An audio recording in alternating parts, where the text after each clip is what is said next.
Hey guys, figured we might as well start early since we're already chatting anyway. How's everybody? Sorry.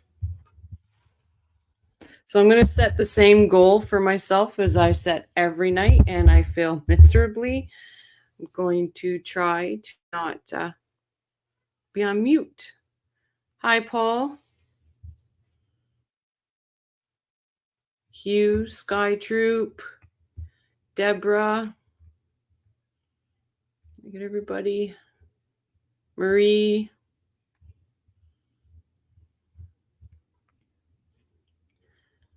Hello, True Crime. Hi, Ian.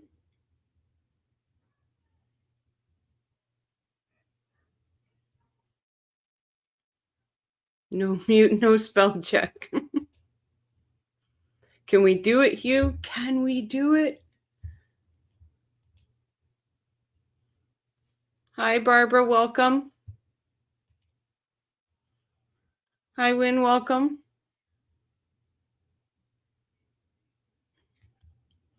So I figured tonight we'll watch Georgia's closing. I know we should really do rash bombs, but it's dreadful. I don't know if I can handle another round of rash bomb, knowing that in 23 days we have to listen to him. Hi, Mrs. Sky. Because I just don't, honestly, guys, I don't think I can do rash bomb.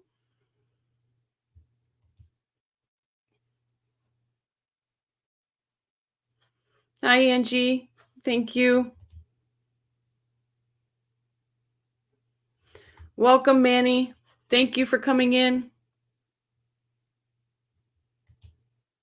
Rashi's on the bench. He's benched. Oh, I tell you.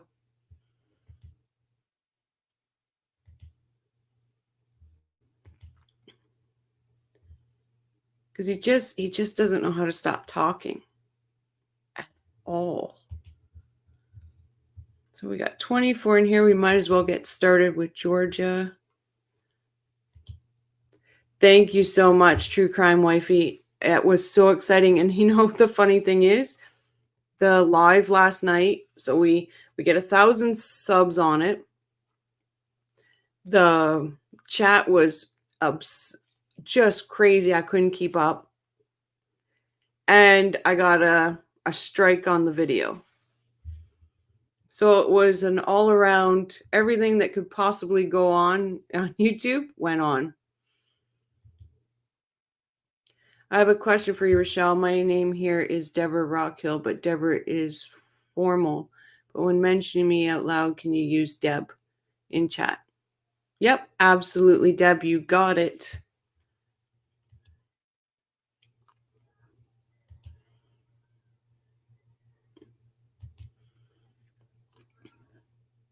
Thank you, Chrissy. Welcome. My bad, but Rashi without the beard is quite homely. Do you see how I did? He's baby Rashi. Wait, what was the strike for? So you remember the part in the video where George is asking Charlie if anybody held something to his head or things like that? Like, I don't know if I'd get a strike for saying it now or not, but for if somebody came up to him with a gun or anything like that when he was testifying, that little section got strike, which is weird because Law and Crime didn't get a strike for it. But yeah, so I got a strike for that. So I let YouTube take it out. I was like, I'm not going to argue it. Yeah, for the part on the stand when she's talking about a gun and stuff. It's just insane. But it was only a few seconds. So I just said, let it go. The chin on Rashi, yikes. Now we know why he has a beard. And he says the beard, what did he say on SDS? Oh, the beard comes and goes. So what? When he's lazy, I guess. Thanks, Paul. The strike, yeah. Law and Crime didn't have a strike on theirs, and it was their video I was using, but for some reason I got a strike. Rashi without a beard looks like a sock puppet of a weasel. Oh, we are off the rails already. Yep, Deb, you're right. Hi, Irene. We don't live too far apart. Nice to comment about looks, even if true. Yeah. Rashi, you know what? I should do a thumbnail with him without his beard and put like a soother in his mouth and him having a diaper on. Is that because you're in Canada? Yeah. I'm maybe about 2 hours. Well, if a normal person is driving from where I am to Toronto, it's about 2 hours and 45 minutes. Now, if I'm driving, I'll just say it's a lot less.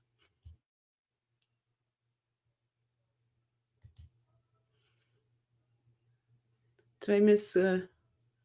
Hey. I know, my bad. I apologize to Rashi. You can call him Baby Rashi.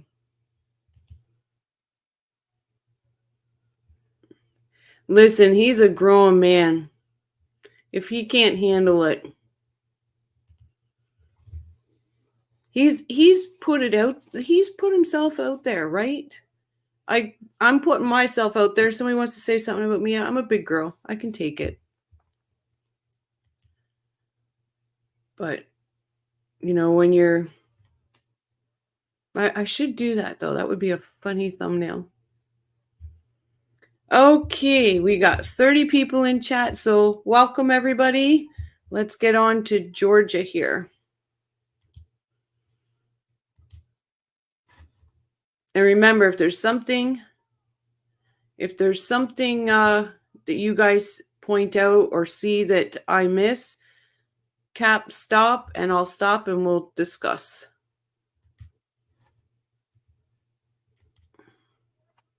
Once Rashi went on a certain channel and said what Dan Markel would think what we're doing in trial, I'm not going to sugarcoat. He had no right to speak for Dan. Absolutely.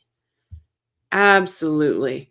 And all the times, like in the trial and stuff where he would turn and look at the Markels, I thought, you don't have a right to do that. You really don't. Rashi is welcome to join us and defend his weasel-looking ass. Absolutely, Sky. I would welcome him. And, you know, I don't think I'd be as nice as Joel. Because Joel is, you know, he does that stuff. He interviews people. I'm just going to come right out and say, we know I'm unfiltered.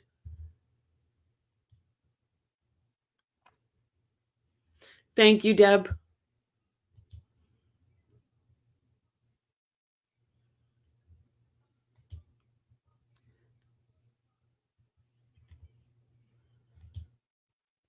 It's also not nice to lie for your client.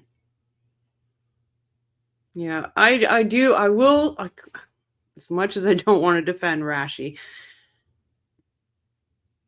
I have to say, I still believe that they are Charlie's words. He's just the puppet and Charlie's the puppeteer. Dance, puppet, dance. I think I miss innuendos. Here we go. Okay. Time to go off the rails again, people.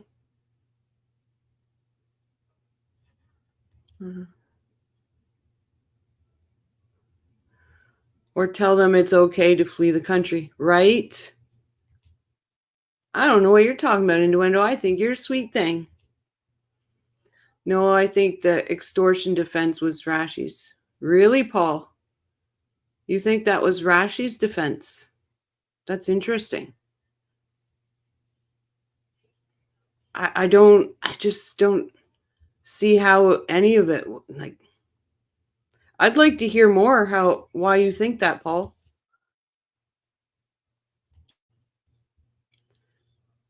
Yeah. I wouldn't shave a hair on that face. All right, here we go. Sorry. It was too stupid to be Charlie's. Really? We all know that Rashbaum was in deeper waters than he ever swam in his life. But they had to take the evidence and make it fit with some sort of defense. Yep.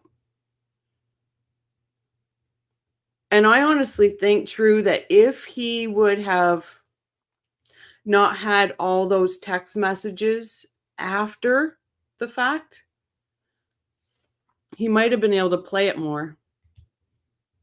Yes, he tried to be a hero. Yep.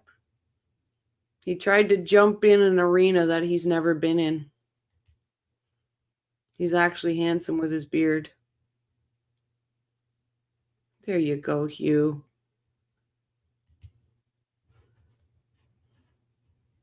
Here we go. State prepared to give its closing. Yes, Your Honor. You may proceed. May it please the court.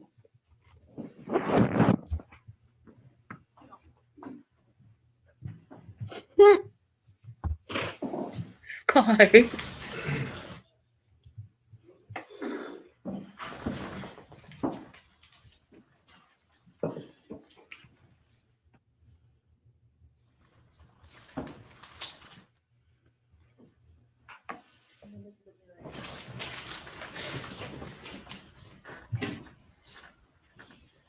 In jury selection, we talked about the burden of proof and how it was my burden to prove this case to you beyond a reasonable doubt through evidence.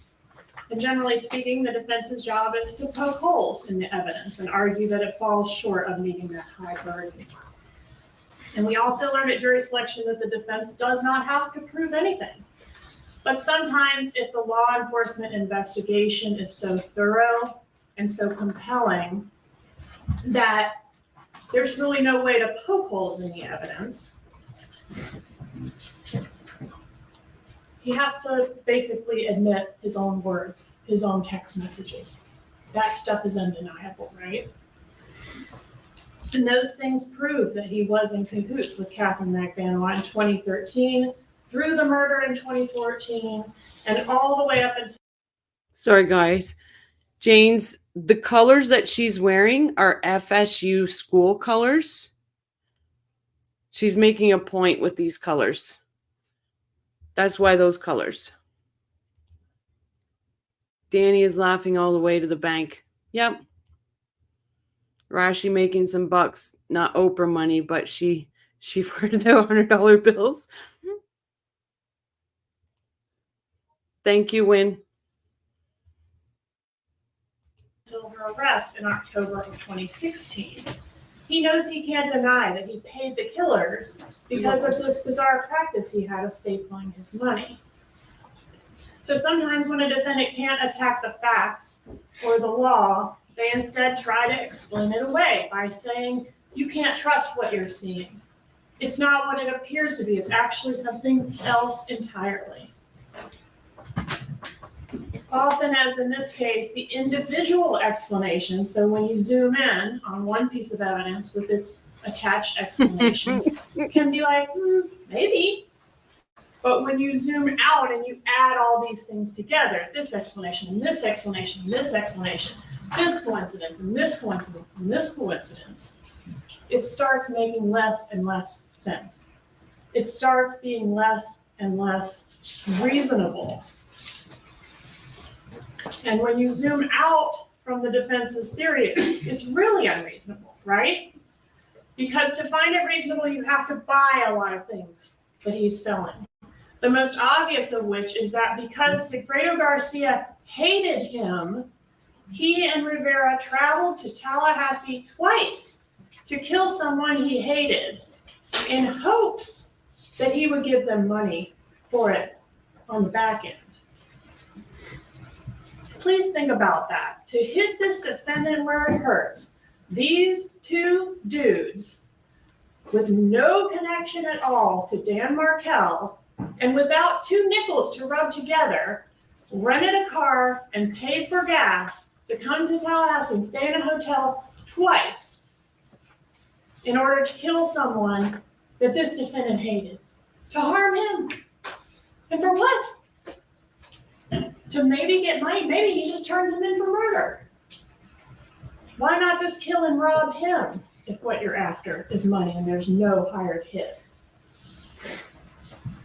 Why not just kill and rob him if your motive is, we hate him? Then the bad guys don't even have any contact with him, according to his own story. They didn't threaten him. They did not beat him into submission. Instead, they sent his own girlfriend to extort him on their behalf. And without any actual contact from the bad guys, the defendant just opened up his safe and handed over his beloved money that he had saved his entire life since he was a child. He just handed it over. Take it all. And when that amount wasn't sufficient, these stone-cold murdering gangsters let the defendant go on a payment plan to give him the rest of the money. They let Catherine Magbanua skim off the top each month. And never, over the next 2 years that he was being extorted monthly, these gangsters, remember that money doesn't go to the principal, that $3,000 a month. They never show up to demand the remaining $195,000 that this defendant has agreed to pay them. Then you also need to find reasonable that over the 2 years of this supposed extortion layaway plan, that the defendant continued to do what? Send these kissy faces and love texts to Catherine Magbanua.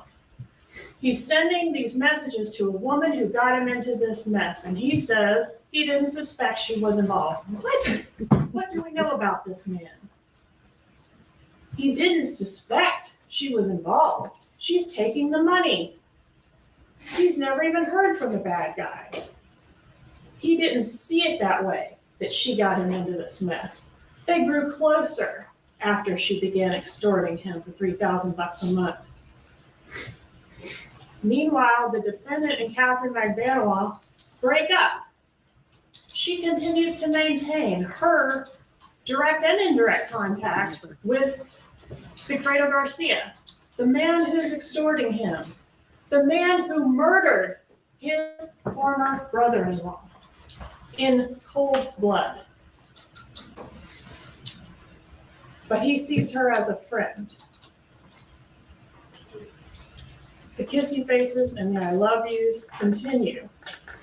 Even after Catherine Magbanua got back together with the man who executed Dan Markel, the father of his young nephews, and a guy who's actively extorting him, this defendant continued to reach out to her over and over again to offer her favors and gifts, including a birthday gift for Garcia, and to tell her he loves her and how lucky he is to have her in his life. Lucky?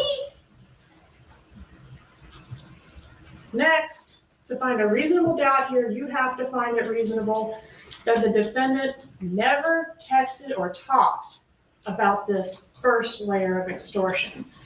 Why? According to him, because Catherine Magbanua said, let's never talk about this. So they did. Then you have to believe he never reported or revealed this information to law enforcement out of fear of the gangsters. And finally, you have to believe that this living in fear of death by gang members over 2 years didn't cause a change in his general demeanor that his friends noticed, but later the bump from law enforcement did. He says that's because, well, I became worried that I might be falsely arrested. So I wasn't a hot mess when I was being extorted by gang members and threatened to be killed and my whole family killed. But I became a hot mess when I started to get worried that the cops might be getting closer. And I have no real way of knowing if all this stuff sounds ridiculous to you, if it sounds reasonable. Sorry, guys, I got to stop it there because it just makes me think of Rashbaum's motion that should be being heard soon about how he had to find special ways to converse with his client. We're seeing it right here. They're still passing Post-it notes back and forth, back and forth. So, you know, this guy, he's just throwing spaghetti to the wall. But the Post-it notes never stop. Reasonable to you, or if y'all just heard so much stuff that you're totally confused and can't even remember what the evidence in the case showed. But they only need to get one of you confused enough to derail this whole thing, right? So I've got to go through each thing with you. Your verdict has to be unanimous. So I want to go through the testimony, I want to review the evidence, and I want to spend a little bit more time talking about this multitude of explanations the defense has offered in an effort to really turn each piece of evidence on its head.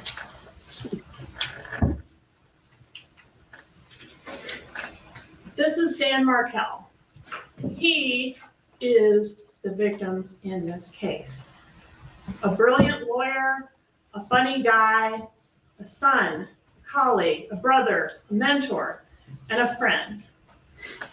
But most of all, a father. Sorry, guys. This part of the evidence that she's putting up is brilliant. I didn't catch it the first time I watched it, but the way she has it fade out is brilliant. That would be so dramatic for the jury. Hi, Tattles. Welcome. Just had an anniversary dinner, and now I'm here to relax with the Murdaugh. I hope you had a great dinner. If you really pay attention, Rashbaum did a better job laying out the case for the prosecution. He knows exactly what he's doing, especially with focusing on Wendy's innocent during Charlie's trial. He definitely wasn't defending Charlie. Those Post-it notes all say, "I'm still getting paid," right? Absolutely.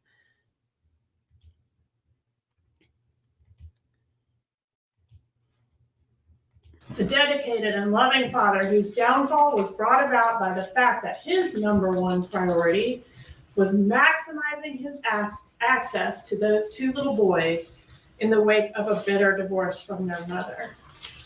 And despite the defense's efforts to characterize their client as the real victim here, Dan Markel remains the only victim in this case. The only thing he was guilty of is fighting like hell for those kids. And he lost. He didn't lose in court, but he lost. This is what he looked like before this defendant hired a hitman to kill him. And this is what he looked like afterwards. The evidence has shown that on July 18th, 2014, this brilliant man was gunned down. Take a look, Rash. Take a look. And Charlie's face should have to be just slammed right into that computer to see what he's done. He shouldn't be allowed to look away at all. Down in broad daylight in the driveway of his own home. His horrific death ultimately set police down two separate paths following the two most promising leads they had. The first was to chase down that Prius that Mr. Geiger saw fleeing the crime scene. And we'll examine those efforts in detail. The second path was to ask, as we would in any murder investigation, who might want to have done this? Who would want Dan Markel dead? And within 1 hour of the shooting, before Professor Markel was even pronounced dead, this path was already pointing to the defendant. Shake your head. When his sister revealed to law enforcement that her family hated Dan Markel and that her brother, Charlie, had joked about hiring a hitman to kill him. And this trash talk, of course, would be meaningless had he not been killed by a hitman. So who did it appear had a motive to want Dan Markel dead? His own family. And what offense had Mr. Markel committed against these people? Refusing to let his children be taken away from him? Objecting to them disparaging him to his kids? The evidence has shown that the Adelson family was all about psychological warfare. And when all else failed, they were willing to go even further to win.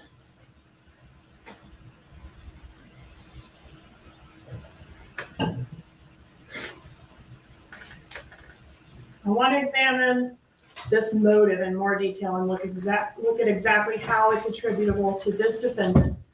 Despite the defense efforts to minimize this, it's really clear that the divorce between Wendy and Danny was a particularly nasty one. They fought over everything, all the way from the children down to the bicycle and the tennis racket. True, did they win?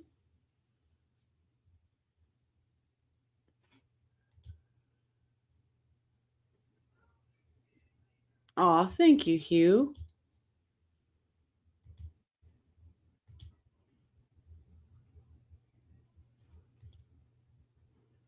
Yes, great group here. Because he knows she's guilty and going down, there's an old video of him talking about wealthy clients thinking they know everything and get away with everything. True crime. Pardon me. I think Wendy will have Laurel, and I don't think Rashbaum will be anywhere near that. Yes. Awesome. Gibbers hasn't beaten the Adelsons yet. Oh, isn't that something? Sky Troop, hey boo. What does Rashi give the closing? 100? I saw that Rashi look like a wet rat.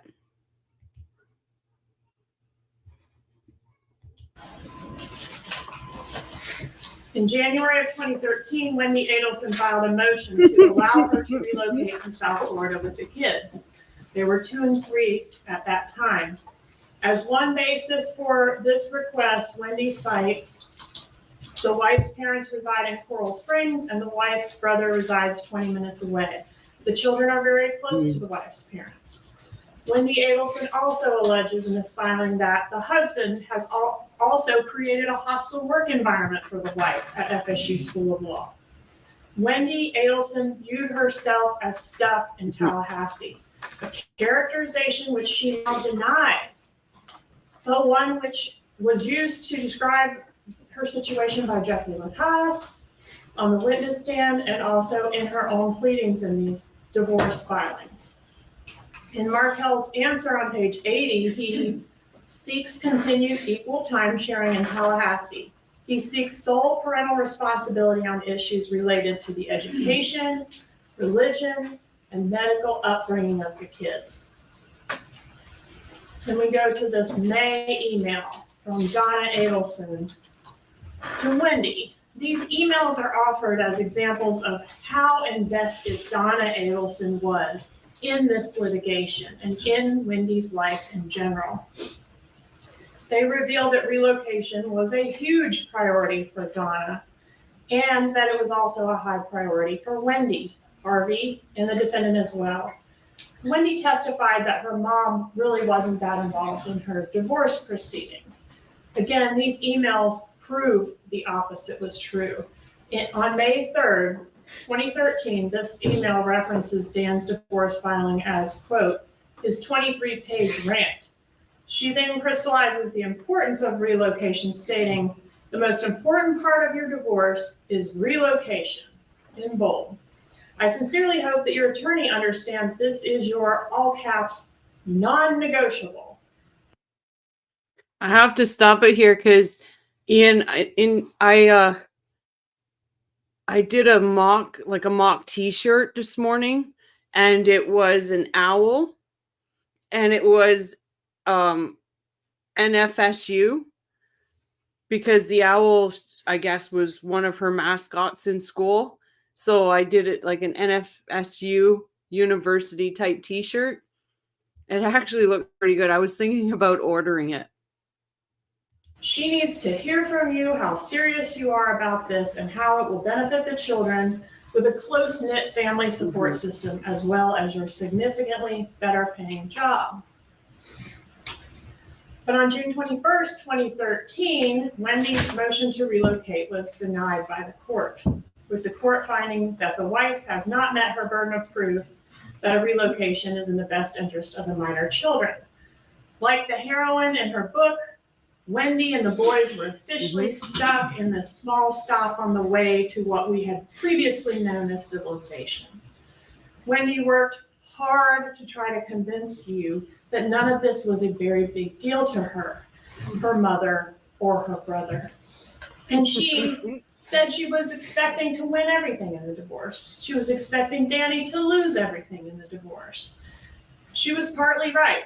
Danny did end up losing everything, but not in court.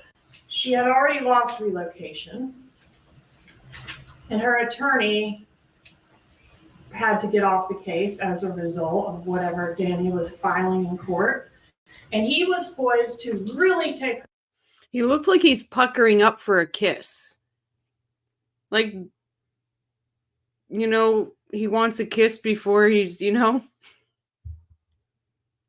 Her through the ringer with this grandma motion, the fraud allegation, and the contempt motion that was all pending.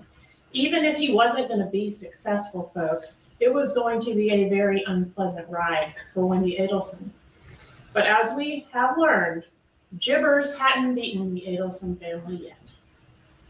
On the stand, Wendy Adelson suggested that relocation was not a big issue for her. It was just suggested by a friend. But the other evidence in the case suggests the opposite. Jeffrey Lacoste said she was a complete mess over the litigation, especially the relocation. She wrote a book about a human rights attorney who was stuck in a small town in the Florida Panhandle because of her hapless Canadian professor husband's job at NFSU. And maybe most importantly, Wendy filed this motion for relocation. Her lawyer didn't file it without her knowing. Was the motion doomed from the start? Wendy clearly hoped not. But there were other ways to skin the cat. Here's a June email from Donna to Wendy. In response to the court order denying relocation, Donna emails Wendy, quote, "It's time for action. It's time to take control of your life and not let jibbers think he's won anything by having you remain in Tallahassee, 8 hours away from the only family you have. Let's show this F blank, blank, blank, what will make him absolutely miserable. And later, the rest of your life, and consequently, Dad's, mine, and yes, even Charlie's, will be affected by how well you can perform/act before July 31st. You can be a good actress when you want to. I've seen you in action." Would that be Shannon? I'm trying to remember. True crime. Shoot, I can't remember. She's Jay's wife. Shaming of Jay's wife. It's the only way I could get through Wendy's book, because it's brain numbing. Lots of evidence can stand on its own. Crazy Charlie and Donna thought he was going home. Absolutely delusional. Yep. Remember in the one call, she says, "I had a suitcase packed." I had a wonderful time visiting Tallahassee. I'm going to go to Tallahassee. I want to go. Would Wendy watched every inch of everything? You bet she did. I think Wendy watched everything. I agree, Tattles. Couture. Thank you, Bob. Yeah. She does a great job with Wendy's book. I don't know how she did it, Caricature, I think. Yep, thank you. Wendy's book kills your brain cells. Absolutely, Tattles. It does. It's horrible. Shannon's readings are absolutely hilarious. Yep. She makes it easy to get through it. Yeah, shaming of Jay's wife is the only way to do Wendy's book. Absolutely, Sky. Yes, he does. It would be nice if he could get some. I think I missed what that one was for. Mindful Crime Couture. Thank you. Hey, X. Wendy ever working? I would say she's not working. That's my opinion. It's legal for me to post a quote from Wendy's book, sure. I see. I was going to, but she seems very litigious to me.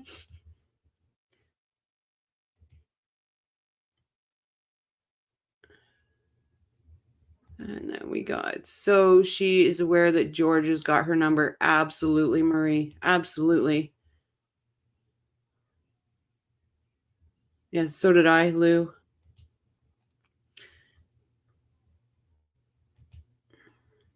There's a character named Dan in the book. He's a big loser. Mm-hmm.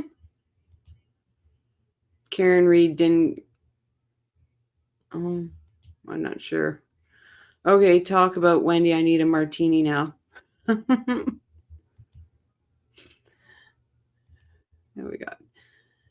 I am relieved. I thought you were gone. Have a got at me.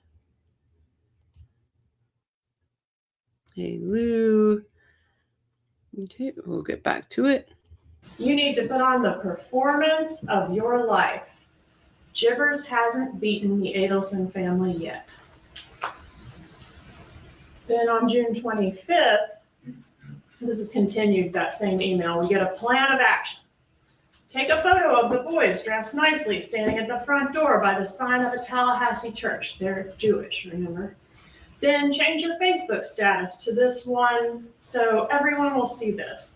Perhaps a line under the photo with "New beginnings in Tallahassee" might be nice. How happy do you think you will be? Make arrangements to get the boys caught up with a private tutor at the Teenage Catholic Church who will come to the house to teach the young men about Jesus. If you don't have time to arrange this, I'll be happy to do it for you. Let Jibbers know that your children will be baptized in the Catholic Church, and you'll certainly invite him to the event. I've already checked this out, and the baptism can be arranged within 2 weeks. We can send out e-bites to Jibbers, his parents, sister, and anyone else you want to invite. 4, I'm looking into summer camp programs for the boys. We will pay for it, even if the boys end up only going for the few days that they're in Tallahassee with you. 5, register for toddler classes at the church. I've looked into this too. These emails are just, who sits and talks like this? And they're a Jewish family. Like, this is what my brain cannot comprehend it. Karen deliberately backed into John. Oh, the Reed trial, yeah. It's crazy, absolutely. Sky, I'm good friend, thanks. Donna wishes she never wrote this and also hung up the phone. That's what I mean, like, they all seen these emails before.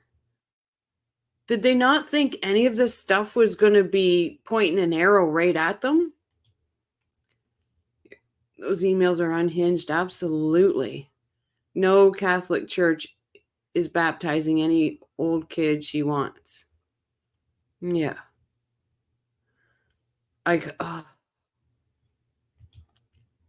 This is mental illness. Most people aren't so vindictive. I couldn't even imagine. Like, imagine these are your friends. And you know that your friends are like this. These texts really show you who Donna really is. Yep. Like, they're only culturally Jewish. They are atheists in reality. Yep. But it's still your history, right? No matter if you're atheist or not. Hey, DJ, welcome back. Hi, Marcus, welcome back. My accent speaks this way. Jew, don't talk to me like that, or I wash the mouth out with the soap. That's just your autocorrect trying to cover it up.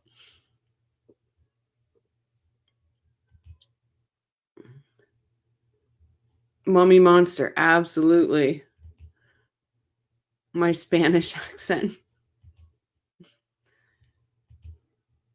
Yes, but they have no morals. Exactly. Like, we all probably understand their history more than they do, to be honest. They probably don't give 2 cents about their history. No, that was me not spell check. Even if they don't actually go, we can show gibbers that they are enrolled for the fall semester.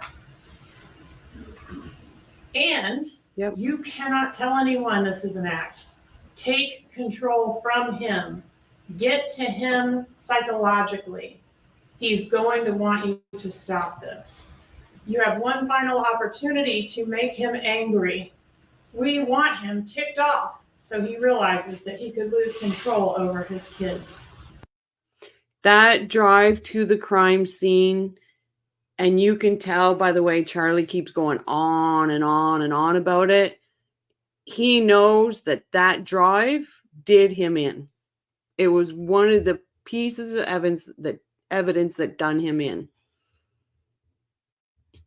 There we go. Chat's going crazy now.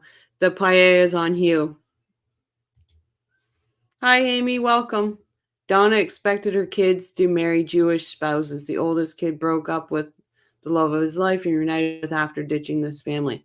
Donna forced these marriages on her kids. But she didn't mind her kids taking sex tours or anything like that. Like, this woman is just insane. Just reared its ugly head. Now, I'm trying. But she was surprised when Dan turned out to be Jewish for real. Well, she knew he was Jewish because they met on JDate, which is a Jewish dating site. So but you're right. He cared about his religion. Absolutely. Bob, he can't get over that she did that. Her book, like, he really goes on about the book, the drive-by, all of it. Yeah, Amy is right. I'm sorry, I did read that wrong. She didn't think he was practicing.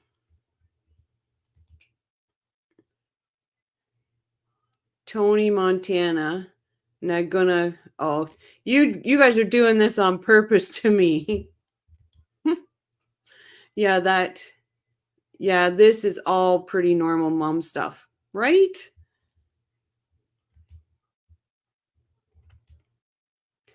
It's not even mental illness. It's good old vengeance. Dan wanting those supervised visits caused the only drive to action in the narcissist, which was vengeance.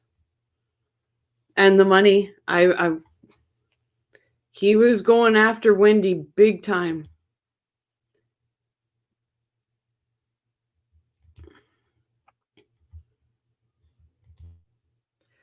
Amy, she played that role to get him. I agree, Lynn. I wish we could hear from Robert. I'm hoping he does come to this trial. I really do.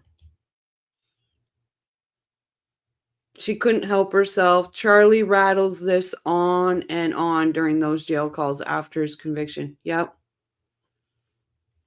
He agrees 100% with Georgia. She just couldn't help herself. Patricia Burns, correct. The Graham motion was his death sentence. Mommy dearest. Suddenly Danny was too Jewish, right? And Ruth does say it in her book. She said that he wasn't as strict until the boys came along, and then he wanted them to have roots. Donna particularly bragged about Charlie's endless women. Yep. I have no doubt that Donna and Harvey did a complete financial inquiry and background check on Phil and Ruth before Wendy married Dan. That's a good one, True.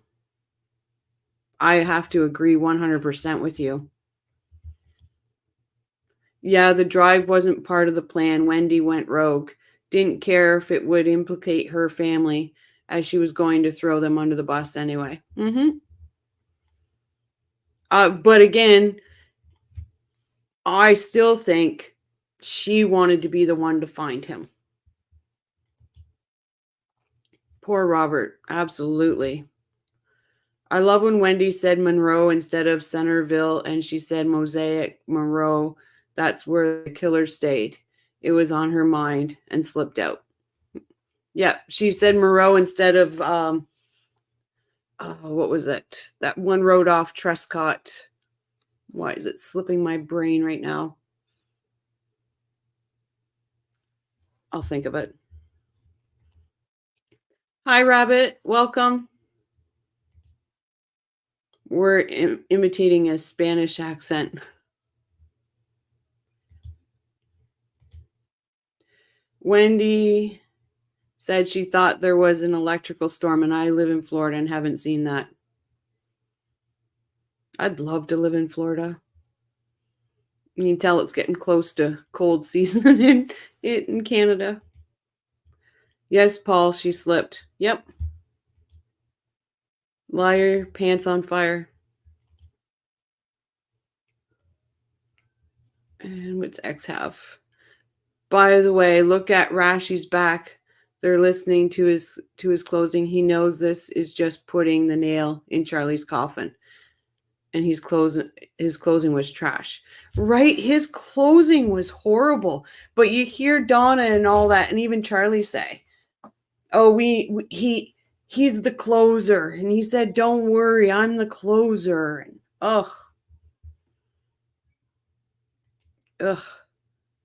We may hear from Robert soon. I think so, Lou. We want Robert. Yep. Wendy might have went to Monroe to pick up the car. No, because they drove the car back to, I hear what you're saying, but they drove the car back to Miami. Rashi's happy he's billing $1,000 an hour. The man is padding his pockets for sure. I think that another thing that bothered Donna was that Dan reminded Donna of her son and his rejection of her. That's a good point, Patricia.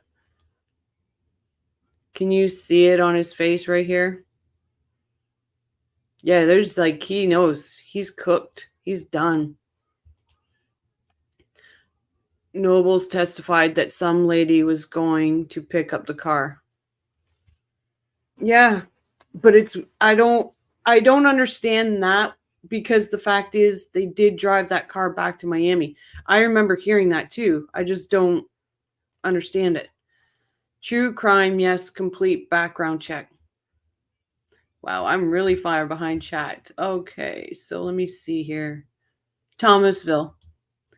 Thank you, True Crime. B Rabbit. Oh, here we go. Hi, Clueless. That's not Fancy was explaining it. It keeps getting repeated. Wendy, the early bird, catches the worm. She wanted too long to go to find Dan. Yep, I agree, Tattles. I'm just going to try to catch up here on the chat, and then we'll get back to it.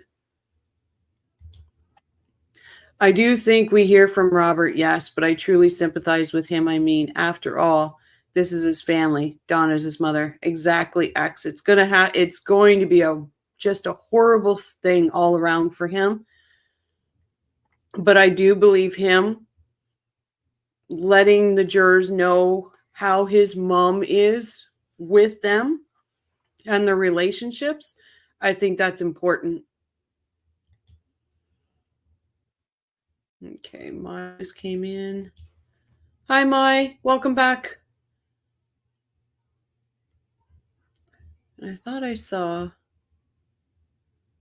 B-Rabbit. Okay, we'll get back to it.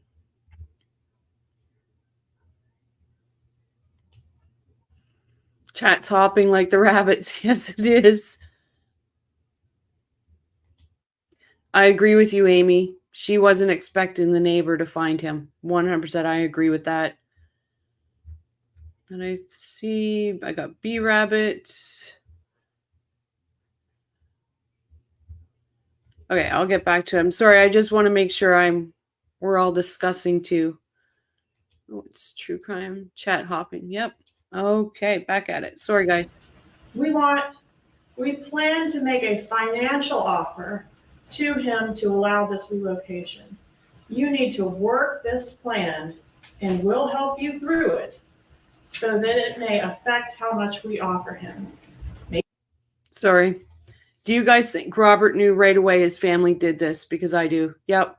And remember in the podcast with him and Haritha, I honestly think, and I bet he looks back to his dad's 70th birthday and he dissects that completely. Everybody's saying yes. I think he knew afterwards, but not before. I agree. I think he's looked back on everything and it's just,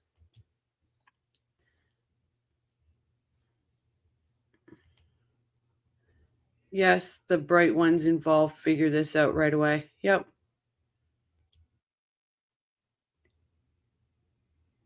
Everybody's saying yes. True crime. I also believe that Robert saw some secrecy at that 70th birthday party. Yes, at Crime and Coffee, 100%. I guarantee that he's probably done almost the same thing as Jeffrey Lacoste has done and sat there and replayed things over and over and over in his head and put the puzzle together, as Rashi would say.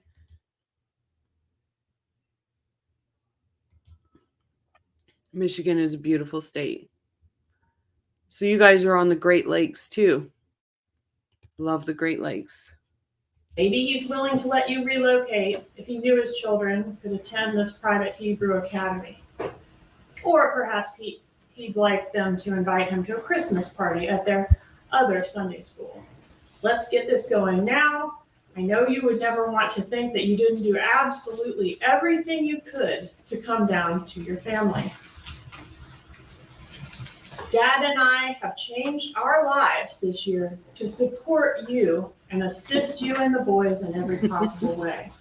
Charlie has accepted the loss in the office business income for us to do this because he loves you and wants only the best possible future for you. It's time for you to show us that you can put on the performance of your life for the next few weeks.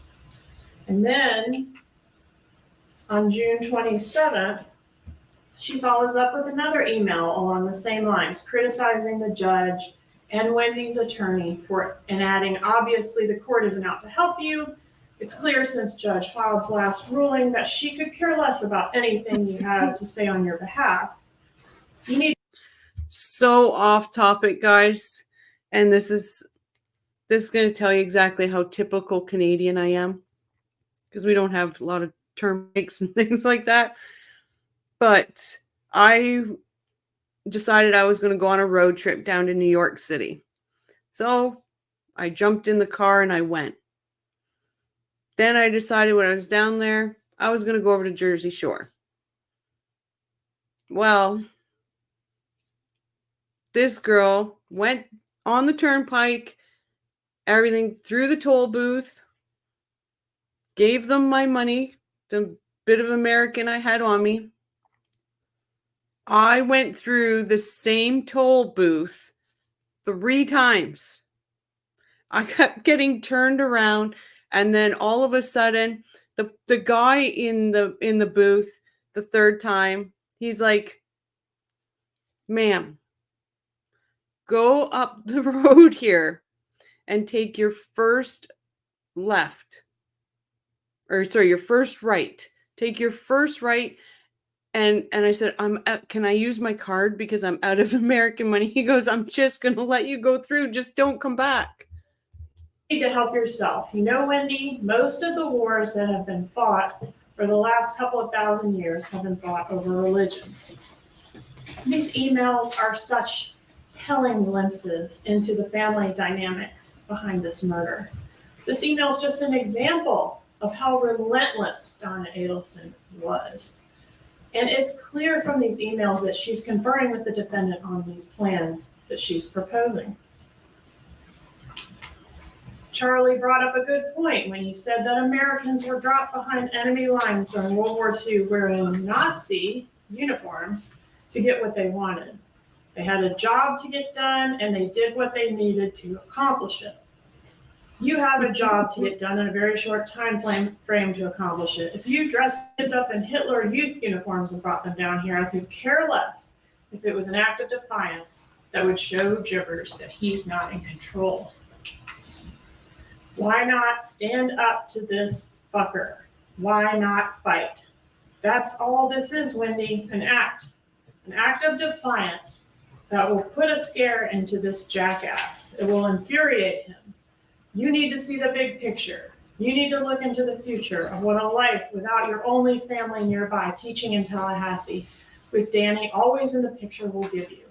It's not a pretty picture. Not everything one has to do in life is comfortable or easy. The extremism that Givers is already teaching the boys is nothing more than brainwashing. Religion is brainwashing, control of the masses.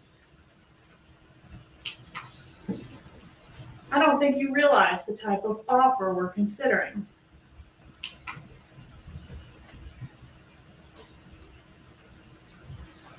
We're planning on you, Charlie, Dad, and I going as high as equal parts in a $1 million offer. That's $333,000 from each of us.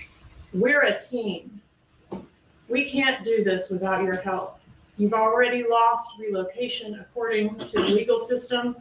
Well, it is about winning and losing. We're trying to get a win.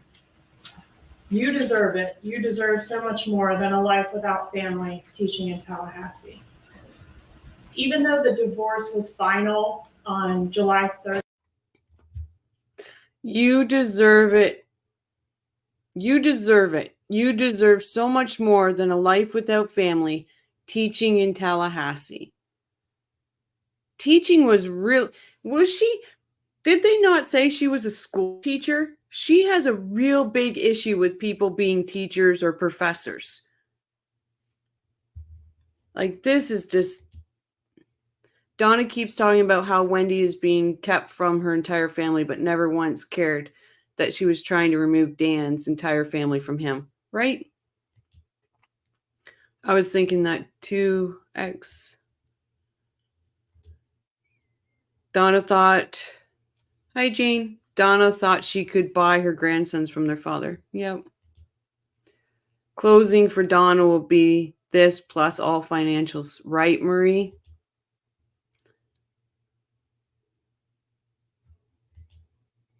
But they weren't for sale. Exactly. He loved those boys. So it hates Hugh too. What about when she said Wendy doesn't manipulate people? I know. She manipulated her parents too. She saw her family. Like, Jane, that's what gets me. She was basically trying to buy the kids. How gross is that? Right, X? It's like she was trying to replace Robert and Charlie. It was her do-over. Donna knows there's little money in teaching of anything versus private money hungry. I know, it's just so, I just don't get it. Teaching, what is, well, we guess her daughter could have been a high class hooker. I don't know. I think all the Adelsons were about to be exposed by Danny's court filings. I agree, Hugh. This email will turn those boys against this family in the future. And it's out there. It's out there. They'll be able to see it all.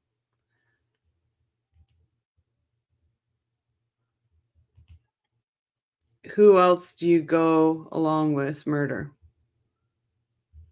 Like, I bought a few kids. I still have them.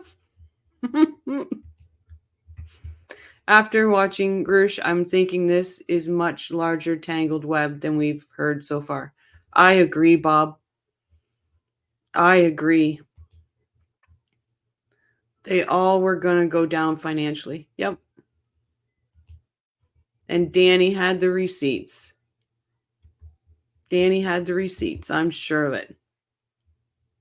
The 1st, 2013, the anger and bitterness associated with this split was still festering. Litigation continued and even increased as both parties filed motions over the next several months alleging that the other was violating the marital settlement agreement, and both parties seeking to have the other side held in contempt of court. In October of 2013, Wendy filed a motion to enforce the marital settlement agreement and have Dan held in contempt. And Dan was hearing, and the defendant was hearing about all of this as it went on from his mother, as indicated in the emails and in the text messages shown here as well. Here she's telling him how terrible things are for Wendy and how it's negatively affecting his dad's health. Then later, I think pardon me.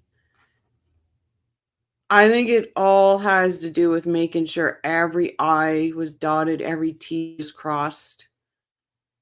I truly do. And I also think they were waiting on Katie. I think they were hoping Katie was going to flip. I hope the boys absolutely. Yes, but where are these receipts now? Well, they would have everything from Danny's computers and stuff. I hope Rash is picking up tips from Georgia. He could pick all the tips he wants. He's still winning. He's still going to lose against her when it comes to Donna for sure. Yes, Wendy knows. Otherwise, she wouldn't need Donald Trump's lawyer. It took 2 years just to arrest the hitman. It is confusing why it took so long, but let's just be grateful we're here. It was politics. When the political cover was voted out, the cops moved in. Yep, you're right. They were being surrounded by lynch people. I agree, it's interesting, but is there any proof to anything that this Gersh guy says? Only time will tell.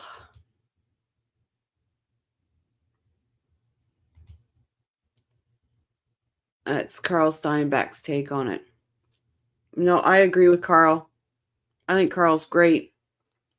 Hi, Claudia. Welcome. Donna was only a substitute kindergarten teacher per fancy. Yeah, she was only a substitute teacher, but she has a hatred and she literally looks down on teachers. Truly does. No, there is not. It's speculation. That's why I say only time will tell with the stuff. Katie knows more about Wendy's involvement. Wonder if she will come out with it. If she ever lets everything she actually knows out, the problem is, are people even going to believe her now? Then there was COVID as well. The shut down the courts for 2 years. Yep. I knew what you meant. He has good points, but it's not necessarily evidence. I do like his creativity. Rashi is a shit lawyer, and I'm not sure his heart was really in it anyway. I still think he's tied to the Adelsons in some shady ways. And that's my opinion. I have no proof of it. It's just a gut feeling I have. Katie will talk more this time. I hope so.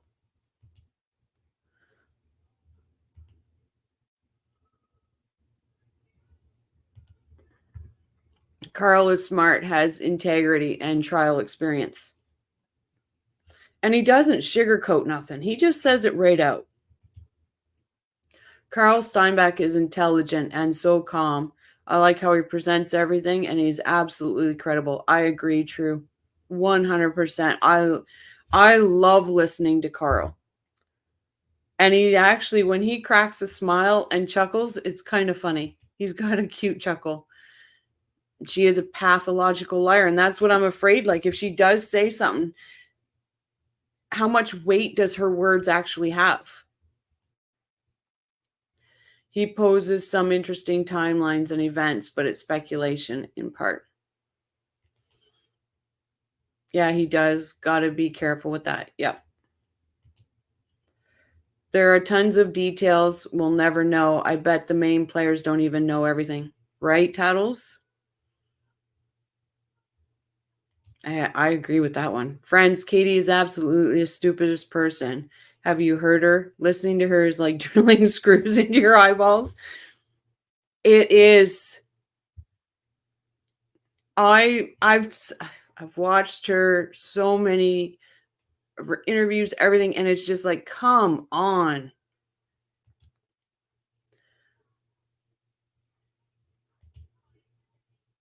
Unfortunately, but true. Let me see what we got here. Did Wendy and the boys say goodbye to Donna and Harvey before they tried to... I'd like to know what they're saying about Donna. Did they tell the boys she's in jail? Or where did I hear it somewhere? Somebody was making a joke about it, and they said, well, they probably told them that Grandma was backpacking in Vietnam. Agree with you, Coffee. She lied too much. Now it's like the boy who cried wolf. Rashi will attack Katie again. She's always a big liar. Like, she might have information, but once you lie so much, people aren't going to believe you. Carl rarely laughs, but when he does, I go nuts. I think it's funny.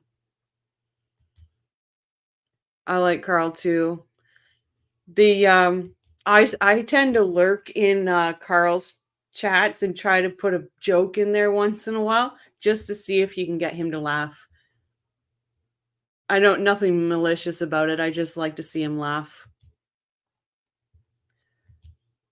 Hi, Beverly. Welcome. Yeah, Carl Steinbeck is awesome. Charlie said he asked her out because she is cute and smart. Right. His girlfriends are educated. They're supposed to be educated. Katie deserves to be in prison for life for holding back info as much as the original deed. Yeah, I agree. 100%. Katie and Wendy are terrible liars too. Wendy's just more dramatic about her lies. Katie just is gone blank in the head that she needs something hooked up to just zap it out. Ugh. I have videos from behind Dan's Trescott home at Ashford Apartments, but I don't know how to edit them. The ditch is different now than what it was in 2014. Well, maybe some night, True, I'll invite you on and you can just share your screen if you want to do that. We will be waiting for you, Sky. Katie has nothing. You think she has nothing, Bob?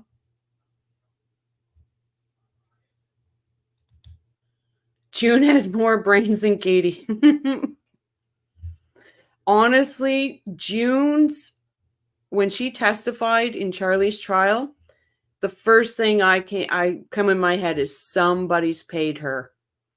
Somebody's paid her. The boys have to know at this point what is happening. They must. I've seen that floating around too. I don't know if it's real or not. Carl is cool. The boys are in their teens now. Stuff can't be hidden from them forever. You're right, Amy. Oh, that's awesome. I do. I sneak in and I try to put some funny stuff in there just because he's got a great smile and his chuckle is funny. Katie is the most ruthless of the mostly crew, of this motley crew. Yeah, like her own kids. I still think there's money there somewhere. Carl's the ultimate military dude. Yes, he is, Bob. Hi, Rabbit. Welcome back. That's how much an American education is worth, Rochelle. Katie has a degree. Think about that, friends. You know, sometimes you want to say, what school did she go to? Something like that, but I don't want to insult any school. You can make a beef eater smile. Wendy manages to fool people around her, though. Yep. Hi, Tad. Welcome back. Like, the thing is, like, this boyfriend of hers, does he not see what's going on? Like, I just don't get it.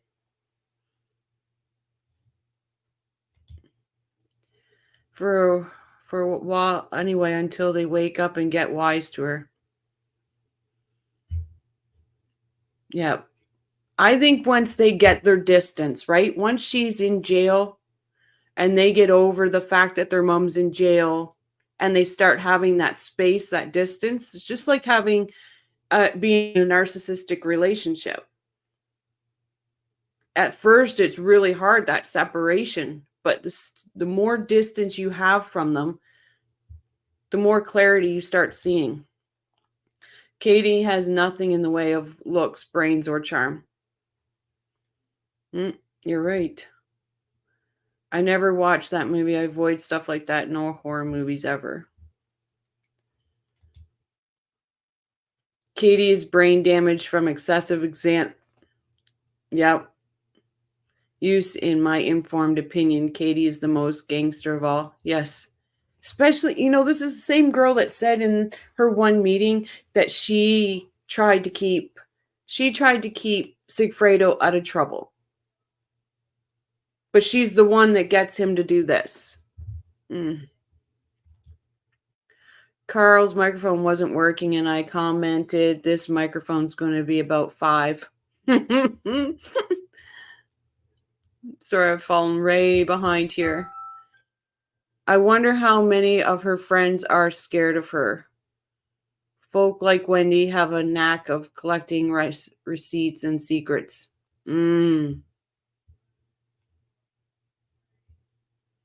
Yeah, it's both Sig and Katie are soulless, and there's nothing behind their eyes. Sigfredo is heartless. And you know, and exactly right, he's heartless, and his eyes, they do look empty. 100% look empty.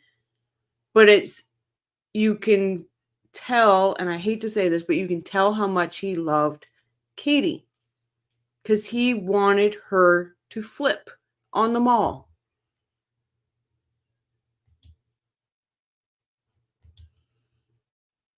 She has no gangster skills, but she thinks she is. Yep. I think Wendy is some sort of nymphomaniac and is into lots of kinky stuff, which is how she keeps her man whipped. Remember her Google searches and how Jeff was so crazy? Yep. That's why she's Turnpike Wendy. I enjoy Hughes and a sense of humor. It helps me to smile and unwind. Thank you. They make me laugh too, Deb, honestly. I bet Wendy has a walking on eggshells personality. Yep, he killed for Katie. He cared nothing and had nothing in his heart or soul for anybody else but her. Louise, that is hilarious. Oh, I must have missed that. Sorry.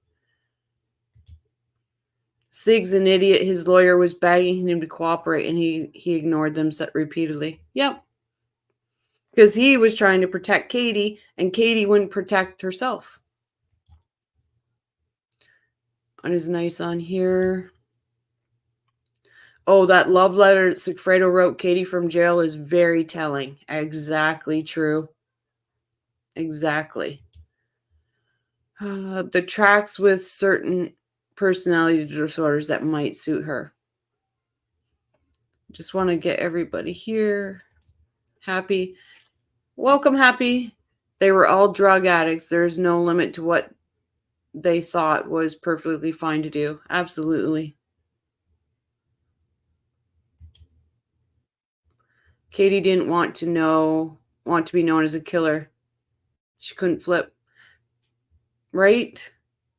But what would you do for your kids? Like, none of us would be in that position anyway because we're not soulless people. But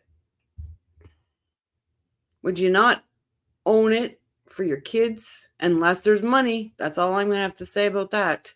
The Adelsons haven't had a day of peace for years, for what that's worth. Or until at least Katie was arrested. I think that's when things started to change. Okay, I'm going to get back to it. Sorry, guys. Later that month, when Wendy was about to make the second dumbest mistake of her life after marrying Dan Markel by buying a house in Tallahassee, Charlie says Wendy probably hasn't mentioned it to him because it's stupid. And then after he gets Wendy to pull the plug on the house, he's praised as the miracle worker that solved this problem. This text was sent on Halloween of 2013, the very day that Catherine Magdala testified this defendant broached the subject to her of, hey, do you know anybody that could rough somebody up? Mm-hmm. The defendant was hearing about Wendy's situation regularly from Donna. Here we see Donna telling the defendant how angry at Wendy's attorney and stressed out Wendy is. That's on February 15th of 2014.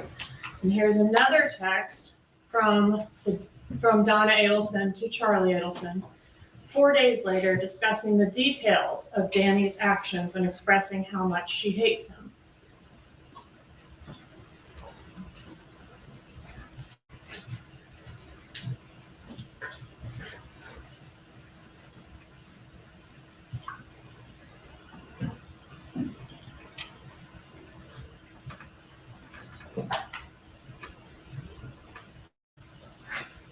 Here on March 4th, 2014, we have Donna planning to speak in private with the defendant while she's at the rest stop in Gainesville. She asks him to delete this message after he reads it. Although he's not with Harvey, and Harvey nor his birthday are mentioned in this text message. All that's mentioned in this text message is, I'm going to pull over at a rest stop and talk to you in private. This is the grandma motion. On March 26, 2014, less than 4 months prior to this murder, the defendant files his grandma motion, the counter motion for enforcement of marital settlement agreement on parenting issues, and motion for contempt and sanctions. Again, alleging that Wendy is not facilitating communication between he and the kids and getting after Donna personally. In this filing, Dan Markel alleges that on 3 separate occasions in November of 2013, the children informed him of their maternal grandmother, Donna Adelson, disparaging him. The boys indicate that, quote, "Grandma says you're stupid. She says you are trying to take her sunshines away from her." And, quote, "Grandma says she hates you." Dan Markel requests the court, quote, "enjoin the former wife from allowing the maternal grandmother to have unsupervised time with the children and to impose appropriate limits." The defendant files his grandma motion, the counter motion for enforcement of marital settlement agreement on parenting issues, and motion for contempt and sanctions. Again, alleging that Wendy is not facilitating communication between he and the kids and getting after Donna personally. In this filing, Dan Markel alleges that on 3 separate occasions in November of 2013, the children informed him of their maternal grandmother, Donna Adelson, disparaging him.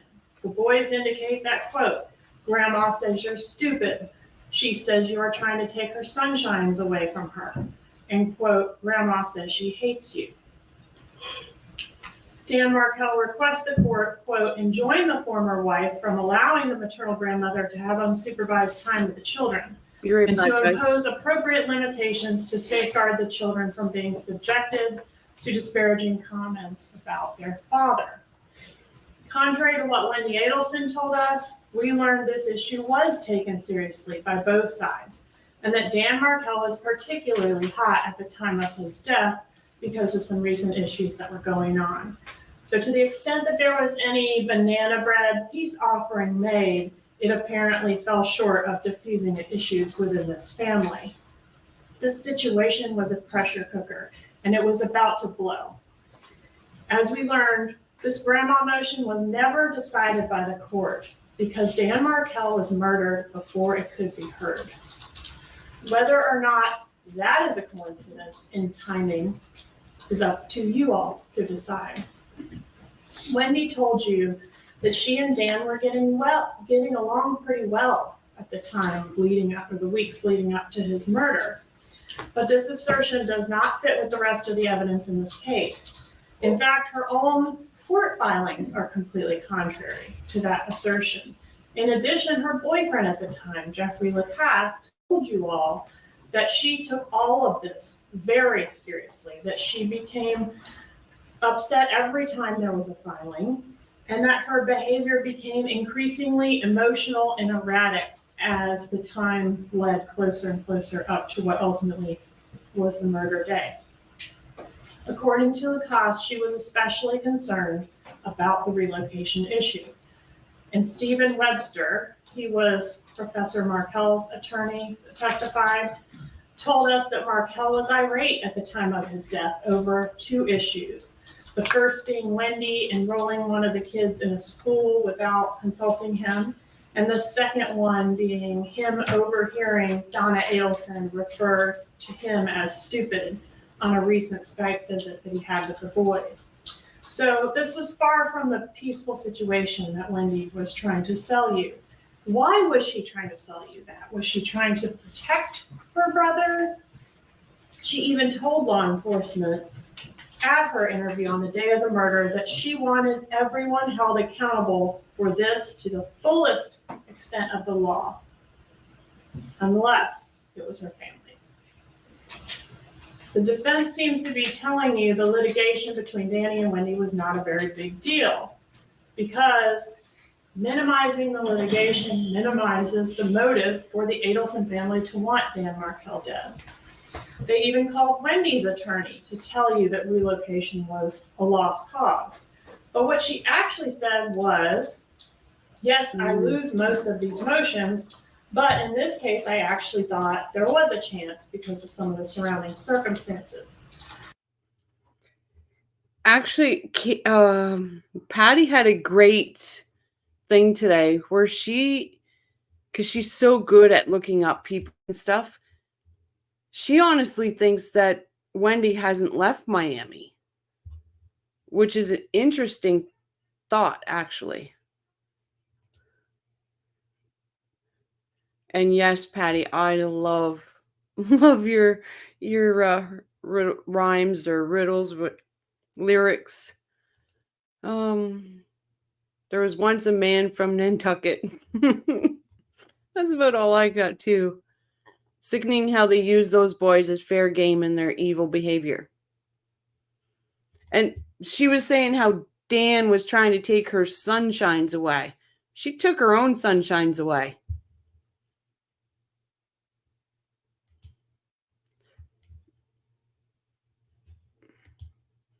I agree. I would too. I'd line up for that. Maybe he's in Austin too. Sorry, I'm just trying to. I'm actually compelling one. I've written loads of them about current cases. I think they're awesome, Patricia.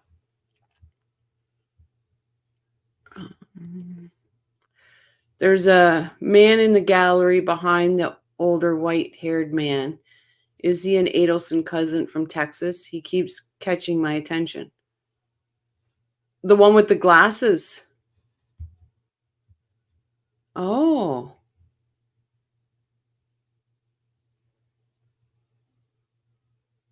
Wonder if we could do facial recognition on him.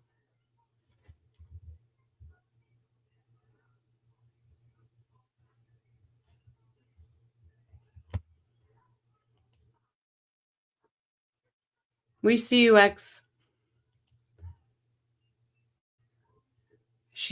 Exactly true. Patricia, you are talented.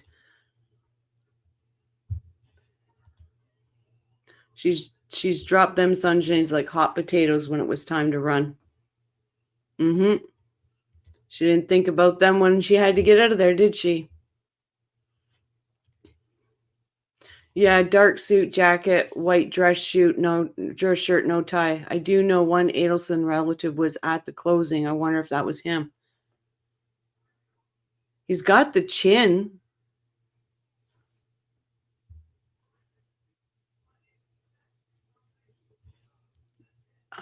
I'm gonna take a screenshot. See if we can do a facial recognition on him.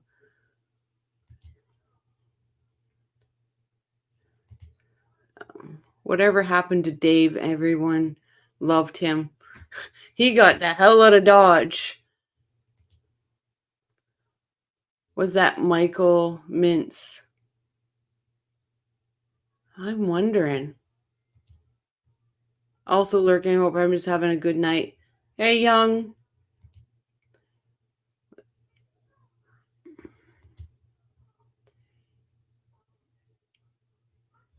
And we got, do you want to hear my one about the Gwyneth Paltrow trial? It's my fave. Absolutely. Let's hear it, Patricia.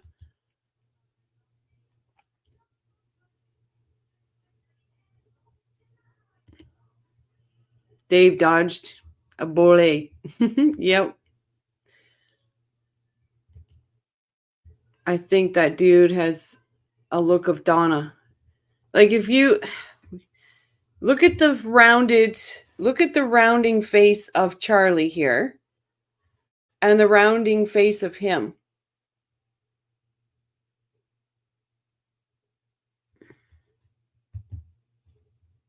I think you're right. I think he is a relative. If you look at it close enough.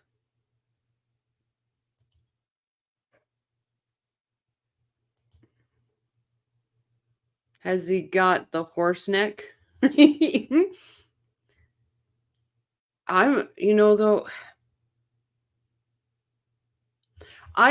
anybody know who the woman is right behind Charlie? She sat there the whole time. I know she's not a relative, but I can't say for certain.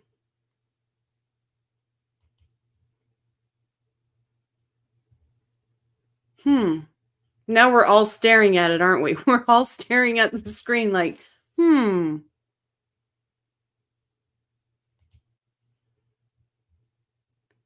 Yeah, because she was there every day. And you could see the horror on her face when they showed the autopsy photos. Like she covered her mouth. She was sickened by it.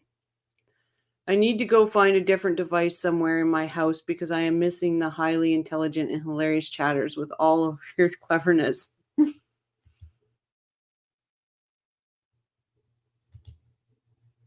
Janice. Maybe they're acting teachers hoping they all get life without parole. There once was a man who could sky. He bumped into this famous Gwenai. He tried to impress, but made quite a mess because his ego was out of its tree. Because the ego was out of its tree. That's a good one.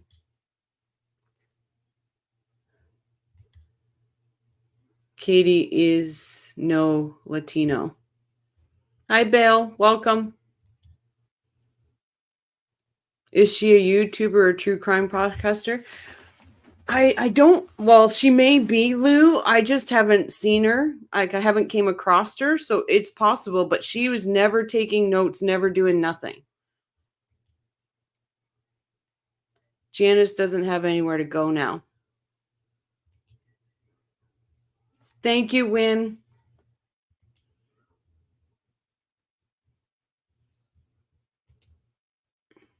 Yes, that is how the Justice family unites. The smarts are here.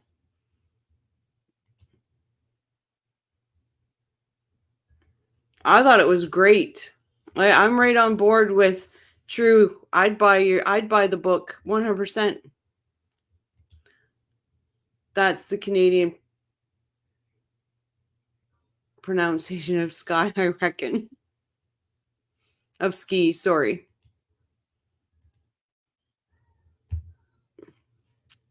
Okay, we'll get back to it. Then I thought, well, maybe they called her to say the divorce was routine. But what she actually said was this case was odd. That was her word. Mainly because Dan Markel came after her personally, forcing her to withdraw from the case, which had never happened before. So what her testimony proved was that this was not a... There's a better, guys. There's a better. Look at Charlie's chin and look at his chin.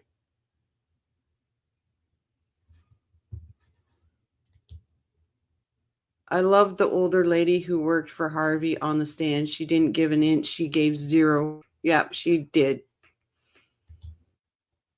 Hit that like button. Hey, Ronnie, welcome. Hit the like and subscribe, please, guys. Thank you. Like, look at that chin. They're related.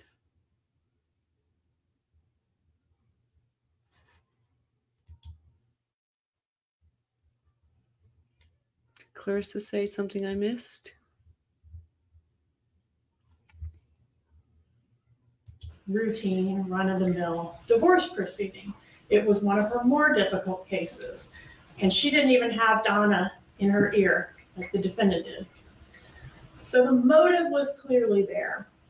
The question then becomes, was the defendant successful in distancing himself from that motive in your eyes as jurors? I believe so. He says that the litigation had no impact on his life. The emails suggest otherwise. He's included on these texts. He's all over the wiretap, meddling in Wendy's life with Donna. Could the defendant have cared enough about his sister's marital problems to commit murder? Maybe, maybe not. Mm-hmm. But if he didn't, his mom certainly cared enough for both of them. And she was in his ear all the time. In defendant's own words, you can't have a miserable mom. To illustrate this point, I refer you back to the emails and to that phone call that I played that happened before the bump, where Donna and the defendant are discussing this boyfriend of Wendy's at that time, Dave. This call, along with the call about Wendy taking a particular job, which is also on that same exhibit, I think it states 130, was offered as examples to show you how the dynamics work in this family. Wendy appears to be the weakling of the pack. She needs to be protected. She needs to be helped. She needs to be coddled. She needs to be saved by Donna and the defendant. Donna is the overbearing matriarch who nags everyone to death about whatever it is that's currently on her. I call it the wheel. The wheel's turning all the time, right? And Wendy getting away from Dan Markel and moving to South Florida was number one on the wheel. It was the top priority in 2013 and in 2014. And this defendant fancied himself the savior of this family. Equal parts black sheep and mama's boy, he would often try to help Wendy at Donna's bidding. I agree, Beverly. I would be freaking out. That's why when I watch Donna when she gets arrested, there's no way I could be that calm. I'd be freaking out. Freaking right out. I go there often. I only see her as a Filipina. When a problem was perceived regarding Wendy's love life, aka this breaking up with Dave situation, shouldn't break up with Dave, Dave's a great guy, Donna enlists the defendant to go in and fix it, to solve the problem. When Wendy didn't know what was best for her regarding a job opportunity, Donna sent the defendant to fix it. And the evidence has shown that Dan Markel was a major problem for Wendy, and that meant he was a major problem for Donna, who in turn made Dan Markel a major problem for this defendant. Enter Catherine McBanowa, who had connections to a criminal element, and she presented an opportunity to the defendant to do what he does and solve this problem. On Halloween 2013, the defendant began the process of soliciting Catherine McBanowa to commit murder. McBanowa solicited Garcia. Garcia brought in Rivera. So if the seed of this conspiracy was planted in the spring of 2013, when Donna was looking into converting the kids to Christianity or making this $1 million offer to Dan Markel, it took root that summer when the relocation was denied and the defendant began, quote, looking into all options to solve the problem of Danny Markel. I believe it's to distract Georgia. I believe that's why he made so much noise. I went to jail for one night once after too much substance mixing. Luckily, it was the Beverly Hills jail, and they were laughing their butts off when they let me go the next day, but never again. Well, I'm glad you didn't stay. Garcia is a big slice of creepy. Yep. And there's some people out there, some podcasters out there that think he's just the best looking thing that ever. I was like, I just don't see it. You could see her grief, anger, and shock in her interview. The worst apple and cheese sandwich in the morning ever. Oh, that would be gross. I really don't know how Charlie can't sit cool and hear. I'm in business with a large Chromebook. I can see now. Glad you're back, True. One night is enough in jail. It'd be too much for me. I couldn't do it. Nope. Including hiring a hitman. And the conspiracy grew further still when Dan Markel filed that motion to preclude Donna from having unsupervised contact with the grandkids, the grandma motion. And as Wendy Adelson relayed to Jeffrey Lacoste just 5 days before the murder, she was never going to be able to move to South Florida unless something happened to Danny. This conspiracy spread when the defendant met someone who could actually get this thing done. Someone who was in a position of trust in his life, a person who had connections to the kind of people who, for a price, were willing to point a gun at a complete stranger and pull the trigger. And guess what wasn't a problem once Dan Markel was dead? Relocation. Within a couple days, Wendy and the kids moved to South Florida. She changed the names of Professor Markel's children from Markel to Adelson.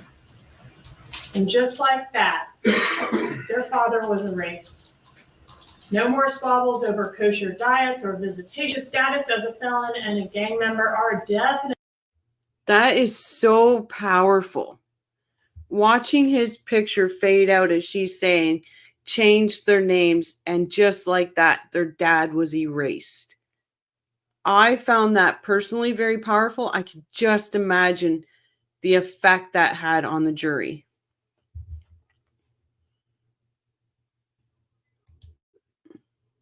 The visitation motion was the trigger.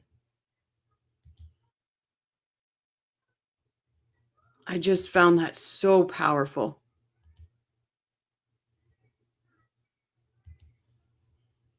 Definitely things you should consider when you're weighing his testimony in this case. But please consider that his resume as a bad guy was precisely why he was selected to do this gruesome job. Rivera's gang status made him a more attractive candidate to do this murder with Garcia. In the hot tub in March of 2014, the defendant mentions his connection to a Cuban criminal element. Jeffrey Lacoste reported this within a couple days of the murder when he couldn't have known the ethnicity of the killer. The evidence has shown that the connection the defendant had was through Catherine Magbanua, and the criminal element was, of course, Garcia and Rivera. And we know that at the time defendant made that statement in the hot tub, the plan to kill Dan Markel was already well in the works. That statement was made just 3 months before the killer's first trip to Tallahassee in June of 2014. Agreed. The statement reveals that the defendant wasn't scared of Catherine Magbanua and her associates. To the contrary, he was boastful. He was bragging about it. He was the big man who was going to solve his little sister's problem, make his mom proud, and get away with it because he was thinking of everything. And he later would say and call JJ that nothing was done improper. Do you see Rashi shaking his head and laughing? Like, does he not realize the jury is watching him? The jurors are watching him. And suggest that no evidence could be available to tie the killers to him or his family. And he was confident enough of this to brag about it in that hot tub setting, which he thought could never come back to him. He was untouchable. Because if push ever really came to shove, who are you going to believe? An oral surgeon or a gang member? He's banking on that. In regards to Rivera's plea deal, the actual only condition of his plea deal is to tell the truth. And what did he tell us? Catherine Magbanua hired Garcia, and Garcia hired him to do a murder. Why? To help the lady who he understood to be the dentist's sister to get her kids.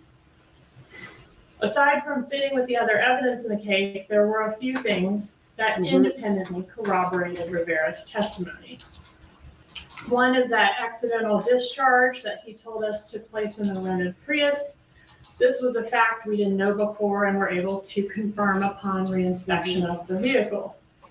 He also told us about the location and timing of the money drop on the morning after the murder at his and Jessica's residence, which was able to be confirmed or corroborated. It's just right down disgusting. I'm shocked he didn't do it when the autopsy photos were up, because he's just that much of a douchebag. Oh, there goes the filter. It's gone. Yeah.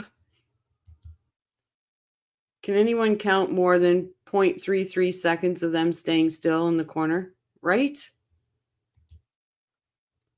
Do you guys see Rashi asking Charlie to smell his fingers? Oh, Ronnie, you belong here. You belong here. I know. What is funny? I know she said something about Donna and he started laughing. No, he didn't show proper decorum. And how's he going to expect Donna to show it? He can't. Moldy smelling fingers. Don't need a filter when you speak the truth. Right? He is a douchebag. Sorry, it had a laugh out loud at the end. You're right, Young. Like, no jury is going to like them at all. Rash is an a-hole. Welcome, Robert. The show stealer on this entire episode is the talented. Yep. She's the queen, hands down the boss. She owns Rashi and she owns Charlie right from the beginning. No wonder Donna likes him. He reminds her of her son. Exactly. They were giggling over who loves Donna more. Yep. And Charlie's, or the post-it notice, I get to be with my pseudo mom and you don't get your mom anymore. Rashi was reacting because of the Cuban element thing. Yep.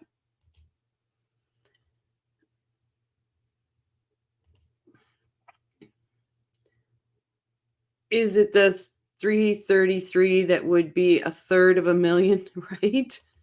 Oh, George is the bomb.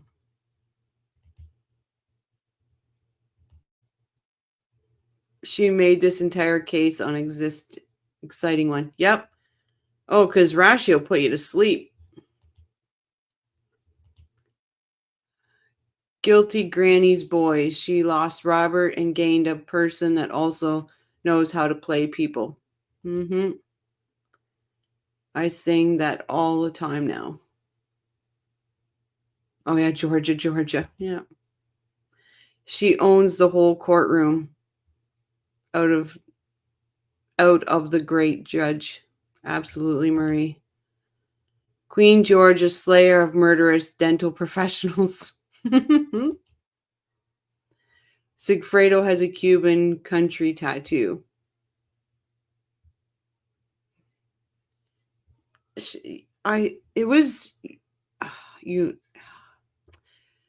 Katie's friend. I say her name wrong every time.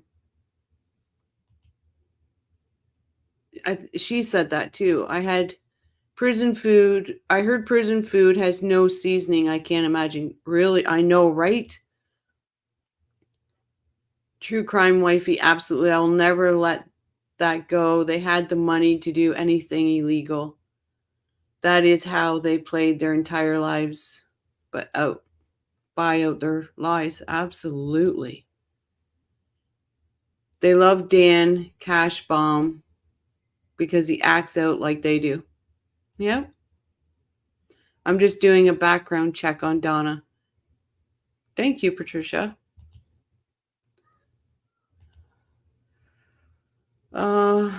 Pros all the way, not willing to laugh occasionally, but it's not what is not to admire. Thank you, true wifey. Yindra. I see it, I can say it, but if I don't see it, I can't say it. I get it wrong every time, and I don't want to butcher her name. I'd love to have Yindra on.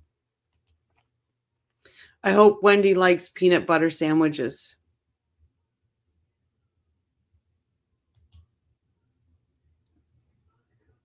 Not, but are. Do a background on Wendy and see if it has her new address. I would miss my bed and my animals. Absolutely. You know what?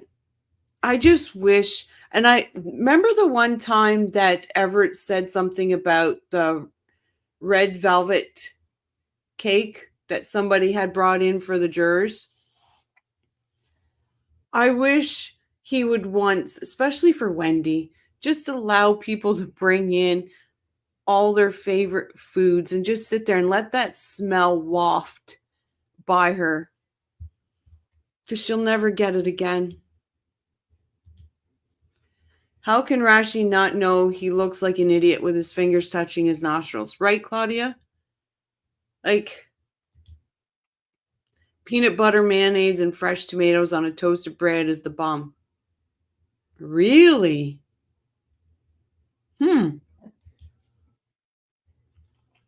You should ask Yindra. She seems pretty sociable and may come on.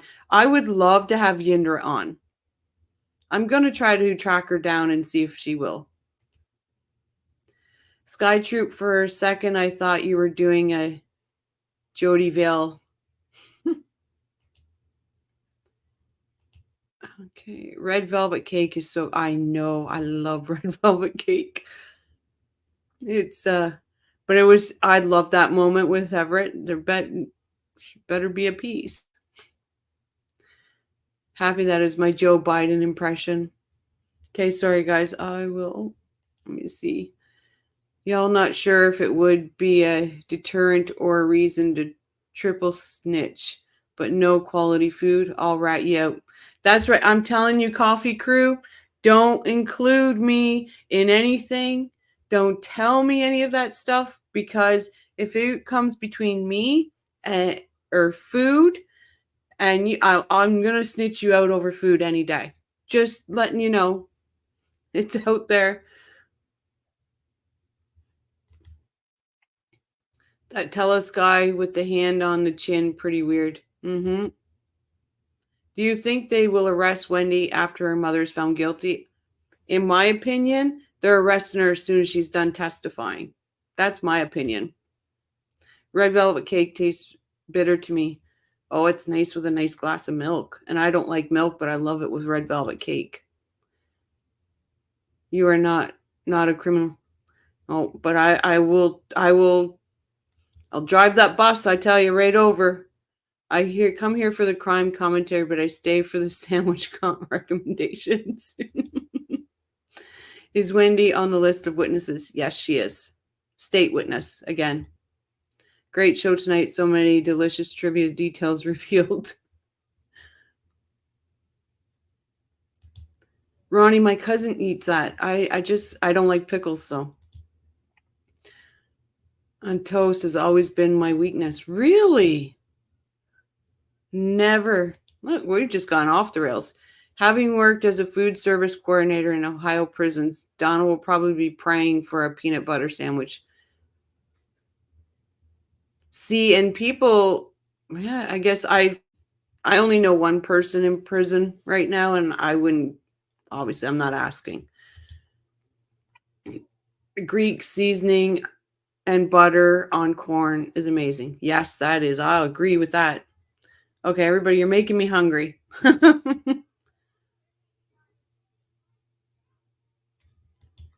I agree, Bob. I agree. Okay, we've gone off the handle. I started it. I said red velvet cheesecake can have bad food dye qualities, similar to some frosting dyes. Still good.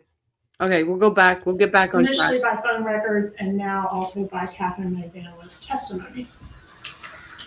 And of course, the phone records confirm Rivera did come to Tallahassee, not just on the July trip, which we knew about, but also on that first June scouting trip or attempted murder trip. The communication records tell us a few other things too. That's the June trip. July, June. This slide shows all the calls between our parties on the night before the shooters made that June trip to Tallahassee. You can see a 25-minute call from Catherine McDaniel to the defendant at 9:17 p.m. on June 2nd, 2014. This call was placed while Catherine McDaniel was consistent with traveling on her way back from Comfort Rental Car, where the first rental car was rented, to her residence. As soon as the defendant hangs up with Katie, he calls his parents' landline and has a 25-minute conversation. On the stand, the defendant was asked about the use of landline and whether he believed them to be more secure. He testified that on the call he was being asked about at that time, that he was talking about switching over to a landline because he was in a place that had bad reception.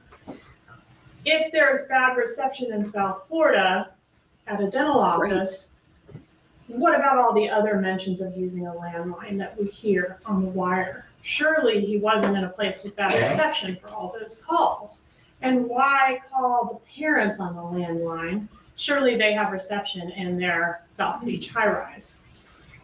In the 2 years of phone records that were examined in this case, the defendant talks to his parents on the landline 28 times, or 0.07% of the times that he talks to them. So mostly on the cell phone by a large majority. 3 of these 28 times were on the days that the cars were rented to do these trips to Tallahassee. Whether or not that is a coincidence is entirely up to you. After the killers returned from Tallahassee on that first trip, we have a couple text messages of interest. On June 8th, 2014, the defendant indicates he's still working on Dad's birthday present, and Donna indicates, I know you'll come through. Then on July 6th, we've got Wendy Adelson with a location at or near her parents' place when she texts Dan Markel and confirms he's going to be in town for his own murder. This slide depicts the night before the second trip. We know Catherine Magbanua and the defendant are together that evening at her place. He departs between 12:42 and 1 a.m. And then so after the defendant departs Catherine Magbanua's residence, we've got Catherine Magbanua calling Sigfredo Garcia. So within minutes of the defendant leaving, she calls Garcia. She talks to Garcia several more times into the wee hours of that night, the last one being at 1:56 a.m. And then at 9 a.m. the next morning, Garcia calls the rental car place. Once the Prius is rented, the second trip begins. The Prius is rented at 6:15 p.m. on July 15th, 2014. There are several calls between our parties on the day that the Prius is rented. So we just talked about the night before the Prius was rented. On the day the Prius was rented, we've got these 2 calls, several calls, including these 2 calls from the defendant to his parents' landline. Garcia and Rivera then depart for Tallahassee July 16th, about 2 p.m., and arrive in Tallahassee around 1 a.m. Although this trip was only about 36 hours from the time they left Miami to the time they returned, there were 12 phone events between the defendant and Catherine Magbanua during that time, and there were 4 phone events between the defendant and Donna Adelson during that time frame, including late into the night on the night before the murder. On July 17th, Magbanua relayed to the shooters that this murder had to be done that day because the victim was scheduled to leave town the next day. And we confirmed that Dan Markel was in fact scheduled to leave for New York City the next morning on July 19th. It's hard to imagine how Luis Rivera could have obtained this information, if not in that pattern that we consistently observe in this case. Defendant to Magbanua, to Garcia, to Rivera, and back the other way. Certainly you're not really to believe that the killers divined this information from the professor's blog. That's not reasonable. Wendy offered that Danny sometimes put his travel information on Facebook, but you learned from Agent Sanford that there was no information about this particular trip on Danny's Facebook, so they didn't get it from there. This is because, as Rivera and Magbanua both told you, this information came in the form of that letter from defendant through Catherine Magbanua. How would these 2 hitmen even know where to go or who to kill if they hadn't been given any kind of instruction? Catherine Magbanua said she knew the plan was to kill Wendy's ex, but she never knew his full name until after he was killed. She did, however, deliver that envelope that the defendant put in her diaper bag to Sigfredo Garcia. The paper she knew contained the instructions for the murder Defendant advised Catherine Ivanova that she should not touch the envelope or open it, as he had taken precaution to ensure that his prints and DNA would not be on it, that it would be untraceable to him, and she should do the same. She was to deliver the envelope to Garcia, and that's what she did.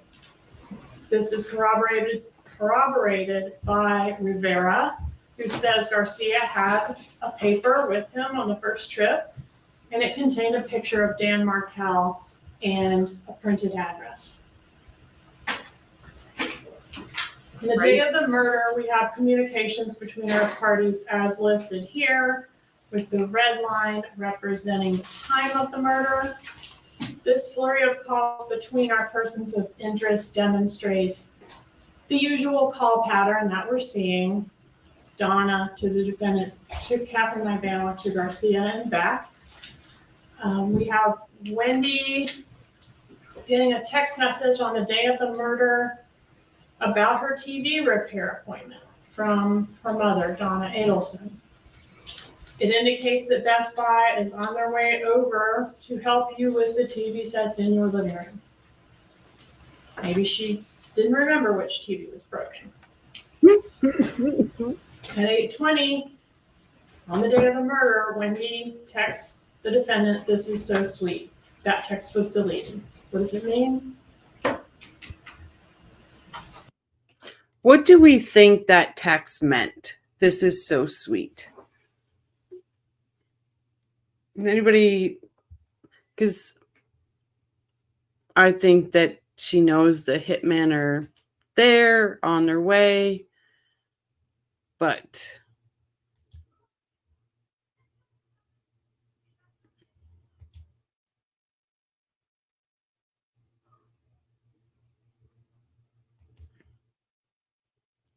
oh no, Jamie Rodriguez deadly. I hope no one is injured. Yeah, so do I. But not one of these people thought this was heinous. It's really creepy. Really, exactly, Beverly. The Broke Trio just happened to use murder as their names of occupation and just happened to find an ex-in-law. I think it's a murder reference, not talking about over-sweetened coffee, right? So she deleted it from hers. I wonder if Charlie deleted it from his, if there is something there that we just don't know yet. Wendy thought she was using WhatsApp, but was using the message app on her iPhone. They both have green icons, right? Hey, welcome. She was talking about Donna's latest batch of banana bread. Wendy's neck is huge. Yeah, remember, she wanted to be a giraffe. I think Wendy thanked Charlie for the murder. I do too, but Tattles, do you think that maybe Georgia has what that's meaning, but she hasn't put it out there yet?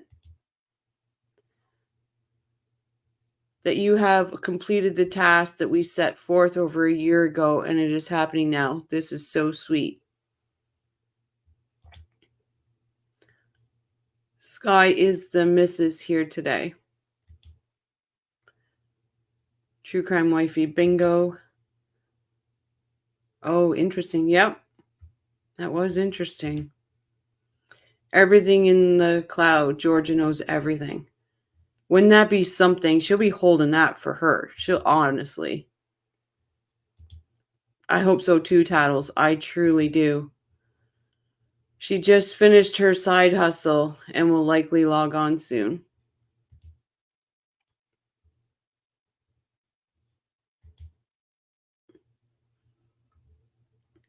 And then Tattles, the prosecution should have more information than us. Yeah. Oh, absolutely. Can you imagine? But when that's going to be a smack in the face for Wendy if she has something off of Charlie's phone. George is my hero too. George is coming back a lot to use against Wendy when Wendy has no immunity. I agree. Thank you. I hope so too. I just went to look again and it looks like it's now under control. Oh, that's good. Hopefully everybody's okay. The state has so much more than we have seen. I agree. Absolutely. Nothing on a phone or computer ever goes away. The key, I think, to a lot of their conversations is going to be that WhatsApp. I'm hoping they got stuff from there. At 9:19 a.m., there's a phone call between Wendy Adelson and this defendant that lasts about, 30 minutes? No, 18. 18 minutes. So this is about 30 minutes before the murder when they hang up. They say they were discussing this TV that was not repairable. The TV that he gave her as a divorce present because it's cheaper than hiring a hitman. Only you guys can assess if you think that might just be a coincidence and nothing more. The Prius is at Premier at 9:16 a.m. The last phone communication between Garcia and Rivera is at 9:16. Afterwards, the phones turn off, consistent with what Rivera told you.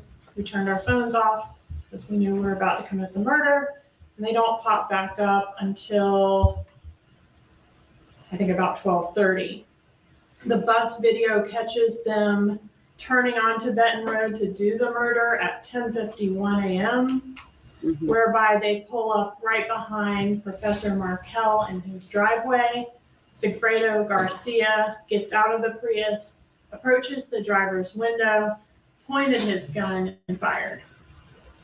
Dan Markel raised his arm to protect himself, but it was no use.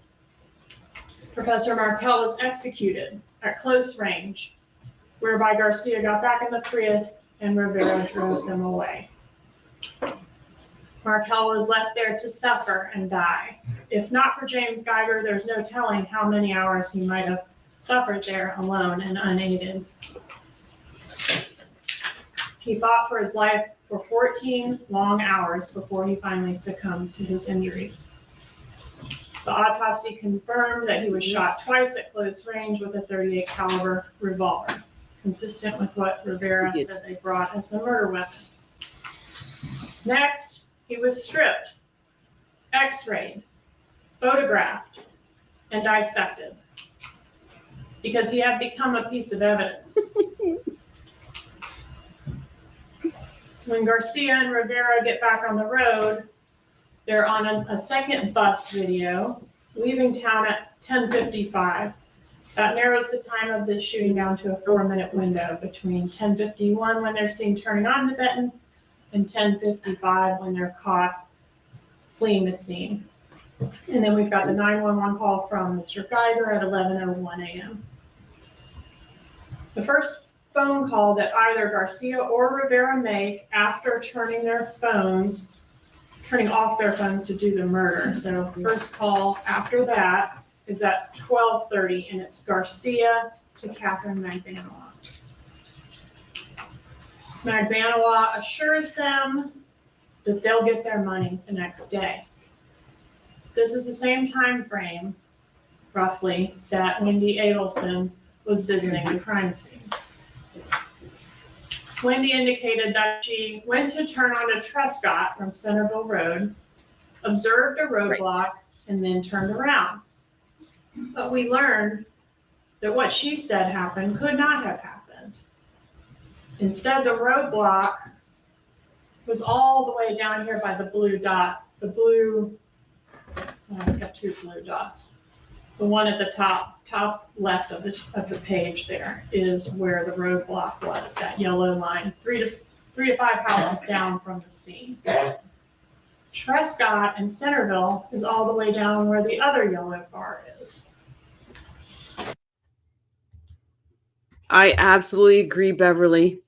That's why she put up a fit about the Blu-ray not hooking up to that TV and all that, because it was full of boxes. Because we know from Ruth that house was empty after the memorial for Dan. She puts it in her book, and they were ready to go. I believe if she flees, she'll flee without the boys. Absolutely. I just don't see her fleeing. I think there's too many eyes on her.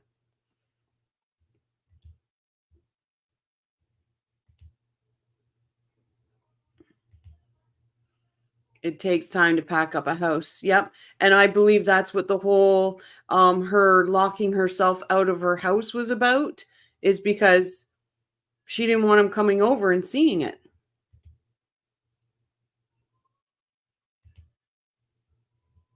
I believe she's got eyes. You honestly, Sanford's not letting her get away. I wouldn't be surprised if he's parked outside her door wherever she is. He's camping out. They use that other two. Yep, exactly. He did say that. And the whole locking herself out, I think, was just a story.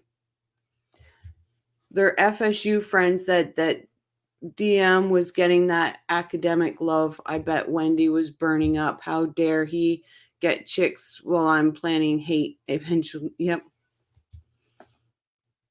Look at Charlie. He knows he's getting life right now. Oh, yeah. He knows it. There's so many times his face, you could read his face. Yes, Wendy stopped Jeffrey from going down the hallway to watch how to train a dragon too, because the other TV was gone. Yep, I agree, True. I think there's vodka in Rashi's huge water bottle.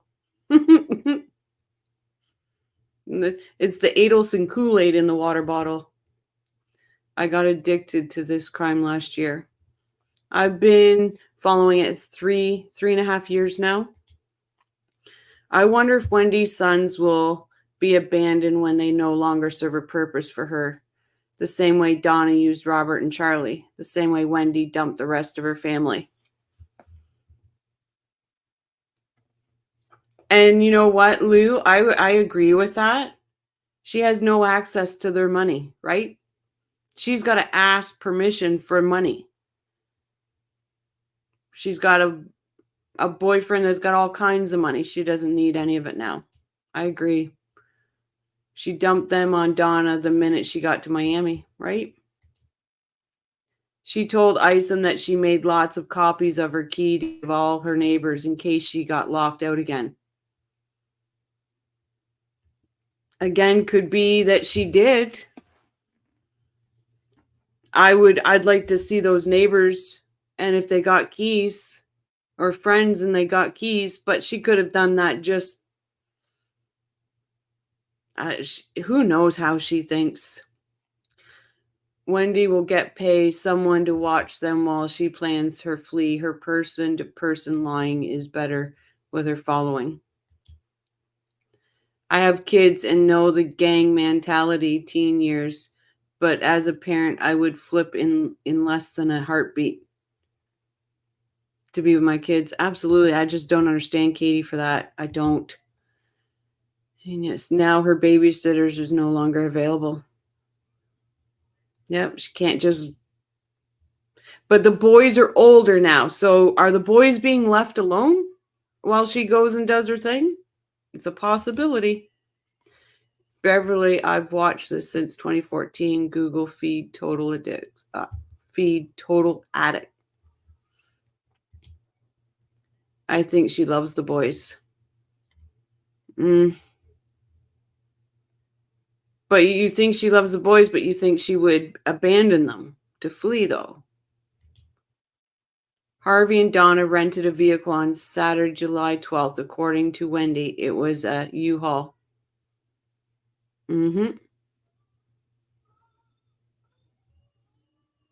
I wish they could get that Sun Pass. I wish, because the Sun Pass wouldn't it show what type of vehicle it was on? Part of her alibi. Deborah just waiting to see Wendy get arrested.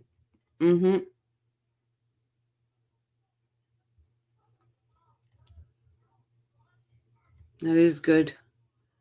I hear Bree is available.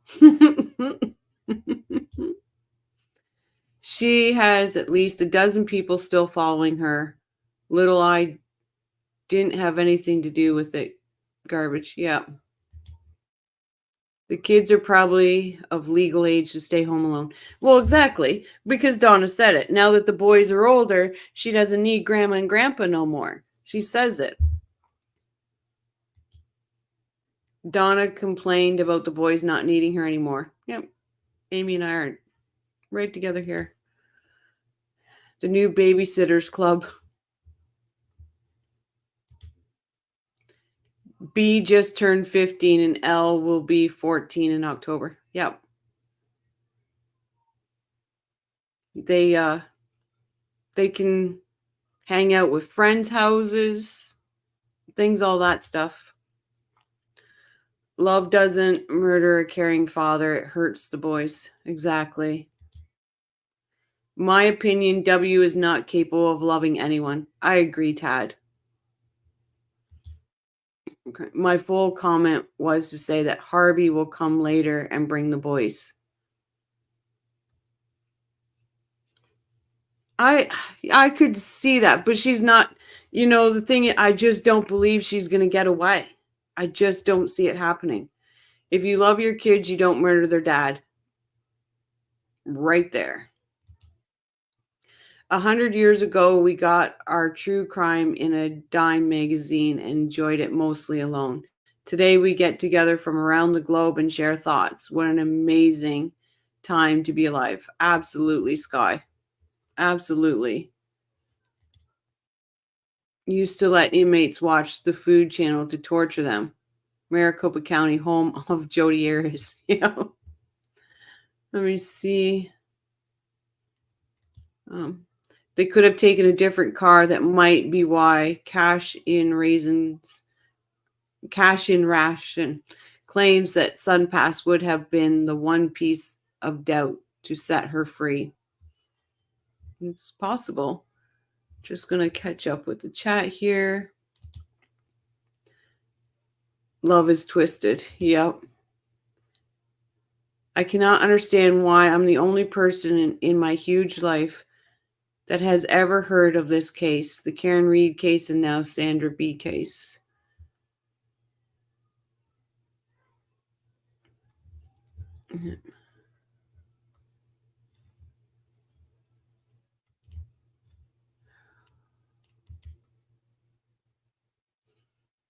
Have me on a swatch, 24 hours food torture.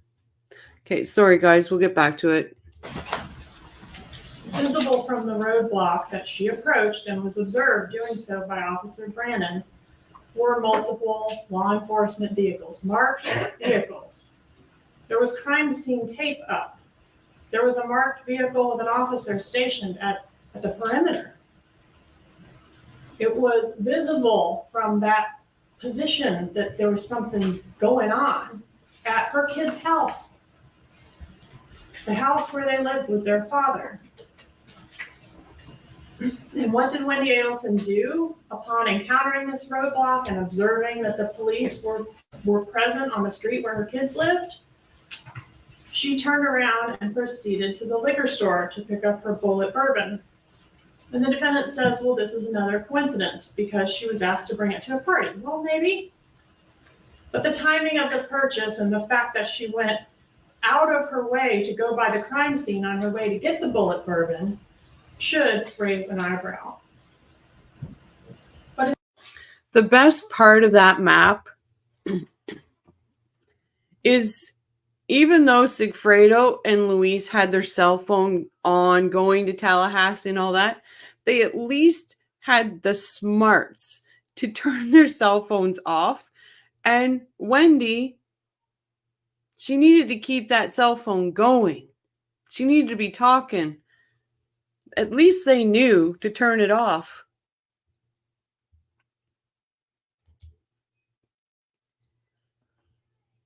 Obviously, my typing skills are not great. No voice to text on this Chromebook. I am a true Gen Xer.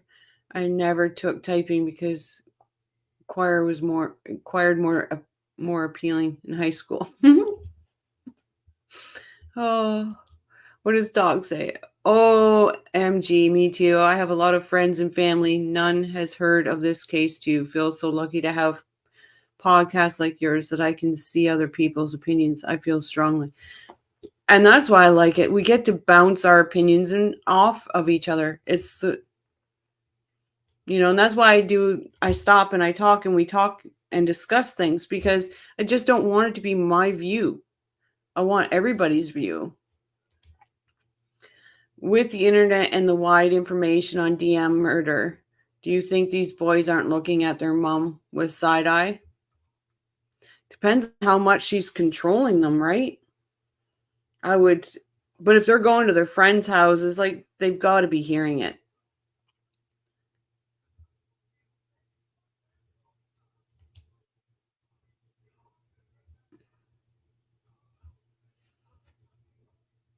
It's what she didn't do that's even more suspicious. She didn't ask Officer Brandon, hey, what's going on? She didn't call Danny. She didn't call the police to make any inquiries, or even the daycare to make sure her kids made it there that morning. Remember, Danny had her kids. She didn't even call the daycare. Meanwhile, our shooters are headed back to Miami. They pop up on an ATM camera at 6:45 p.m. in Pembroke Pines, Florida. And then both of their phones are consistent with being at Rivera's residence as of about 7 p.m. that night. At 8:23 p.m., Catherine Ivanova and the defendant make plans to meet up at his house. At 9 p.m., Donna texts the defendant, outside your house, to which he responds, 10 men. He told you from the witness stand that this text meant that Donna was just passing by his house on her way to Tallahassee, and that they weren't meeting up.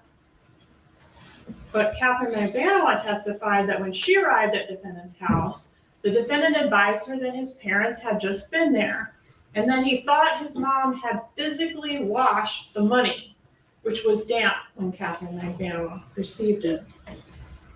Magbanua finds the defendant to be carrying his gun around and in a frantic state. About the time that these two are meeting up at the defendant. Sorry. I was wondering that true, because I believe you're from Tally, right? I was wondering if this is on the news a lot, like, or as it gets closer to the trial, are more people starting to talk about it?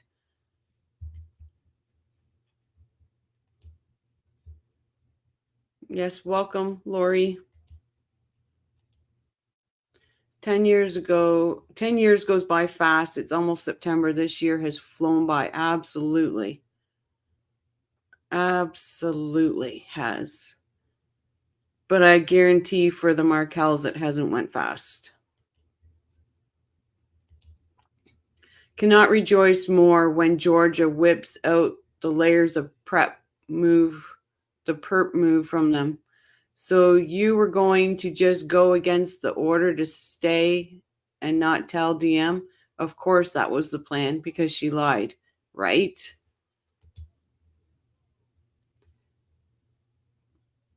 Yes, there is what a regular day in life looks like.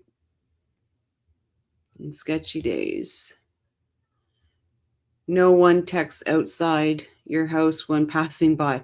Right, Robert? I do not get that. It makes no sense. Hi, Steph. Yes, I've been here for 24 years. So do you notice that people are talking about it more now as the trial's getting closer? And also, are you going to the trial? Hello, welcome. Hi. Did Charlie tell Katie about the wet money?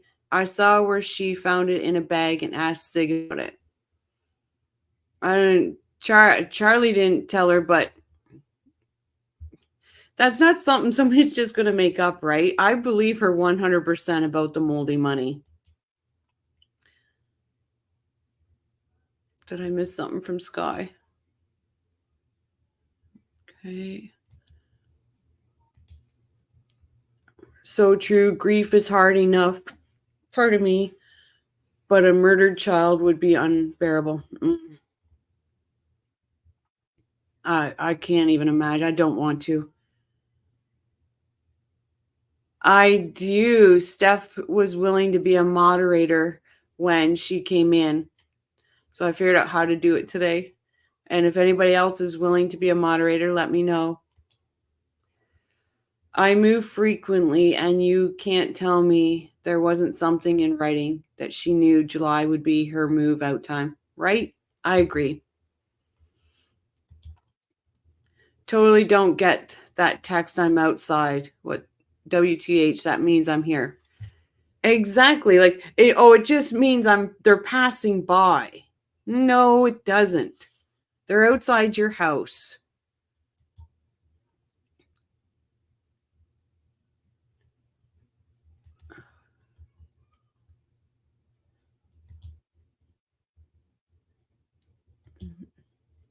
What I mean is Georgia just said that Charlie told her about the wet money.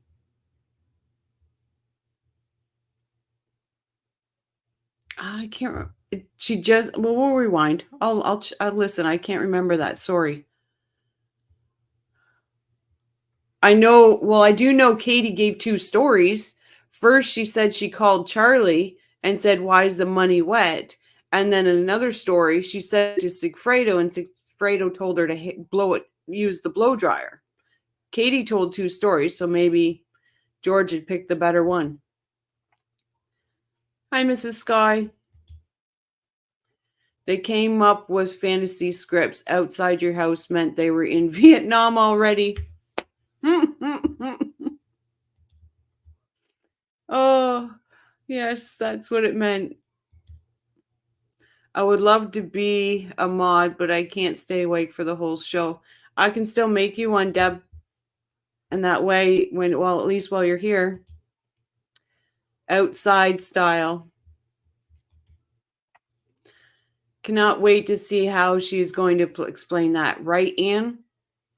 And the sun pass would be amazing. But I put in the map from the icon to Charlie's, and you can take the turnpike, or there is a back way.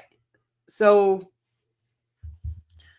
who knows what they done, but there was a money drop. We all know it. Yes. Thank you, Becky. Outside-ish. It was probably hot in the closet. Katie put her share of the money in a plastic bag, and it went moldy from the wet bag. She received it in a Ziploc bag, Ziploc type bag, she said, then in a brown bag, then in a grocery plastic bag.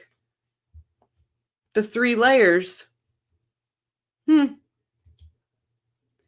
they think the jurors are stupid? Georgia made this case for anyone with common sense. That was Charlie was guilty. Absolutely, dog. Absolutely. Rochelle, no, people don't know this case. I will attend around my own kiddo's schedule. I was in my office 2 miles away when Dan was, we all thought domestic or hit because of the neighborhood. Wow. Well, True Wifey, can you do me a favor? Can you report back to us on the jurors? That would be great. I would be going, but I have a trip planned with my son and his girlfriend, a cruise in November. So they didn't set the date for Donna's trial when I made it, but I will be going to Wendy's 100%. Put in the clothes dryer. Most people have accidentally washed a bill in a pocket. Yep. Like, that's why I say Rashi didn't teach him how to launder money properly. Katie Dot probably asked everyone about the wet money. I bet you she did. Yes, they are thinking the jurors are stupid, plain and simple. Exactly. Absolutely true. I'll make you a mod. I have to do it when I'm outside of StreamYard. It won't let me do it inside, but thank you very much. That would be cool. Not sure what all it entails. Just keeping out people that are nasty, like that one, like the one comment we had that upset the one person last night, things like that. We don't need that stuff. I think she told Sigfredo that the money was wet and he told her to blow dry it. Charlie put the bag in Katie's trunk, right? Yeah, because Katie did tell two different stories on that front. But I have to believe that she didn't lie about the money being wet, because that's a weird thing to say. I can be a mod if you need more. All right, thank you, Tattles. I appreciate it. To be honest, common sense seems to be short supply these days. Yep. You all would be great mods. Everybody would be. Because everybody in here is about the Adelsons, right? So when we get these other people that come in and they're just, sure, we go off the rails and we start talking about food.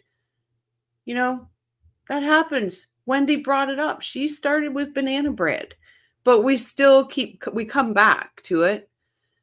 They may need to have the trial in Vietnam for nobody knows the case. Yeah, but if, just like True Wifey said, if it's not that bad, like it's not something that's constantly in your ear in Tally, then, and I guess being the university town too, that helps. Ridiculous, moldy money. How dysfunctional. Exactly, Win, right? It's just horrible. That text looks like a meetup, right? Call us ASAP, outside your house. 10 minutes. You know, that's what you would say. You're going to your friend's house or whatever. Hey, I'm here. I'm outside your house. Or where are you? Outside your house. Why the hell aren't you here? You know what I'm, it's just, you're not going to say outside your house while you're driving by. Hey, you just drove by. I think Charlie is doing the I'm innocent and suffering routine. He gave away his food. He really thought he was going to skate home. Yep. And he truly thought those people were giving his food back? That's hilarious. I think Donna took laundering money literally. Absolutely. It's no wonder she didn't have a clothesline, a string of and little pins pinning up the dollars. Oh, could you imagine?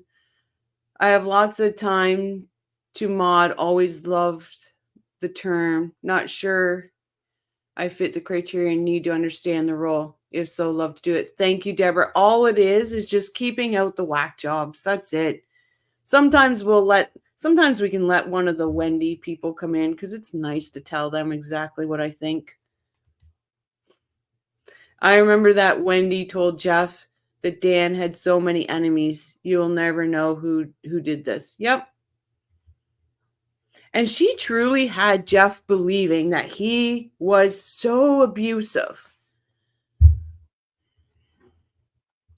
I'm sending you email tomorrow. I cannot go live because I only have 4 subs. YouTube says I need 50. But I can invite you on. I can invite you on mine. And I'll go over and I'll sub. Everybody, please go and sub to True Crime Wifey. I would do it. Want to help. Thank you, Deb. Thank you. Lots of people don't read or watch the news. Right? Look, me and Miss Sky, right? At the same time. I did not see what comment upset Benji, but I don't tolerate any hate on people. And that's exactly, it was a comment about making fun of, because I actually had it up on the screen and I started to read it. And then I noticed what the person was saying at the end. And you can hear it in the video. I'm like, oh no. and I got it off the screen right away. They were making fun of gays and things like that, and just not allowed. It's just not allowed. Making and talking about drag queens and stuff like that. That's just, it has nothing to do with this. So that's why I apologized to Benji, because I could see they were very upset. But food is life. That's right, Beverly.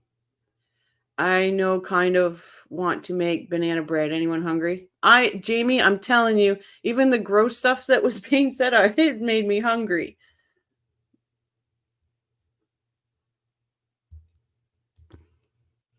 Anyone here would never take moldy money. Just, and the staples. Why? It had to have, Charlie had to be there when that money was being washed. He had to have been there. Unless, because we don't know if Donna and Harvey stapled their money too. But I think it was a family thing. It was Donna, Harvey, and Charlie stapling it and packing it.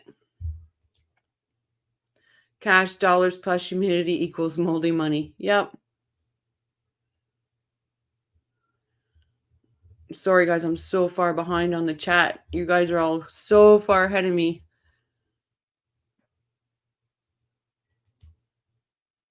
I can't find True Crime Wifey to subscribe. I'll try. I will figure out, find her, and then I'll link True to my page. The moldy money and the Staples had sang red flag. Absolutely. Oh, thank you for pinning that. Thank you so much. Everybody, please subscribe to True Crime Wifey. Yes, I am only on YouTube, no other social media. A good attorney would have told him to deny the staples were his, but who knows what Georgia had. She had June admitting to the staples. Like, Rochelle, Benji brought up a topic that was what started the combo. Okay, thank you. True Crime Wifey, I can't find you. I'm going to, let me see, how do you pin the conversation? Hold on.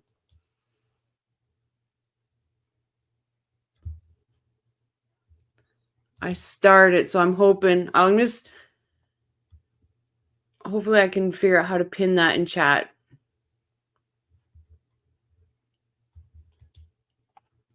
Someone in another chat that stapling money was common with New York grocers. Donna is from New York. That's what I mean. Like, maybe we just don't know. There's so much stuff that obviously wasn't going to come out with Charlie, because if they're going after Donna, they got to keep some stuff, right? Thank you, Anne.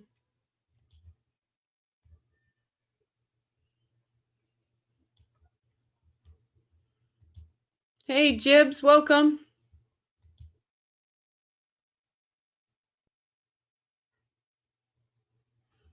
There we go. L'Oreal, Charlie was covering for Donna's stapling. But his girlfriends did say he stapled too. It's illegal to staple money. What an idiot. That's what I was thinking, because here it's illegal to deface your money. The only money that wasn't moldy, from what I understand, is the $5,000 deposit that Wendy gave Wendy. That Wendy gave Wendy to give to Sigfredo and Lee spoke about. That's all I've always wondered about that 5,000, because Katie says Charlie only gave her a couple hundred. But you're not renting a car for a couple hundred, and you're not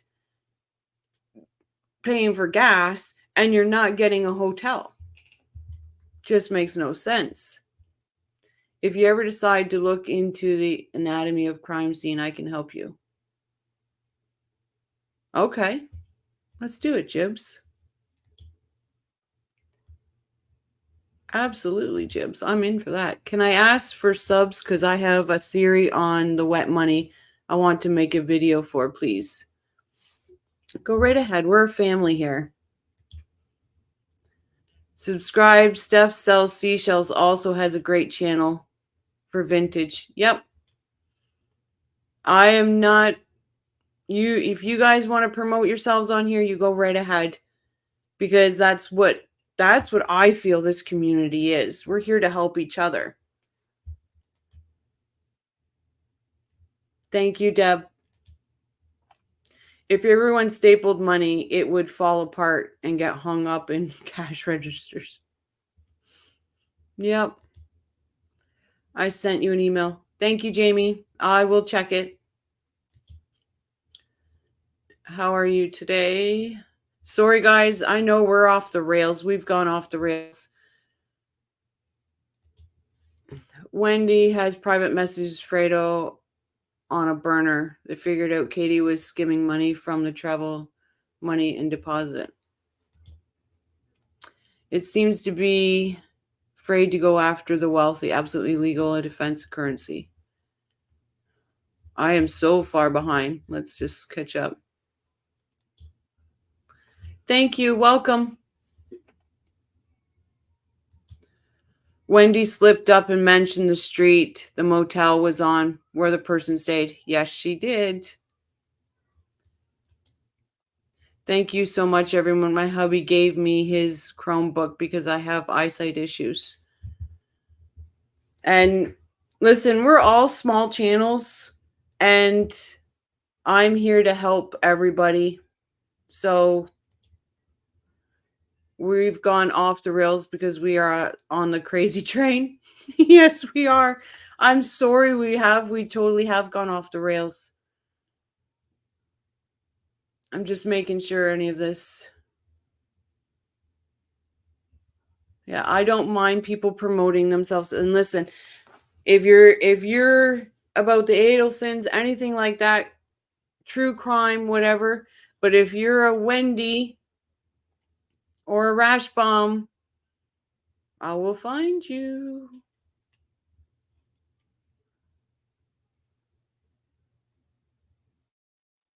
Okay. I wonder if the burner phones were hidden in the ditch behind Dan's house. Tudu and his cohort were seen there. Yep, they were seen there. They came out wet because they must have fallen in the ditch water. Sorry, everyone. Yep. Jane, 36 years and counting. Okay, what did we miss about Jane?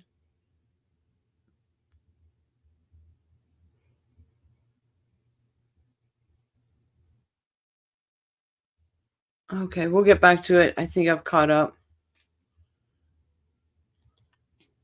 He is an epic liar. Thank you, dog. His house to do the money exchange. Dan Markel is pronounced dead at TMH. So he says he's going to be about 10 minutes out. Here he is hitting at home at 9:40 p.m. At 9:46, we see Catherine Magdanoa, consistent with being at Rivera's residence, and then consistent with heading toward the defendant's residence. She turns her phone off, and it stays off for 11 hours. When Magdanoa's phone pops back up, it's 9:44 a.m. on Saturday morning, and she's headed back from the defendant's house, or the direction of his house, toward Rivera's residence. That's the money drop location. These phones are consistent with a meeting at 10:30 at Rivera's, which is the time, date, and place that he advised us he received his money from Magdanoa. At 12:13 p.m., the defendant reaches out to Magdanoa. Defendant, headed to the gym. Are you taking the kids to the beach? It's so nice. Magdanoa, it's beautiful. Probably the pool. Defendant, nice, have fun. Ethan must be happy. This is what he's texting Magdanoa within hours of her leaving with all the money in the safe. all of the money that he stared at and loved on since he was a child, and he wants to know if she's going to the Great pool. back, guys.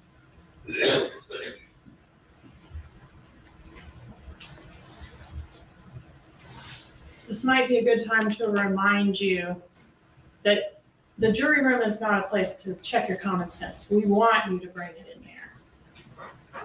You have heard two wildly different versions of how this thing went down, and they can't both be right. I mean, somebody's trying to sell you a bill of goods.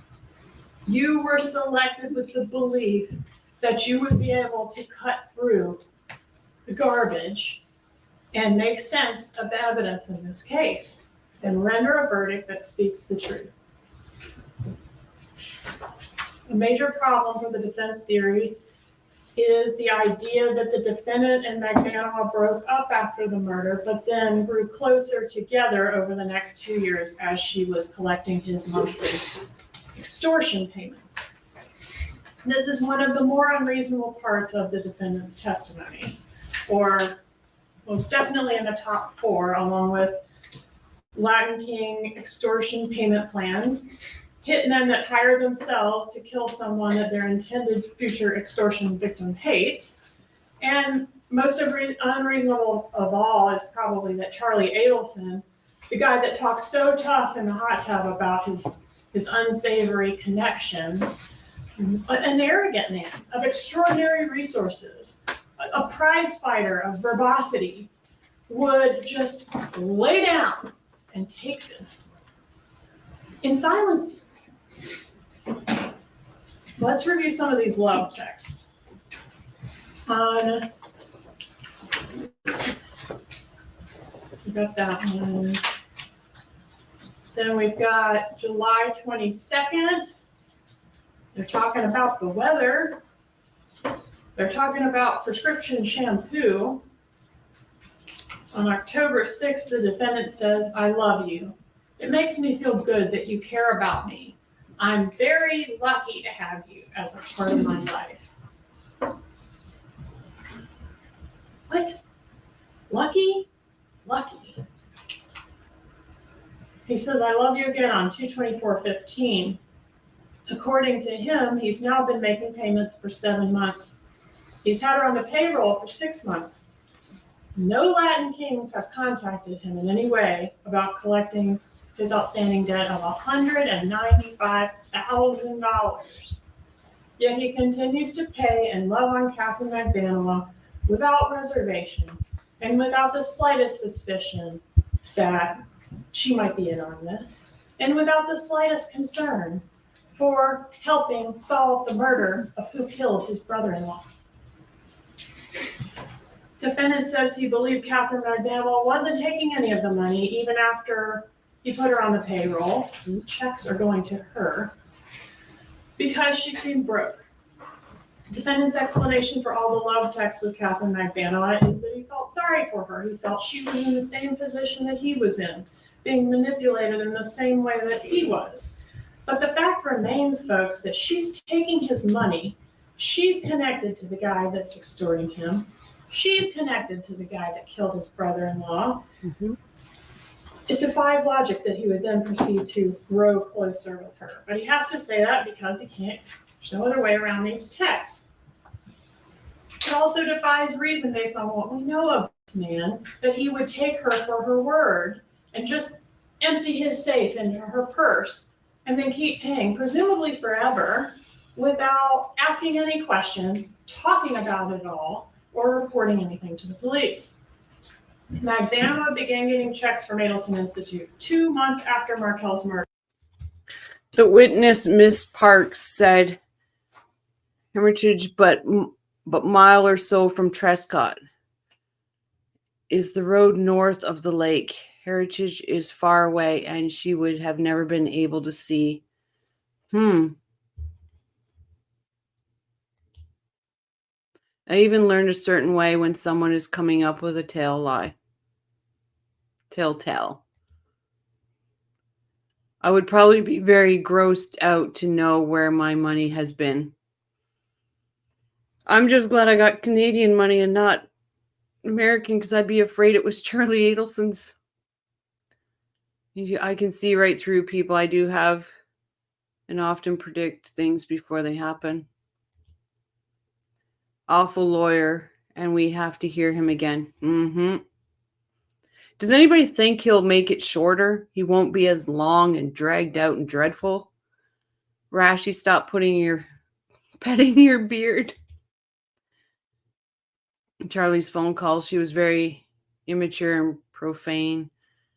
I wouldn't be able to tolerate for her 10 minutes. No. Yikes. How was Charlie loving on his money? Is that the reason the money needed to be watched? Exactly, Jibs. I can picture him rolling in it. Can you not just picture it? Did the town drive through and showed the homes and motel? Yep, she did. It was good. Rashbaum's body language shows he is separating himself from Charlie. Exactly. That chair keeps turning further and further away. I've noticed that too. I think Miss Parks was confused and not being deceptive. She just confused the names. Yeah, because you're not going to, you're not coming up with that story. You're just not. And the way he speaks to his mother, yes. They're both rubbing their faces right now. Yep. They're both like, oh, we're done. We're done.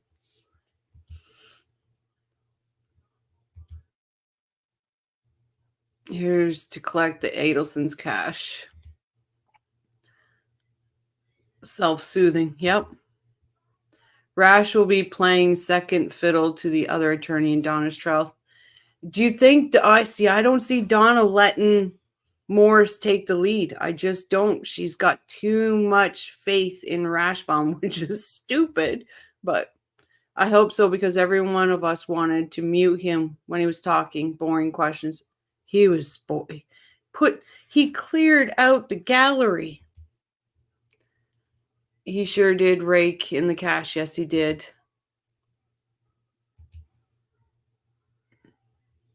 But I will say, True Wife, if you want, I'll bring you on. It'd be great to hear some of your theories about, and to hear about Tallahassee.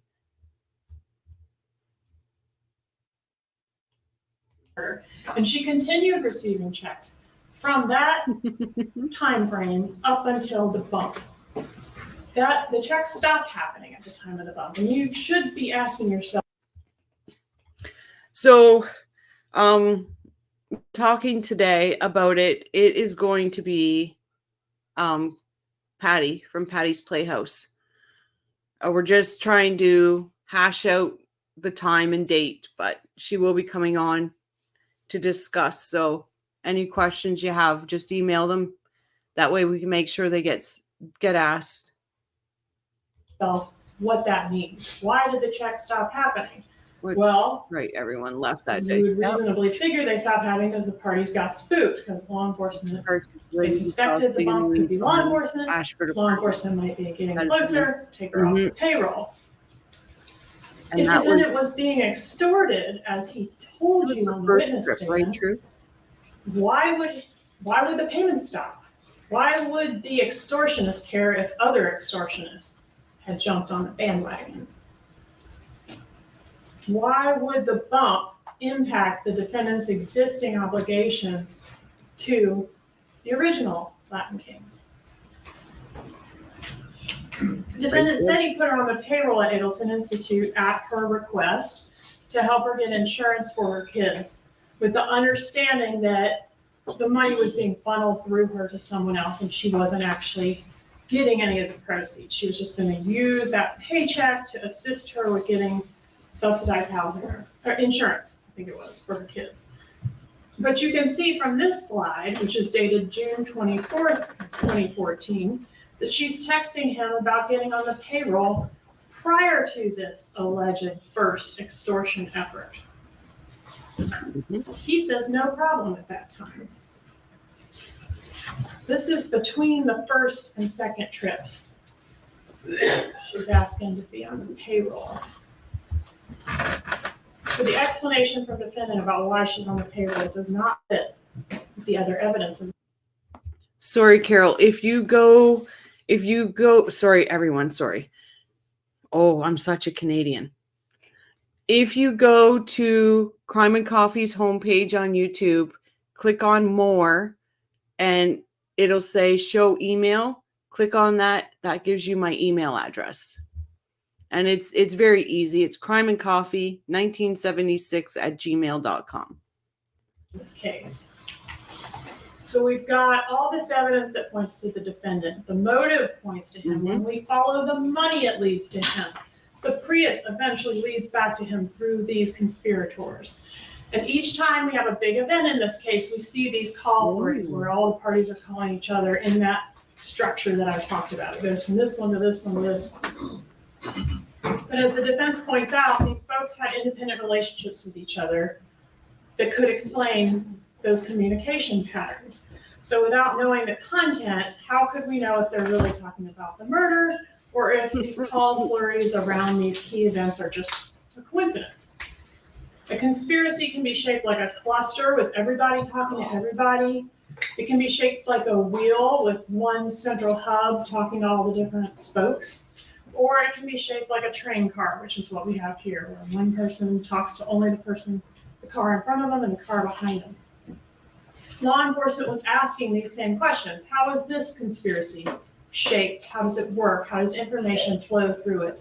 What are different parties' relative roles within a conspiracy? And the wiretap and bump were designed to answer those questions. Did you notice that Donna Adelson, see how the paper is folded in half? She didn't even look at the paper before she put it in her purse. She didn't think this was a process server. She knew exactly what it was the moment this man approached. And then she just goes about her business. Does she give law enforcement this valuable information that could be used to solve the brutal murder of her son-in-law? I mean, this guy that approached her obviously knows something about who killed Dan Markel, right? So surely she went straight to the cops. Nope. Instead, she goes straight to this defendant, who goes straight to Catherine de Panama, who goes straight to Sigfredo Garcia. In that first call after the bump, Donna says she doesn't want to talk on the phone, but defendant can't leave it alone. He asks, does it involve me or other people? Her answer, well, probably the both of us. Probably both of us.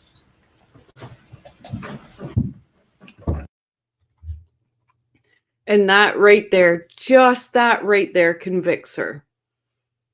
Probably the both of us. And you probably have a general idea of what I'm talking about. These people are just stupid, stupid people.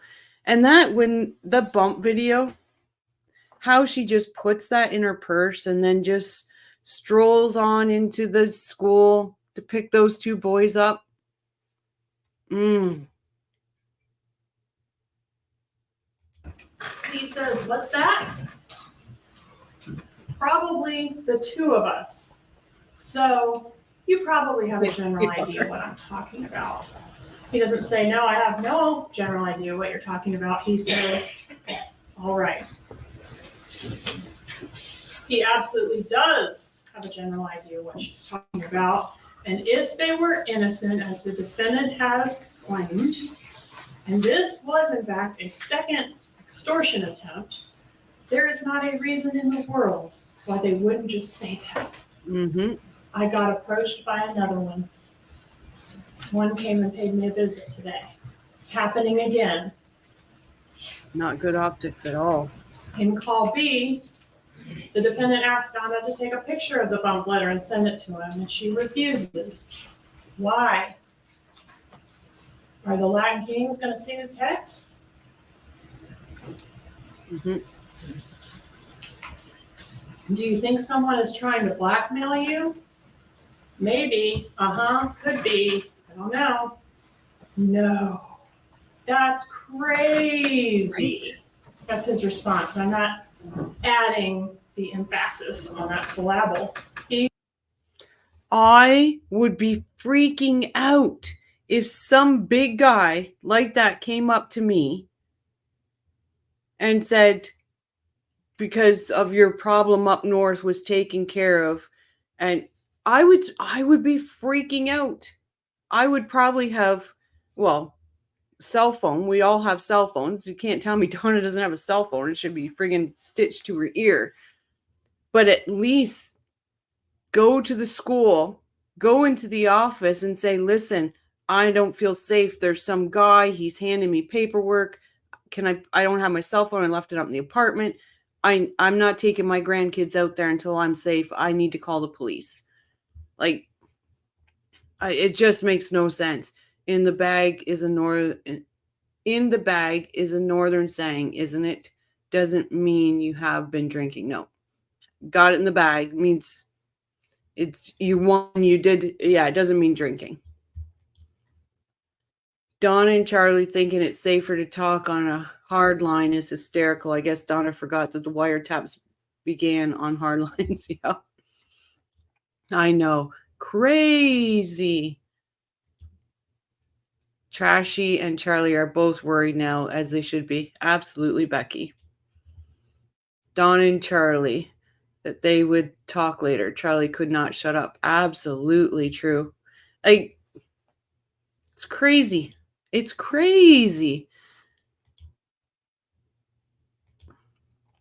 Georgia having a bit of fun with it. Yep. She's rubbing it in there. Look at Charlie's eyes there.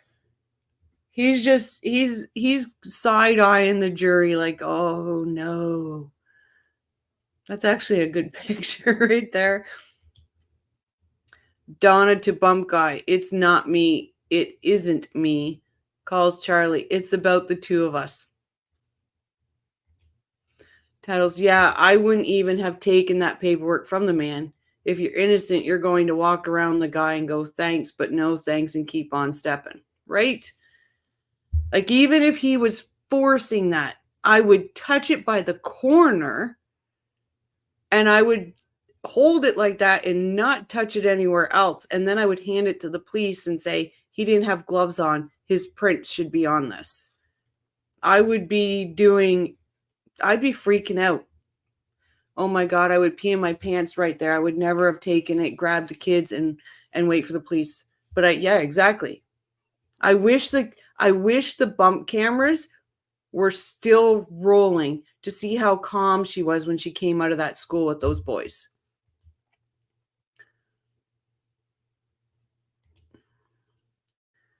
That is the only way to look at it. But if you are hunting a killer and you get him convicted, he is in the bag, or you've bagged your, yeah. That's like, it's a win. It's in the bag.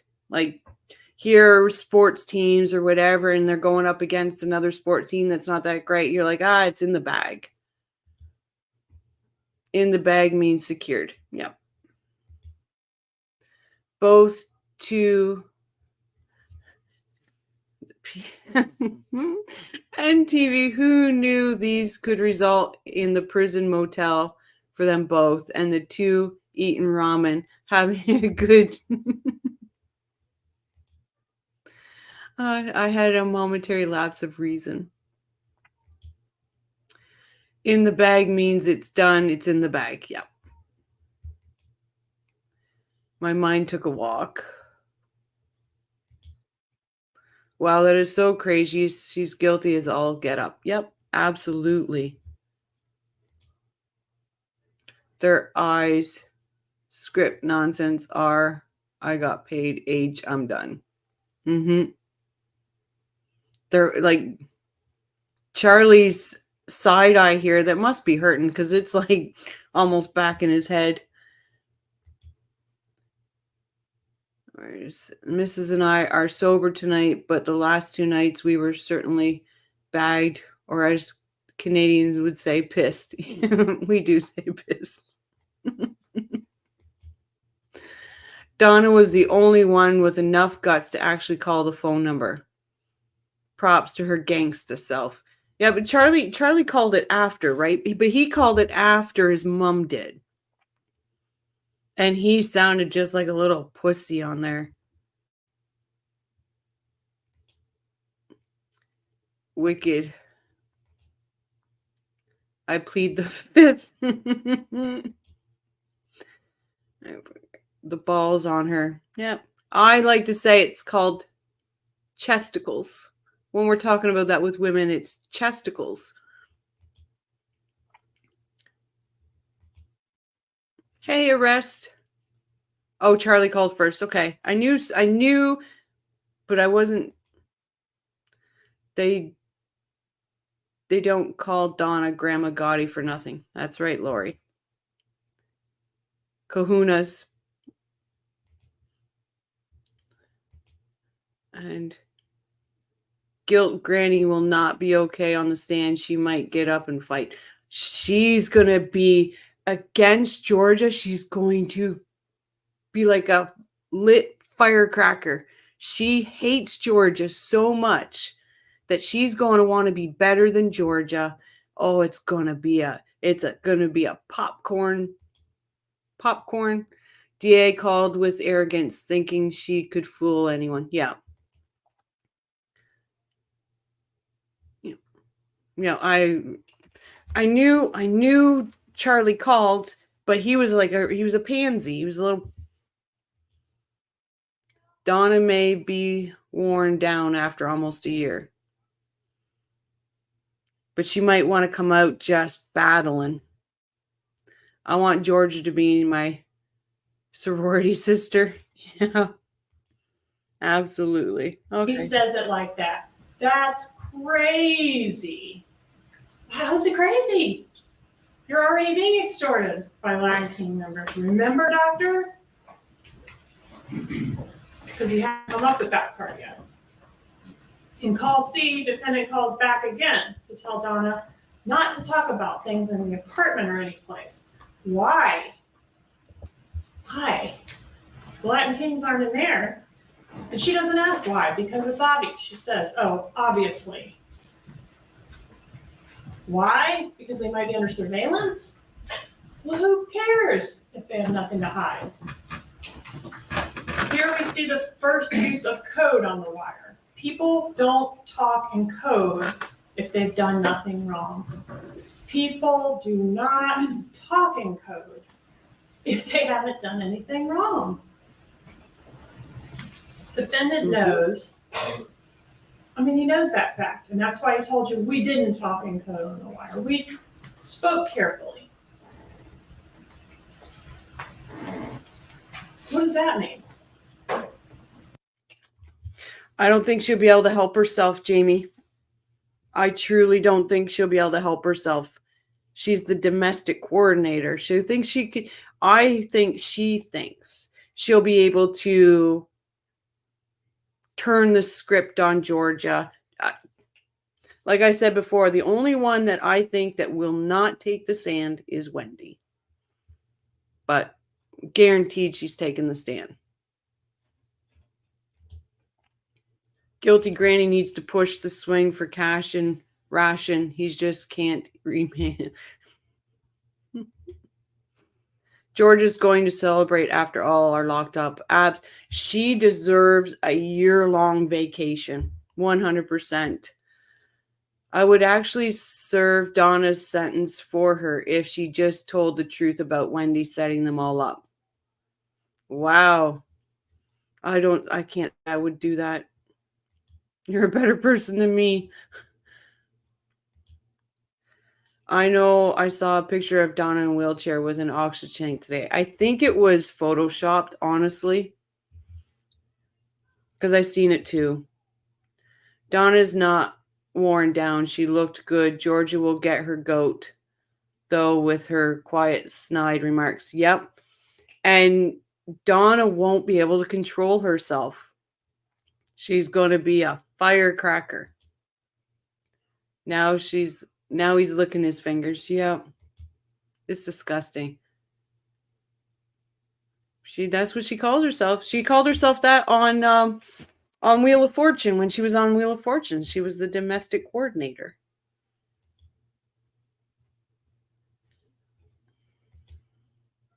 Donna's best chance is not to testify. Exactly, Tattles, because she won't be able to control herself. And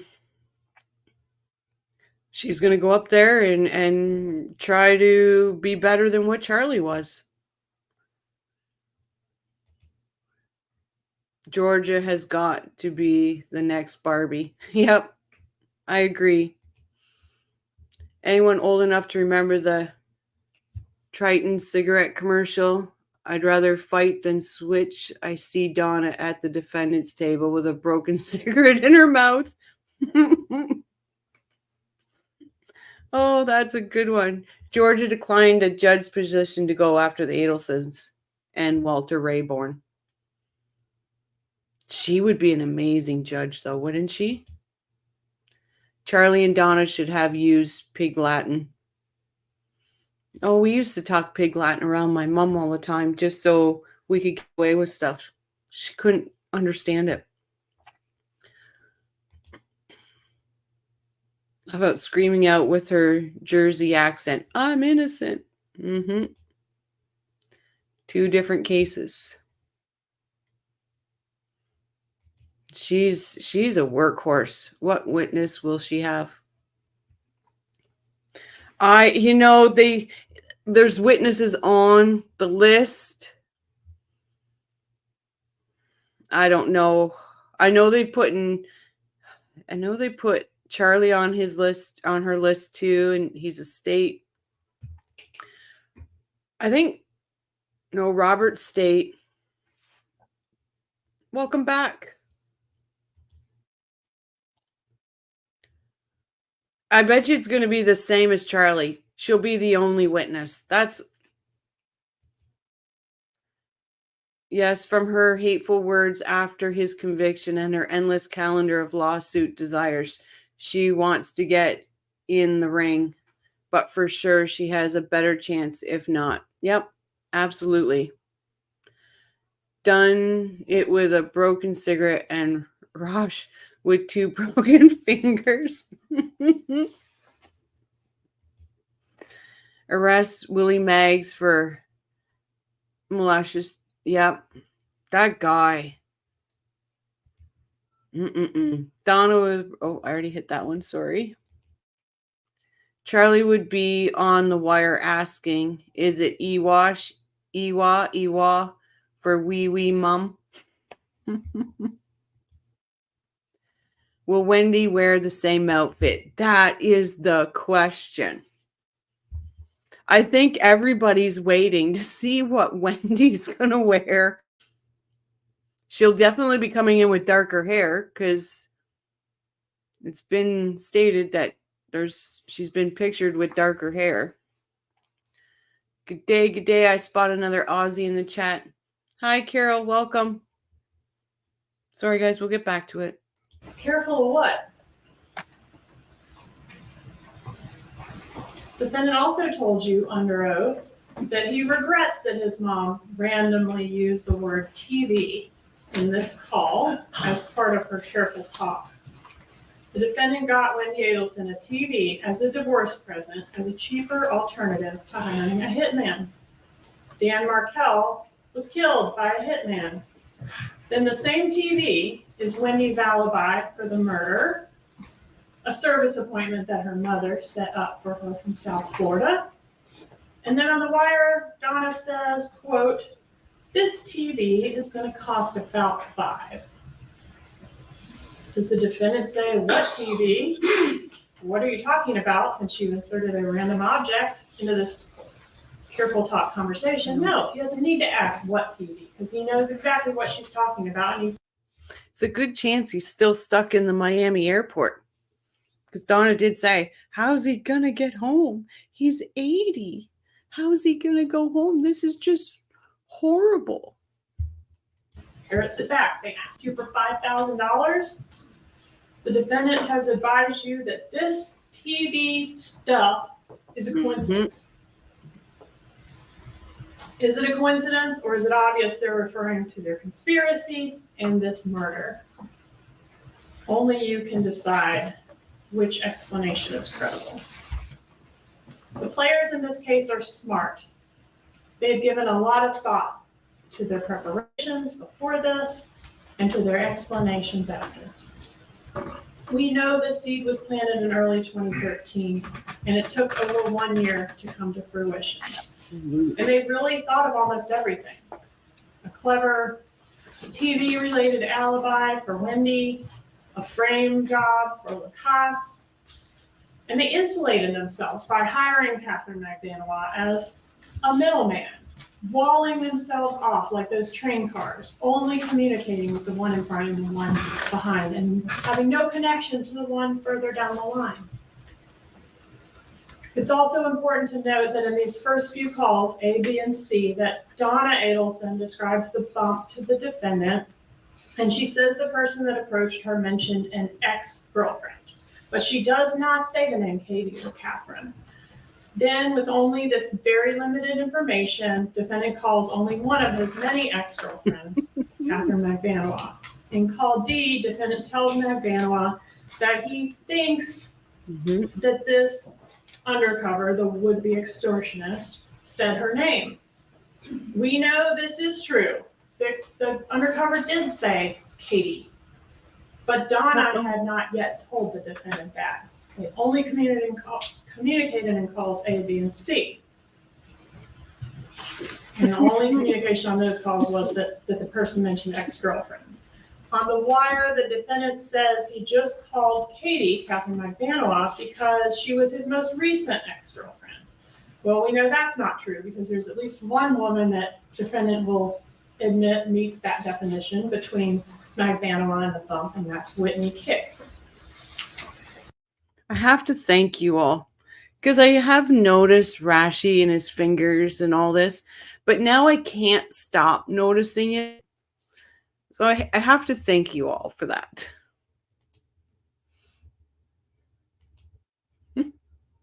On the stand, he told you all that all the you might not be the right Katie conversation. There's several mentions that, I'm not sure you're the right Katie. I apologize. I'll feel stupid if you're not the right Katie. That was designed to reassure her that he was not setting her up. Once defendant meets with his mother and gets the details and the paper with the undercover's phone number, he meets up with Catherine McVanois. I wonder. At Dolce Vita.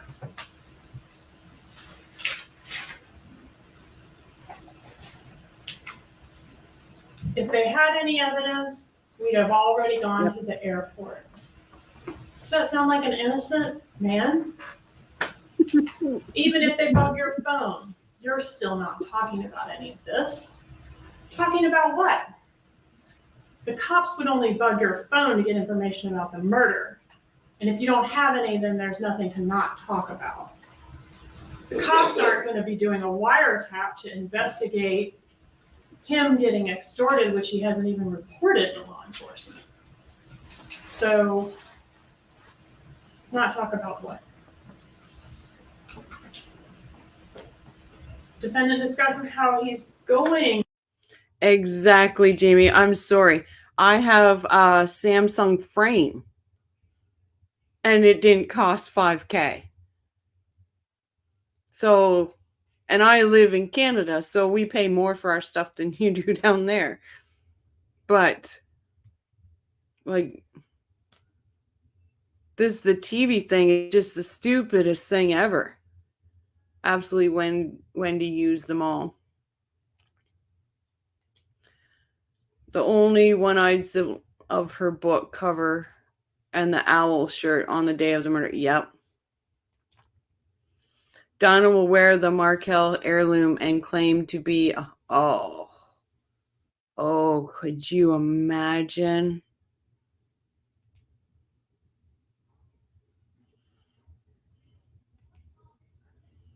Rashi reminds me of Mr. Burns from The Simpsons with his fingers. Oh, I can't stop noticing it now. And to start arming himself and is prepared to shoot. He told you under oath from the stand that he was being threatened and extorted by gang members for 2 years at the time that this recording was made. And now he's just starting to think about carrying a gun? Does this sound like a man that's been living in fear for 2 years? Does this sound like a guy who lays down and takes his lumps without question when threatened? Someone comes up to me asking for money in my house? He says that. Lines 23 and 24 on the top there. He says this as if it's a preposterous proposition that somebody would just walk into his house and demand money. But isn't that what happened to you? How is that preposterous? But wait, what changed? On the next page he says, yeah, and guess what? When the fucking police show up and there's a doctor, there's an oral surgeon standing there with a dead gang member in his fucking driveway, they're not going to come down too hard on me. This is the same man who took the witness stand and swore under oath that he was a victim in this case and that he had been too paralyzed by fear of gang members to come forward and report his victimization. Dr. Adelson on this recording is the real Dr. Adelson. On the stand, he was so controlled, so knowledgeable about his case, so practiced. But there is no way to explain away his statements on this recording. When the bump happens, you get to observe this defendant in action in his role as. Sorry, guys. We don't know what she spoke about, but yes, she did. And I do feel strongly about Jane. She's a flying monkey. She should be ashamed of herself. But they did go for a walk. And the reason that walk is so important is because she told everybody that week she had laryngitis and she couldn't speak to anybody. Well, she couldn't speak to Dan that week because she had laryngitis. She lost her voice. But here she was going on a walk with Flying Monkey Jane. And her phone records are going to show she was on the phone that week. She didn't want to talk to Jeffrey. But yeah, I do feel very strongly about Jane. I think she should be ashamed of herself. And I definitely think she should be writing even coming on some of these podcasts and publicly apologizing to Jeffrey. Absolutely. Is that the Charlie truth? Go, Georgia, go. Yep. Beverly, watch the way she looked the jail officials at her first hearing. Oh, and the gaping mouth. It's actually the pictures on the thumbnail. My kids are fantastic. The youngest is getting ready for pre-med. I'm just saying, as children, the boys were not angels. Absolutely. I get it. My son's 28. But he broke things. You didn't call to have it fixed. It was gone. Georgia exudes powerful confidence fueled by the truth. Right, Sky? 100 with that. So knowledgeable and so practiced. Absolutely. I saw that she was super defensive and that dark-haired lawyer was, she was she was something else. Jane was the pawn to put Jeffrey's name into the mix. Yep. But the way she talked about Jeffrey and all of that, and then she just owes that man a huge apology. And the way she stood around, because it says in Ruth's book about the friends that were circling her at Dan's memorial. You know, she controlled 2 generations with that evil eye. Yeah. I will listen to Wendy's interview again. I think Jane said something about the walk and what Wendy said. I don't remember her saying what it was about, but they did talk about the walk. Jamie, I loved having boys. I loved having my boy. Poor Jeff Lacoste. She duped him. Yep. I hope he writes a book someday. As fixer, a problem solver. He's working those phones, trying to get Katie to investigate the bump and find out if it's legitimate or not, and also trying to reassure Donna that it's just the cops fishing and it's nothing to worry about. My belief is the reason they didn't go after Wendy first is because she would have rolled on everybody. She would have taken the deal that they tried to give Katie. And I believe that Georgia doesn't want Wendy to have any opportunity for a deal. The bump is an actual recorded example of how this defendant acts when he is threatened by a purported extortionist. And how he acts is the complete opposite of how he's telling y'all he acted in the first extortion. Number one, he does not stay quiet about the bump. He talks about it a lot. There are multiple calls with Donna and Katie discussing the bump and what the next step should be. Two, he takes action. There are multiple in-person meetings with his mom and with Katie and eventually with his dad too about the bump and what to do about it. Three, he investigates the bump. He asks questions. He enlists Magbanua to find out who this is. He talks a lot about his concerns that this will not be just a one-time payment, but could turn into some ongoing problem. And four, he doesn't take it lying down. He threatens Nazi shit if these people think they can threaten his family and get away with it. He suggests that the problem might require additional murder. Quote, if he can't do it, I'll find someone else that can. Number five, he's suspicious. He does not blindly accept the representations of this purported blackmailer that approached his mother. It's clear from the Dolce meeting that he doesn't fully trust Katie. He certainly doesn't trust this purported blackmailer that bumped into his mom. The person that represented themselves, the person that approached his mom represented himself as a Latin King gang member, right? I'm a brother of this guy that I met in Broward or whatever. Please. And he's demanding money from her. Yet the defendant does not take his word for it that he's a gang member.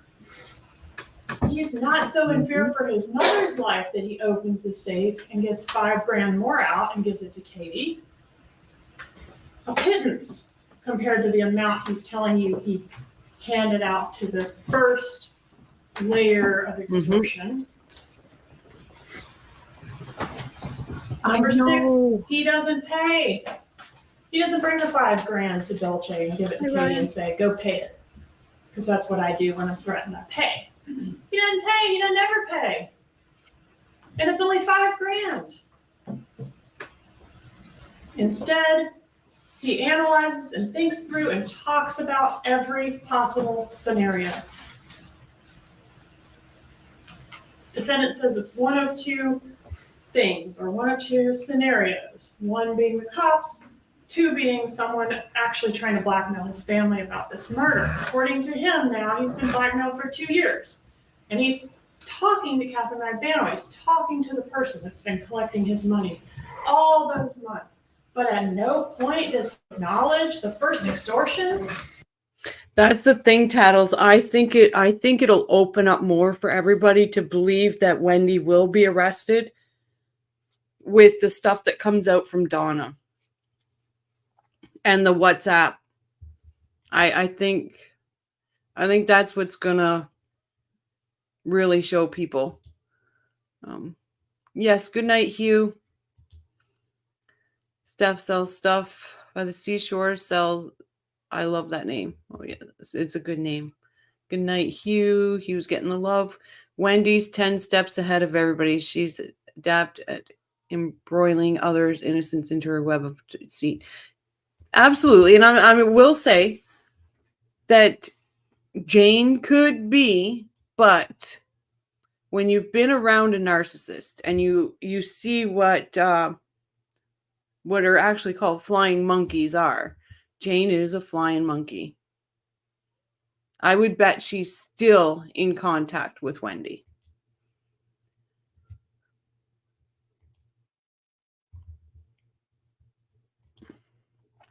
Donna could blow the case wide open. That's what I think, Tattles. And I think when she gets on that stand and she's all heated, because we all know when we get heated, your filter really doesn't work. So what could just come verbal diarrhea out of her mouth on that stand? Georgia kept, sorry, my glasses, that they had her phone number. Reiterating that they had their phone number. Donna could blow the case wide open. Absolutely. Night Hugh. I just want to go up behind him and smack his hand right. It's like a minute ago when I started to laugh, it looked like he was licking his fingers. Oh.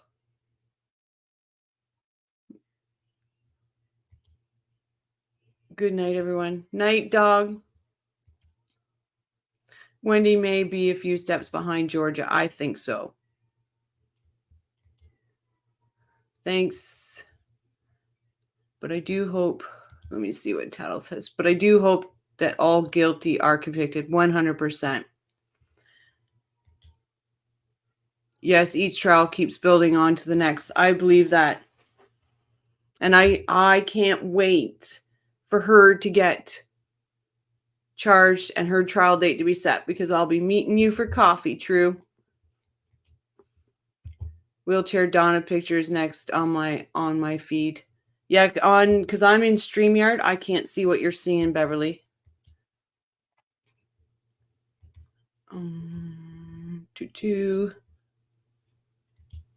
You and me too, sister. No filter. I'm going to now change the tongue twister I grew up with. I think that Wendy is worried about Donna's trial. I guarantee it. Charlie sold drugs, gave discounts for cash. The Adelsons had real estate and tenants paid their rent in cash.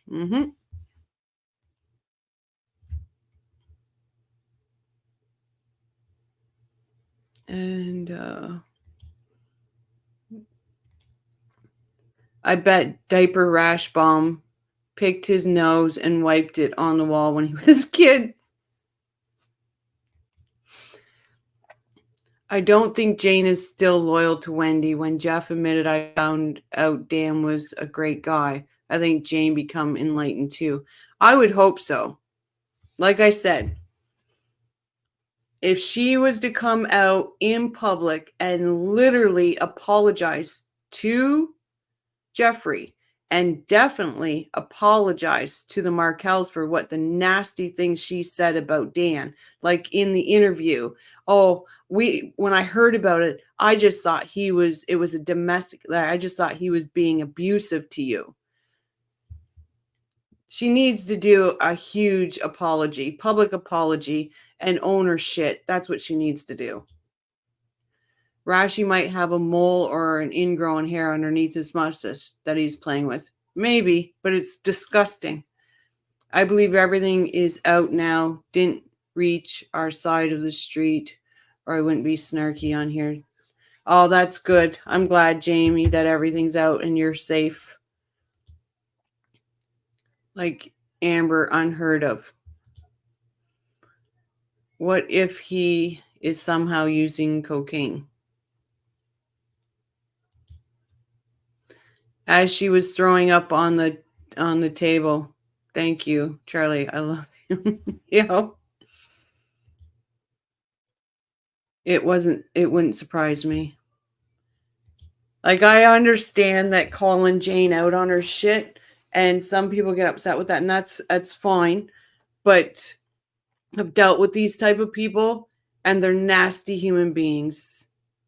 If you get duped into something and stuff like that, okay, but own it. Own the words that came out of your mouth and apologize for them. Don't just snake off somewhere and hide. Get out there and own. And then she was the one that called Jeffrey to tell him that Dan was shot after she threw him under a bus. Own your shit, Jane. Own your shit. In the Dolce Vita meeting, why not? Oh, because she asked me not to talk about it. Well, times have changed. There's a second extortion effort now, and they're approaching my mother. You think I'm not going to mention the first extortion? Your people have been running their mouths, and now they've tracked down my mother. You need to go get this under control. Nothing like that. Mm-hmm. They were Wendy's Next to the words. Dolce recording, defendant begins to explain how to prove a crime. The police have to put the person at the scene, not just in the car.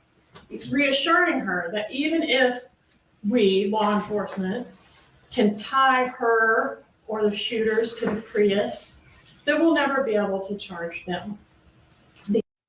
Oh my God, true. That makes so much sense.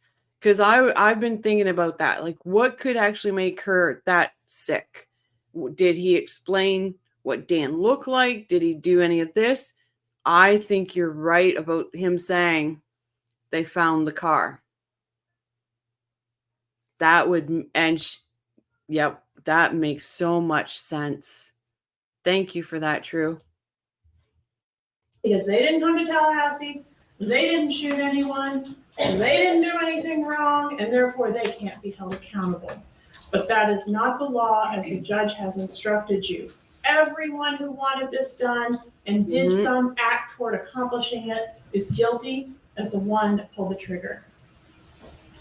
He's also telling her that even if Rivera has run his mouth to this would-be extortionist, his word alone that, hey, if he goes to the cops and starts singing and says, hey, Rivera told me he did this murder, that's not going to be enough.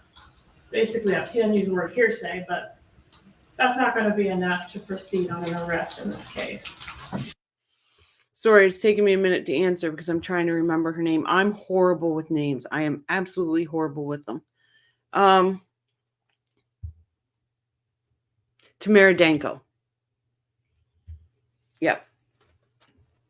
No, Tamara Danko. Wait. No, because that was... Oh, I've got names. True, I thought maybe she saw a picture of Dan dead at the scene. Sorry, wasn't Tamara Dan's friend? Oh boy, it's late. My names are all mixed up in my head. True would know. Arrest would know.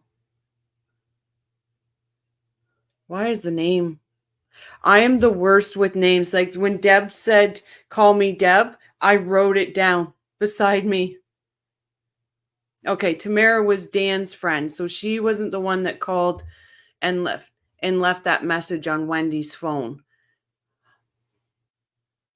Yeah, because I knew Tamara. Yeah, Tamara was Dan's friend. Right. I'm trying to answer April's question here. The lady that left the message on the phone that Isom questioned her about and kept saying, oh, it was a butt dial. It was a butt dial.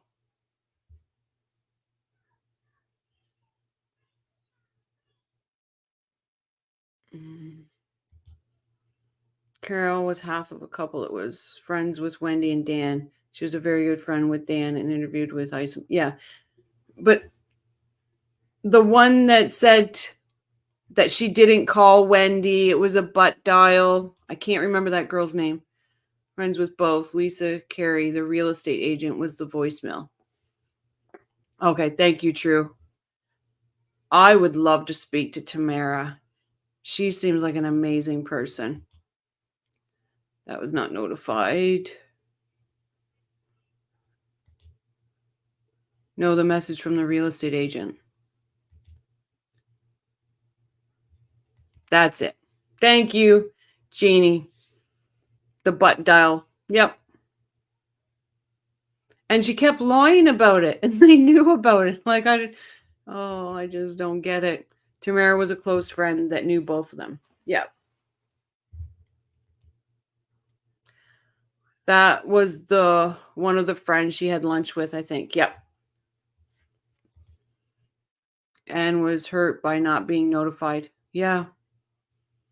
You could tell how much she thought of Danny. You really could. Yep. Janie Silberman, that's correct, was the one who lied to the police. Another flying monkey. This person knows information. So, Katie, they'll be. True, if any of these people are your friend, I'm sorry, but I'm just calling it as I feel. I am sorry if any of them are your friends, but I am calling them flying monkeys. Back. Whoever it is knows information. Information about what? You had nothing to do with it. Remember that, doctor? You've been extorted and that hasn't been reported. What information do they have? You mean information that could be used to solve the murder of your former brother-in-law? If so, why wouldn't you want those people to go to the cops? Ritu, could that not be the one that was supposedly doing an interview at FSU?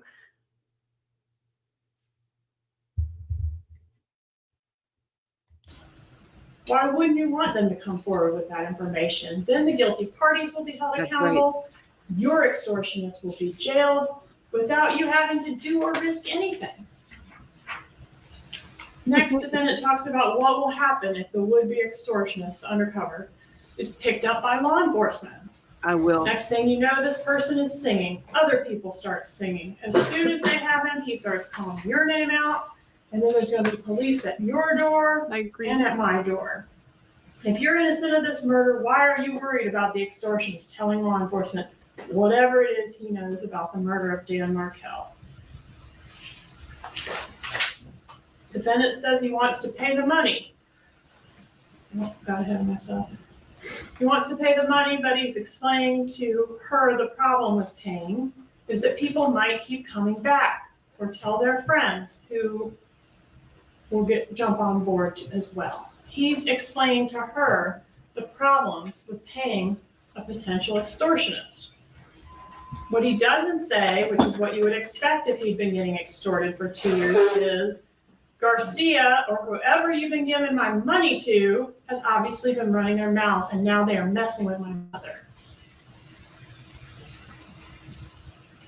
Next, he gives instructions.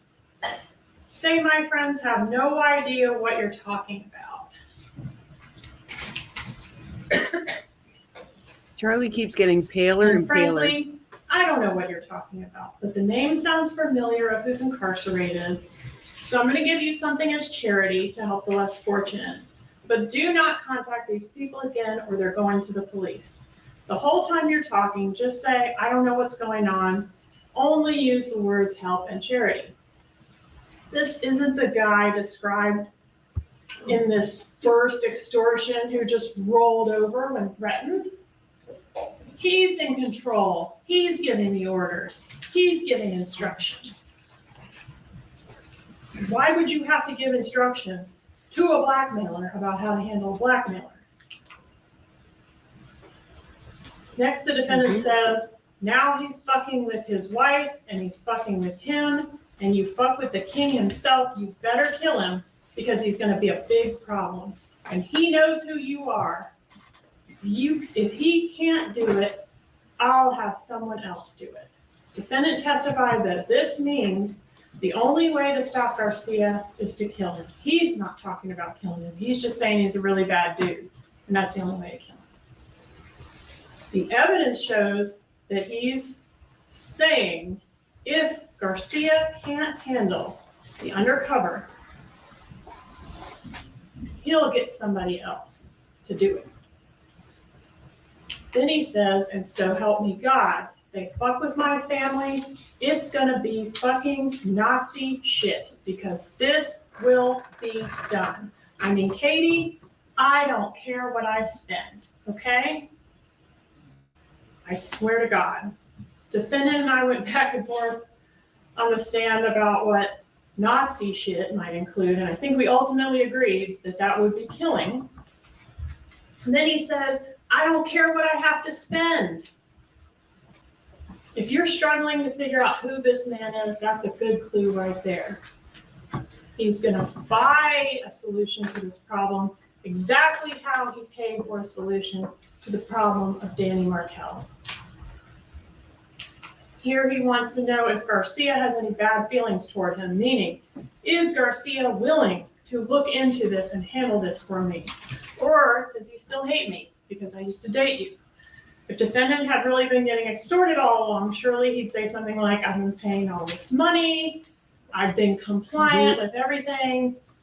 Can you get him to look into this and figure this out? Katie, I'll go to the moon and back for you. Why? Because she did something big for him, and he's going to be indebted to her for the rest of his life. Not because he feels sorry for her, not because she's his protector. He's the protector. He'll go to the moon and back for her because they're neck deep in this conspiracy together. Somebody messes with her, they mess with him. Somebody messes with him, they're messing with her. It's the same thing. Here he's demonstrating an understanding of, a rational understanding of how blackmail works. His example is that you could blackmail someone that's cheating on their wife, meaning you blackmail someone that you have dirt on. You don't go kill somebody and then go up to an innocent person and say, I killed your brother-in-law, give me money. At the end of the conversation, defendant says, you know who this is coming from? Inside. And then I don't have a slide for this, but he goes on to talk about what he will do for her. I don't have to sit here and tell you what I would do. I show you what I could do. You know what I'm saying? You know how I am. I look for things to do. You don't ask me for shit. Didn't she ask you for $138,000 and then a payment plan and then another $195,000? You don't ask me for shit. I look for things to do for you. Is that a statement that would be made to his blackmailer, or at least the woman that's taking the money to the blackmailers?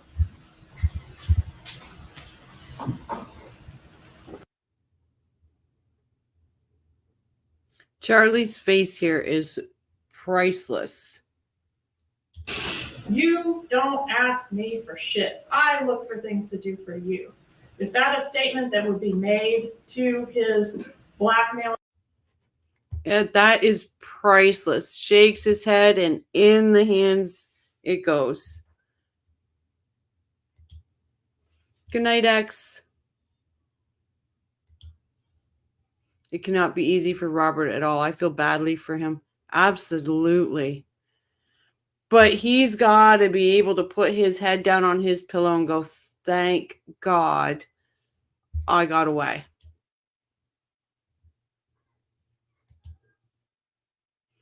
That right there with Charlie is like he knows it's done. He knows it's done. Or at least the woman that's taking the money to the blackmailers. These are just a selection of the incriminating quotes on this Dolce Vita recording, and I know it's a struggle to listen to it. You will have the recording, not the transcripts, but you'll have all the audios. The transcripts are just demonstratives, they don't go back. But you can kind of hunker down and listen as much as you can to get what you can out of that Dolce recording, because it is full of gems, and you can probably think of 10 more arguments than the ones I've just tortured you with today. In the initial recordings, the defendant and Magbanua seem to be kind of dancing around the issue, right? Nobody ever speaks directly. He can't know for sure at this point that she's not involved in the extortion effort or possibly wearing a wire, and she can't know for sure that he's not wearing a wire. So they're both just feeling each other out in the first several interactions after the bump. Really? But those are the best stuff before they start to figure out, okay, we really think this is law enforcement. After the meeting with Magbanua, defendant calls Donna and tells her he had coffee with a friend and gave her some good relationship advice. Now remember, he's not talking in code. He assures Donna repeatedly that it's being handled and there's nothing to worry about. Then we hear in call H, the call where Magbanua calls Garcia and he's really angry. And she needs him to call that number to figure out who this is and to deal with it. Ultimately, Garcia says he will take care of the problem. The less she knows, the better. And then he tells her to stop talking about it on the phone and hangs up. Then we go to this, or that's that. Look at him looking at his watch. Then we've got the real struggle over the phone number. The point of this is this number was handed to Donna. The number goes from Donna to Charlie, to Katie, and now to Garcia.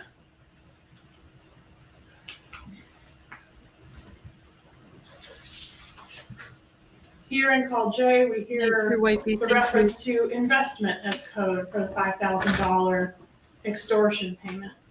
A good investment would be someone who really does know something, not somebody that's just fishing, and will agree that 5,000 is going to handle it. You're going to go away, you're going to be silent about whatever you know, 5,000 is going to do it. A bad investment would be someone who's just read the papers and decided, hey, I'm going to try this, a law enforcement officer, or somebody that's going to take 5,000 and just keep coming back for more and more and more and more and be a continuous problem. This is a composite slide of all the places in the recordings that are in evidence where the parties express concerns about the details that the undercover had. It's getting too detailed. He's coming up with a lot of fucking details, etc. It's obvious they're analyzing the legitimacy of the undercover and assessing how much of a threat he is based on the quantity and the quality of the details that he has about the killing of Dan Markel. Then you've got more property and listing, code talk, more concern that the blackmailer might try to increase the amount.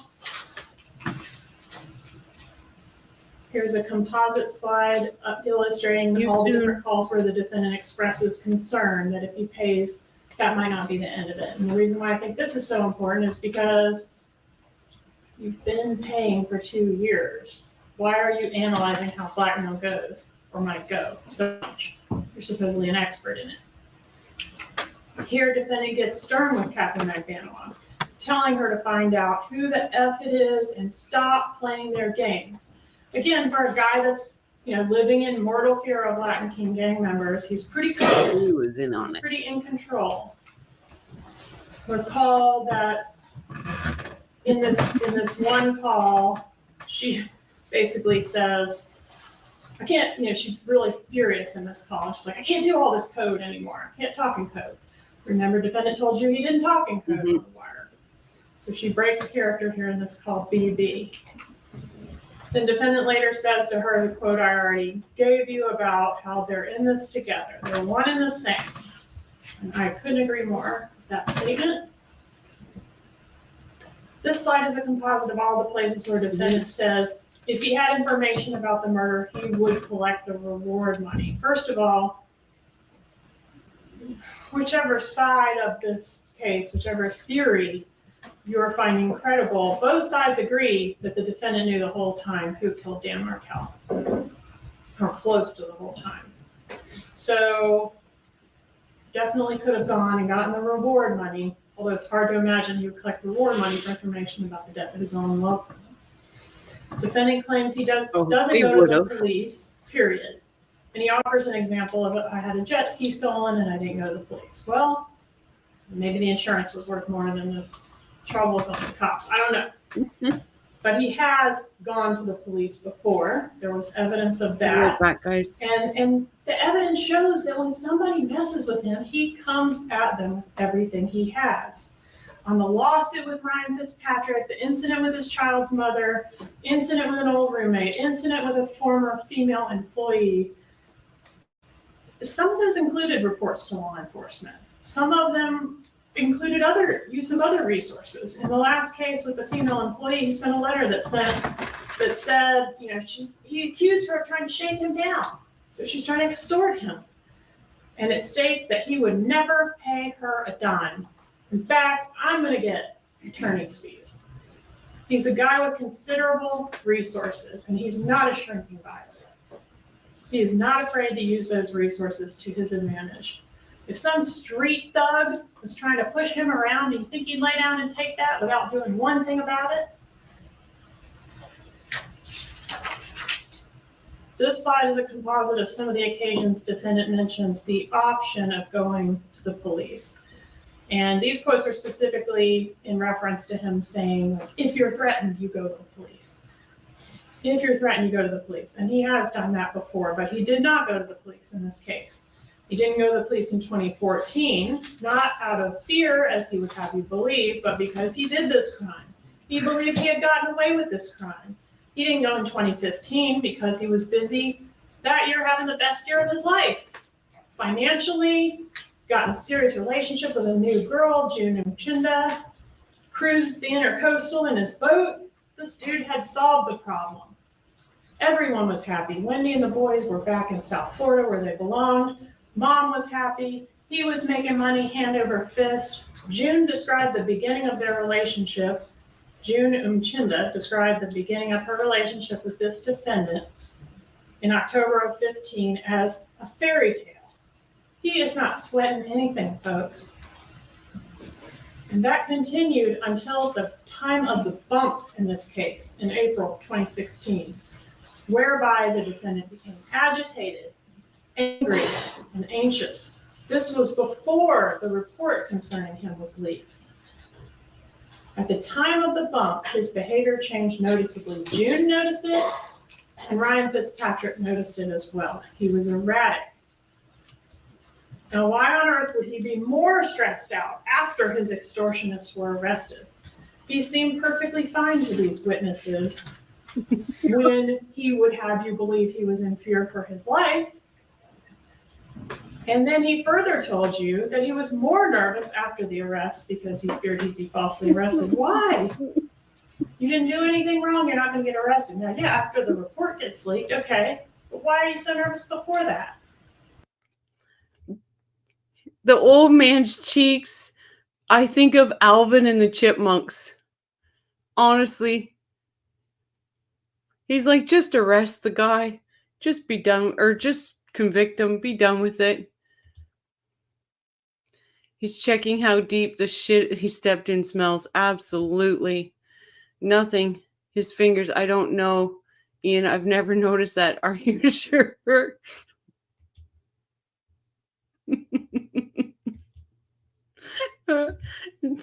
I can't. I was trying not. I almost spit out my coffee. I tell you, you guys got to warn me when you're going to do that. He does. He has like chipmunk cheeks. So cute. Or were you a hot mess because you knew that we were getting closer? Here's Catherine McBanoff and the defendant discussing if the undercover could be someone who's trying to be an informant. An informant for what, if not the death of Dan Markel? He's not going to be an informant on the defendant getting extorted, a crime he has not reported. Here they're talking about whether the undercover is getting his information from the inside or the outside. The inside meaning someone within the murder conspiracy, someone on that board, or the outside, somebody that one of those people told. McBanoff says it can only be one of two, apparently. If somebody's that desperate, not from the inside, because there's too much from the inside that the person knows from the outside, so they won't risk it. That's why I know for a fact it's not from the inside. And then Adelson says, No. It's somebody not from the first layer, but probably the second layer. Yeah, and they just made a big mistake, she says. As the wire goes on and the defendant proceeds to continue to analyze the additional bump efforts that law enforcement makes, that text message, the letter, the call to the Adelson Institute, he becomes increasingly confident that this would-be extortionist is an undercover agent. And then after listening to Donna's call to the undercover, he is completely sure of that. And you have never seen anybody so elated to be under investigation by the FBI for first-degree murder. Consider this in light of defendant's assertions that he was acting strangely after the bump because he was worried about being falsely arrested. To the contrary, he doesn't seem worried at all. He seems thrilled. I think he says it's fantastic in one of these calls. I want to turn briefly to your jury instructions. The defendant is charged with conspiracy to commit murder, solicitation to commit murder, and first-degree murder. Why all three?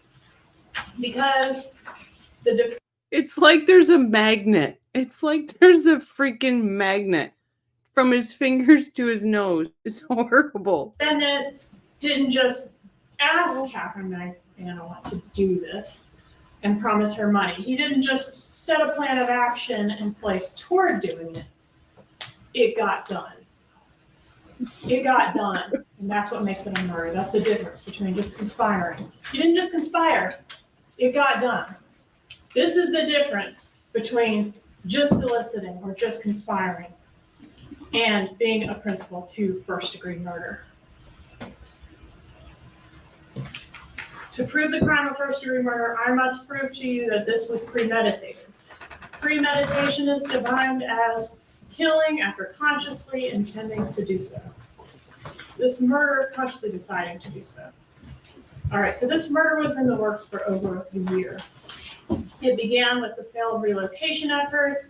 When defendant first looked into hiring a hitman, it took root when he enlisted Catherine Magdalene, and she thereby brought in Garcia and Rivera to do the killing. The planning that went into the killing was extensive, spanning over a year, and it included the solicitation of Magdalene to find someone to do the murder, the preparation of that letter and that envelope that were placed in Catherine Magdalene's diaper bag, free of DNA or prints containing the directions for a murder that was delivered to the hired gun, Secreto Garcia. 3, the payments that were made in advance for renting the vehicles in the hotel room, the expenses associated with those trips. That was part of the planning. 4, the scouting and stalking of Professor Markel that we learned went on in both trips. And 5, the pressure that defendant applied to Catherine Magdalene after that first attempt failed. Get it done, get it done, get it done. 6, of course, is the payment itself. He paid for it.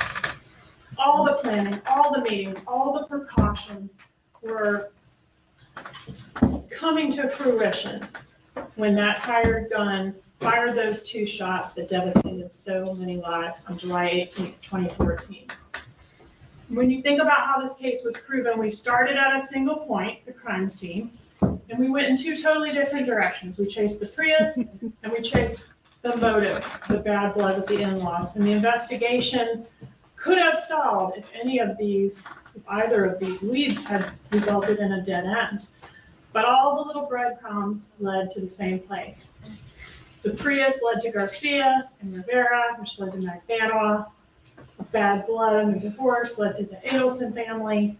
The wire confirmed the defendant's specific involvement, not just some Adelson, that Adelson. Then Rivera and eventually Magdalene confirmed his involvement as well. I want to spend a moment talking about the principal instruction. We talked about this in jury selection.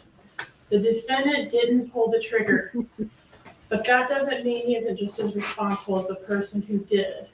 Without every player in this conspiracy, the murder doesn't get done. In your jury instructions, it says there are 2 ways to prove defendant's guilt under the law of principles. If he intended that the murder be done and he did some act, preparing the paper, procuring Magdalene, or said some word, get it done, get it done, get it done, that caused or helped another to commit the crime, then he is guilty of first-degree murder. Or, two ways you can find it. Or, if he intended the murder to be done, and he made or promised payment in exchange for the murder, the crime was committed by another person, he's guilty of first-degree murder. Mm-hmm. My burden today is to prove to you this case beyond a reasonable doubt. The jury instructions tell you that a reasonable doubt is not a mere possible doubt, a speculative, imaginary, or forced doubt. So when you're stuck back there deliberating, ask yourself, what is reasonable? When you're weighing a piece of evidence and deciding, like, is this a doubt or not? Mm-hmm. Is it reasonable? Does it fit with the other evidence in the case? If you find yourself saying, what if, or a fellow juror is saying, what if, without evidence to support whatever it is that comes after the what if, that's speculation. Remind your fellow jurors to get back on track. And that cannot be a reasonable doubt if it's speculation. My burden is to prove the elements of the listed offenses. Nothing more. If you have a question that I have failed to prove the answer to, but it's not one of these elements of the crime that the judge has given you, that is not a reasonable doubt. I'm concerned that you'll get back there and think, well, he didn't pull the trigger, so let's just do conspiracy and solicitation. You guys have worked too hard to render a compromised verdict at this point. I trust that each of you will follow the law and your oath to render a wise and legal verdict in this case. This defendant is guilty of first-degree murder under the principal theory, if ever anyone has been.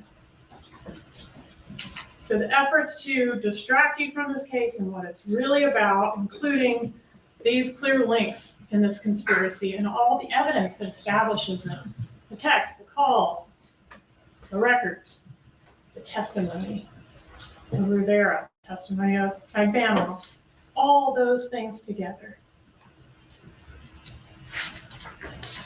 The wiretap, the phone calls, the iCloud messages, and the absence of any other reasonable explanation should all lead you to one conclusion. This is the puzzle.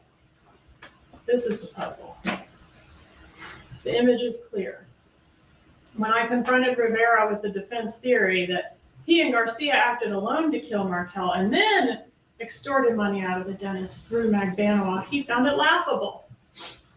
I wrote down his quote, that's a good one.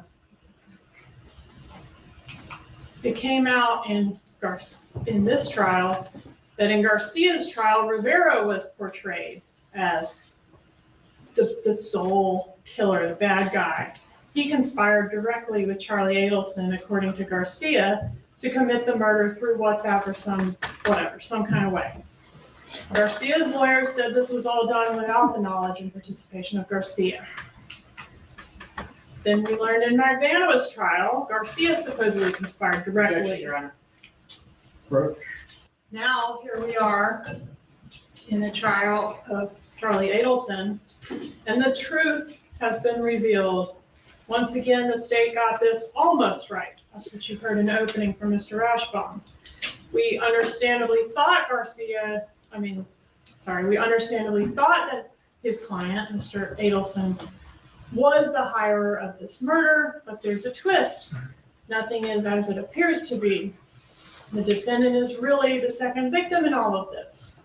Per his theory, the killers drove to Miami twice to kill someone they'd never met and had no motive to kill, in hopes that Charlie Adelson would, one, not report them for murder, and two, would instead agree to give them large amounts of cash at that time and on a payment plan over the next, years.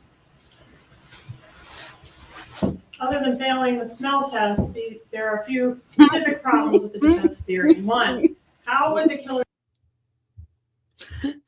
Now when she says, now failing the smell test, all I can think about is Rashbaum.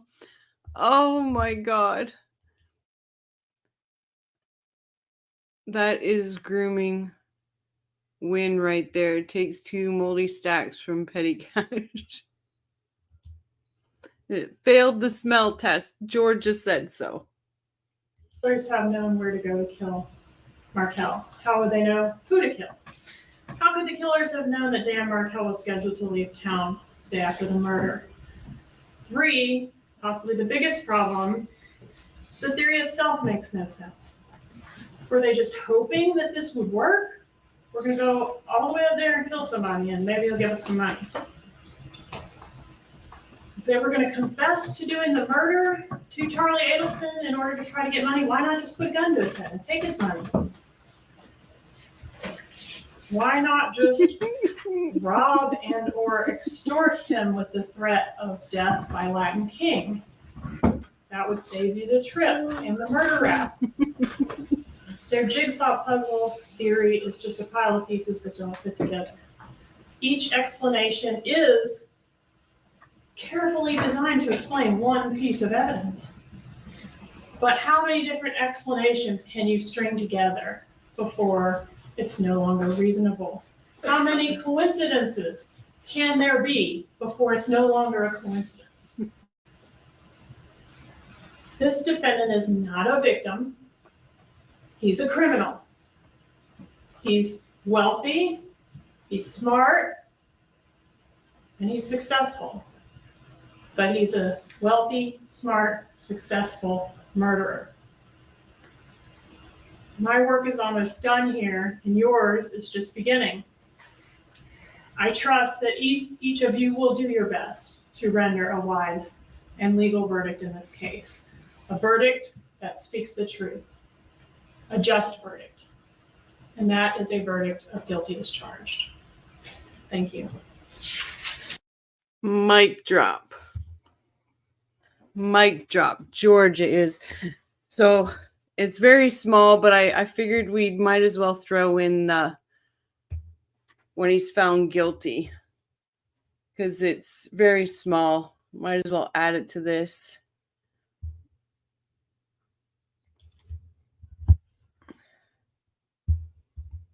Charlie likes Nazi quotes too. Absolutely.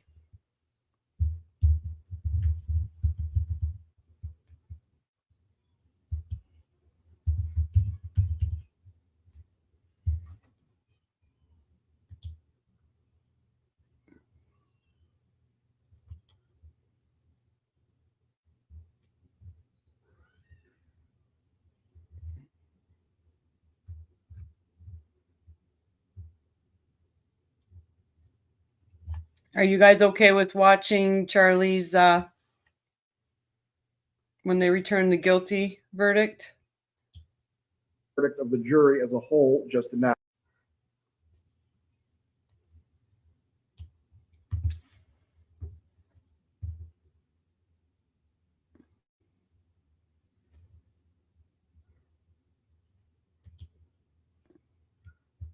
Okay, absolutely. All right, good. Because it's very small. There's no sense of doing another video for it.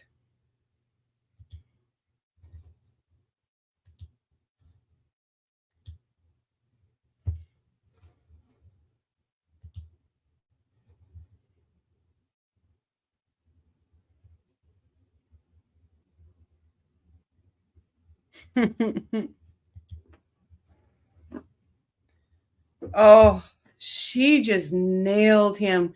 And everybody's right. Like, you can see it. The longer she goes, the paler he gets. But the foreperson can be seated.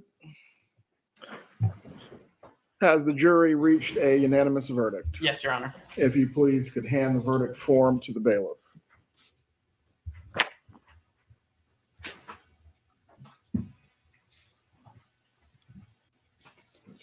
No way.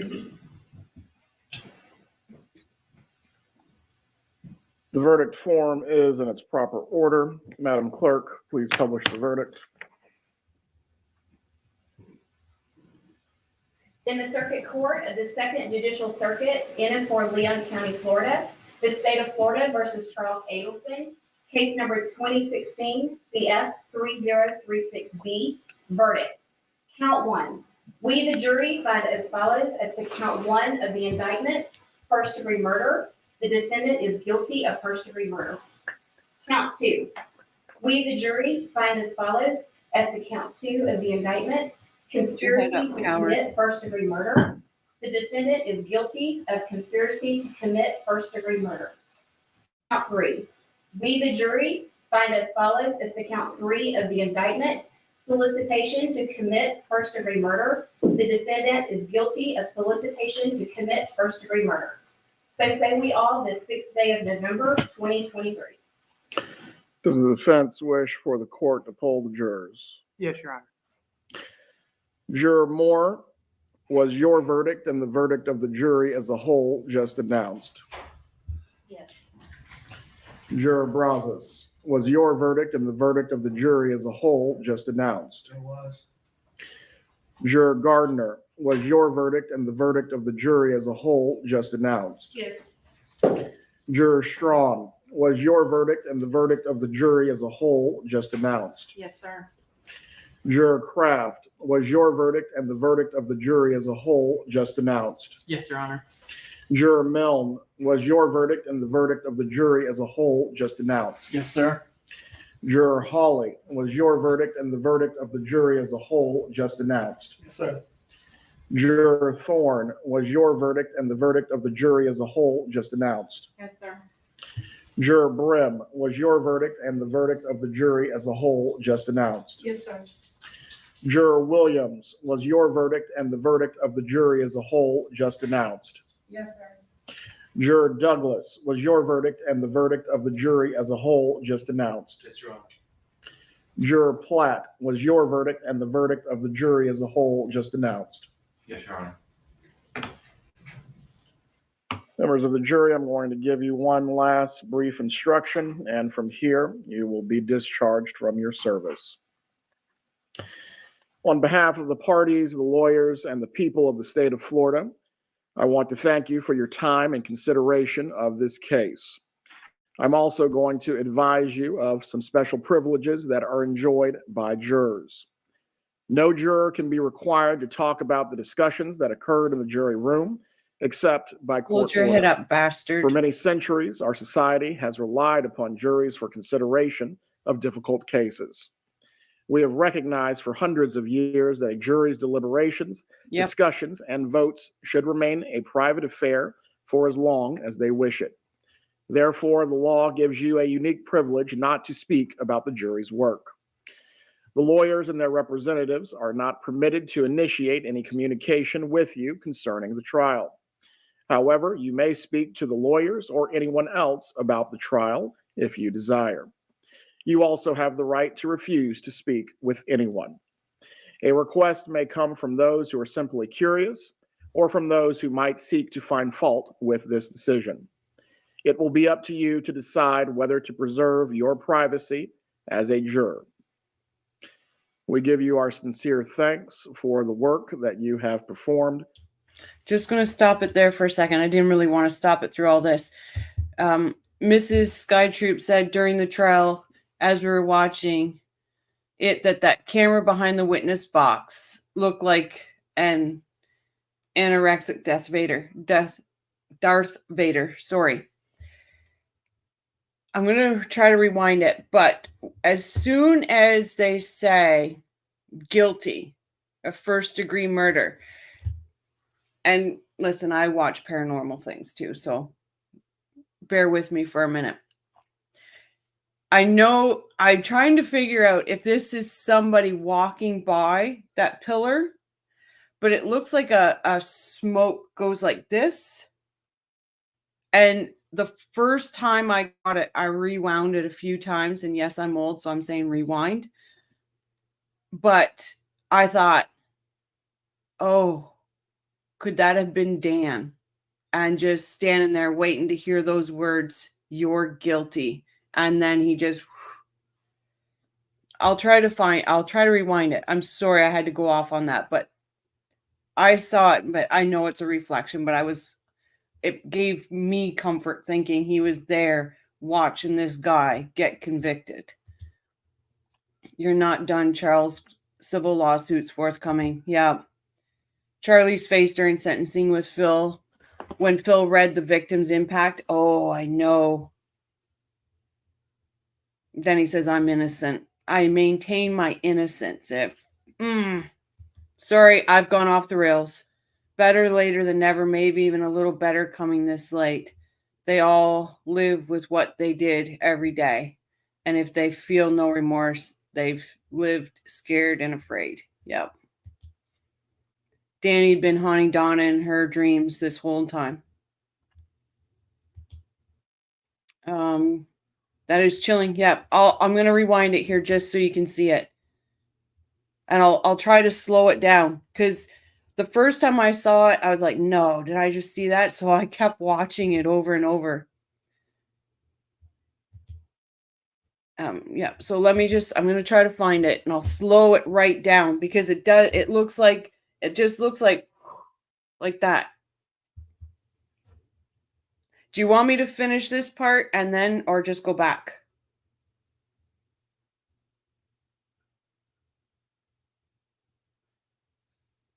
But isn't that just something to think that maybe Danny got to hear that this asshole was going away for the rest of his life?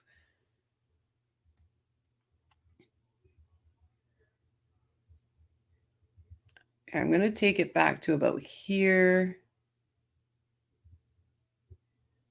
Let me slow it down.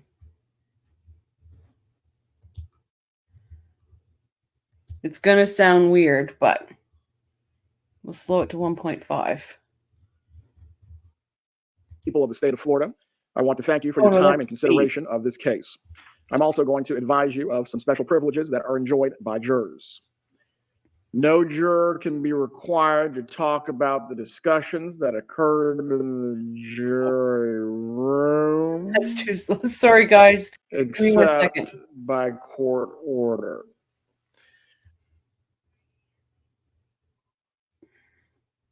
Verdict and the verdict of the jury as a whole just announced. Yes, sir. I should timestamp it. Okay. Day of November 2023. Does the defense wish for the court to poll the jurors? Oh, still not there. CF 3036B verdict. Count 1.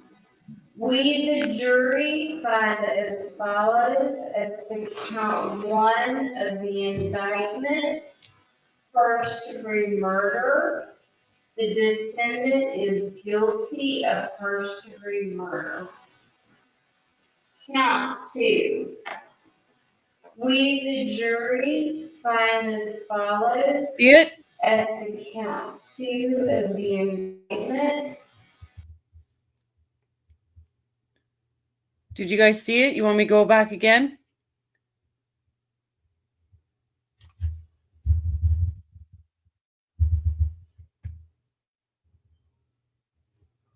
Markel versus Charlie Adelson.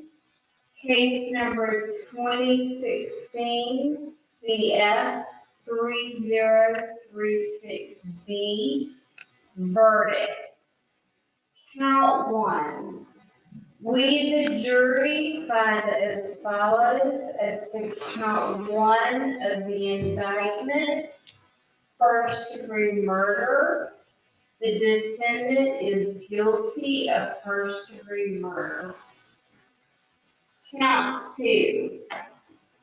We, the jury, find as follows as to count 2 of the indictment. Conspiracy. Did you guys see it? It gave me chills when I saw it.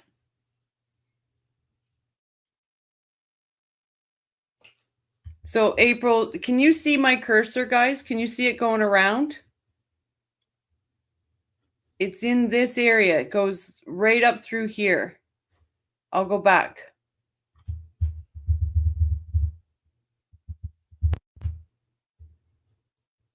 We, the jury, find as follows as to count 1 of the indictment. First-degree murder. The defendant is guilty of first-degree murder. Mm-hmm. Count 2. We, the jury, find as follows as to count 2 of the indictment: conspiracy to commit first-degree murder. The defendant is guilty.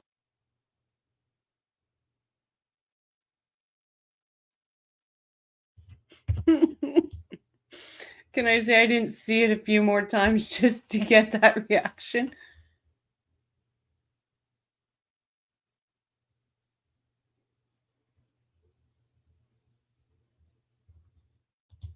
Oh no. Like I said, it could be. That's right.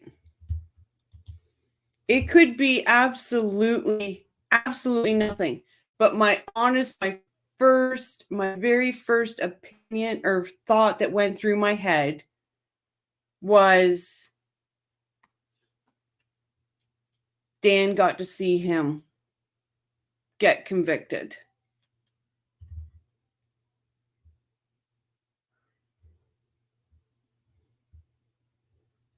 Like I said, that's just shuttle back and forth a few times. It'll look like Charlie bashing his head on the desk.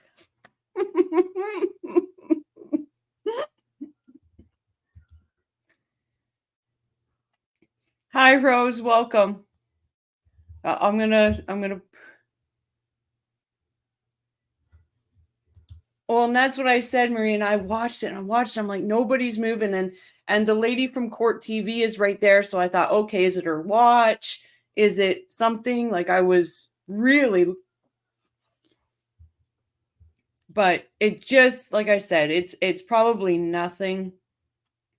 But maybe it just gives me comfort to think that Dan got to see him get convicted. But it is just a weird, because you don't see it any other time during, because I watched this over and over to see if more people were moving, if I seen that type of shadow, and I didn't see it. We'll put this back to normal speed.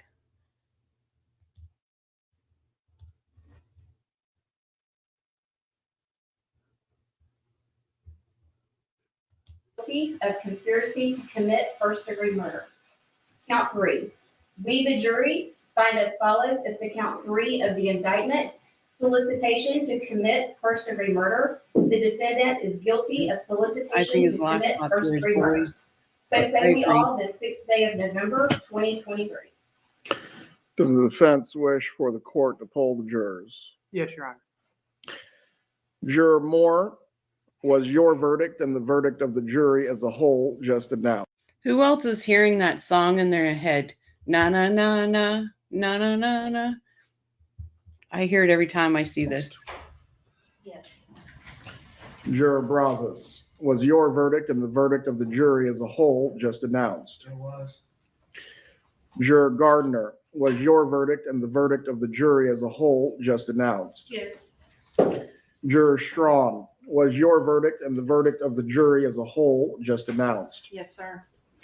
Juror Kraft, was your verdict and the verdict of the jury as a whole just announced? Yes, Your Honor. Juror Milne, was your verdict and the verdict of the jury as a whole just announced? Yes, sir. Juror Hawley, was your verdict and the verdict of the jury as a whole just announced? Yes, sir. Juror Thorne, was your verdict and the verdict of the jury as a whole just announced? Yes, sir. Juror Brim, was your verdict and the verdict of the jury as a whole just announced? Yes, sir.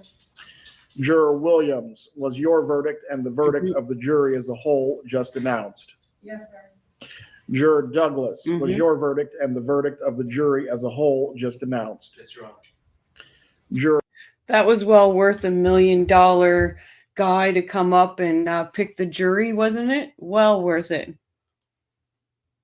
Platt, was your verdict and the verdict of the jury as a whole just announced? Yes, Your Honor. Mhm. Members of the jury, I'm going to give you one last brief instruction, and from here, you will be discharged from your service. On behalf of the Yep. parties, the lawyers, and the people of the state of Florida, I want to thank you for your time and consideration of this case. I'm also going to advise you of some special privileges that are enjoyed by jurors. No juror can be required to talk about the discussions that occurred in the jury room, except by court order. For many centuries, our society has relied upon juries for consideration of difficult cases. We have recognized for hundreds of years that a jury's deliberations, discussions, and votes should remain a private affair for as long as they wish it. Therefore, the law gives you a unique privilege not to speak about the jury's work. The lawyers and their representatives are not permitted to initiate any communication with you concerning the trial. However, you may speak to the lawyers or anyone else about the trial if you desire. You also have the right to refuse to speak with anyone. A request may come from those who are simply curious or from those who might seek to find fault with this decision. It will be up to you to decide whether to preserve your privacy as a juror. Hey, True Crime Wifey, just curiosity. Do you know any of these jurors? And if so, can you pass my email to one of them, please? We give you our sincere thanks for the work that you have performed over this 2-week trial. You are discharged. Have a wonderful evening.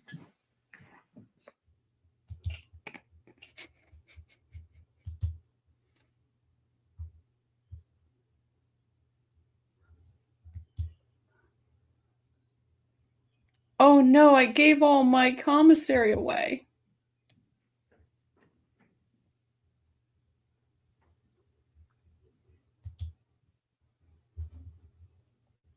You know then going back to this one. You know that call, Marie, where she's like, I know, I'm sorry, Charlie. I was like, what are you sorry for? What are you sorry for there, Donna?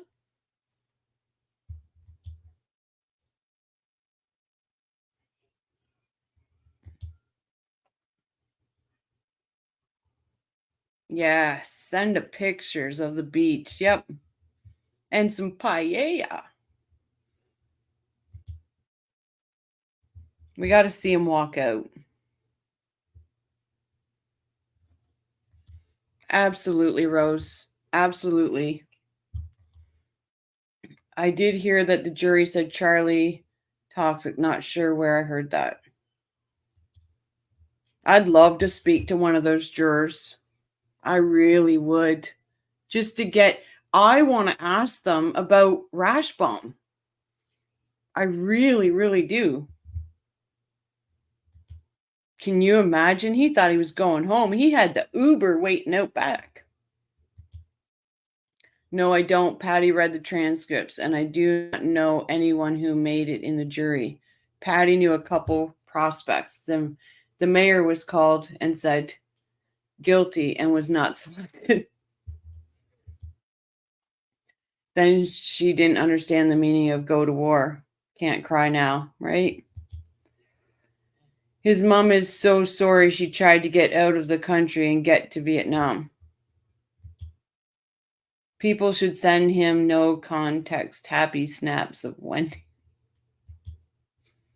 Another good freeze frame. Oh boy, I'm not having a good day. No. He's thinking about his socks he gave away. This guy, how did he think he was walking? With all of that, how did he think he was walking?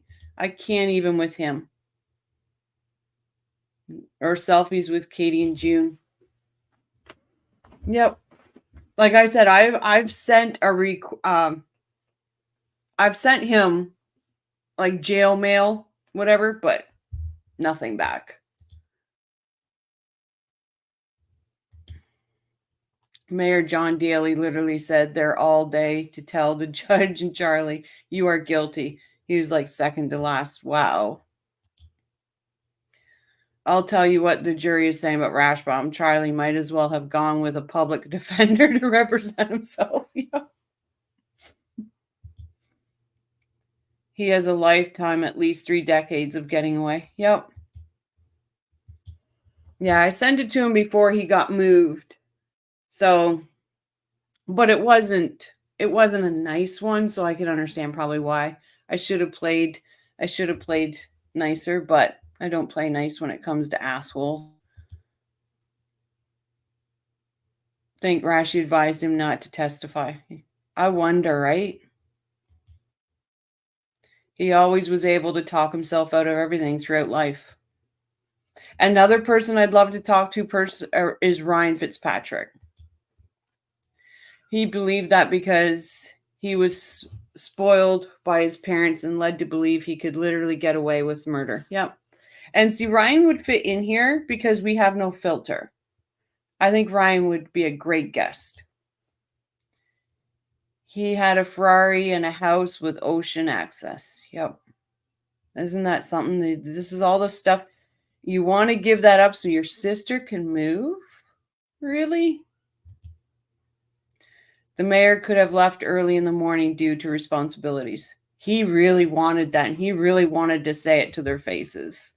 That's awesome. I like that mayor. Charlie had to testify. Yeah, well, there was no other witnesses. Not even somebody to come in and be like a character witness. Nothing. What did you write to him about? I wanted to hear his side. I wanted to hear his words. I wanted to call him out on his shit. And I truly was hoping, because I was working on it as I was trying to get this up and going, I was truly hoping I could get a phone conversation for you all. That's what I was hoping. But I don't think Charlie listens. No, Charlie don't listen. No. And how Donna thinks that she's going to win. How? Like, I'm wondering if Rashi's going to try the defense after the fact and try to talk away like it has to do with the two of us. It wasn't so much his sister could move, mostly to please mom and get the boys. Yep. Yep. He's that middle child syndrome. He wanted to be the big shot. He wanted to, unfortunately, even without lying on the stand, there was still no reasonable, plausible, even doubt, direct link to the money and his own recorded mouth. Yep. I think Donna has been a cheerleader for all their bad behaviors. I agree, Jibs. I agree. The domestic coordinator. I wouldn't visit anyone in jail. I got caught in a lockdown at Leon jail years ago, seeing a client and couldn't leave for hours. I was traumatized. Oh, that would be scary.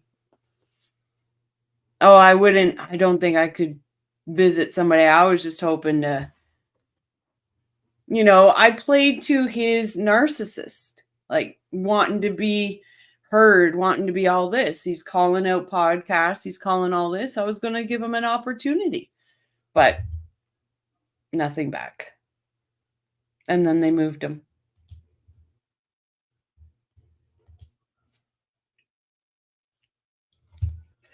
Sorry, guys. How in the hell does Donna live with herself after getting her children involved in this? And I firmly believe that Wendy will go down for this too. Absolutely. I firmly believe she's getting arrested after she testified. He should have called Jane as a witness. She'll play along with anything. Flying monkey. Guilty granny wanted to win no matter what and made excuses for their behavior. The means didn't focus on the end. That's right. And here's the thing, you live in Florida. You know that, and I know other states aren't the same way, but life is life in Florida. And you don't have to pull the trigger in Florida. Like, He should have called. Yeah. Oh, yeah. I read that one. Guilty granny. Yep. You should use that freeze frame for one of your video thumbnails on Charlie. He looks like such a dork. He does. Let me see if I can get a screenshot of it. It is a good one, isn't it? There you go, Chuckles. You're frozen like that forever.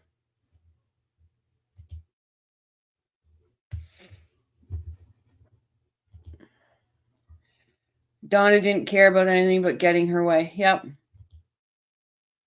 My prayer is that Donna is convicted and Wendy is arrested before October 9th, which would be Dan's 52nd birthday. So, okay, so they think it's going to be a 2-week trial, right? So let's see, what's that give us? That would put us right at October 9th, true. If she starts on the 16th, the 23rd would be the second week. Oh no, I guess that would be 4 weeks, almost 3 weeks. 3 and some. I hope she gets arrested before his birthday too. Wouldn't that be something if they arrested her on his birthday? Oh, perfect screen's not a playboy on the streets now. Nope.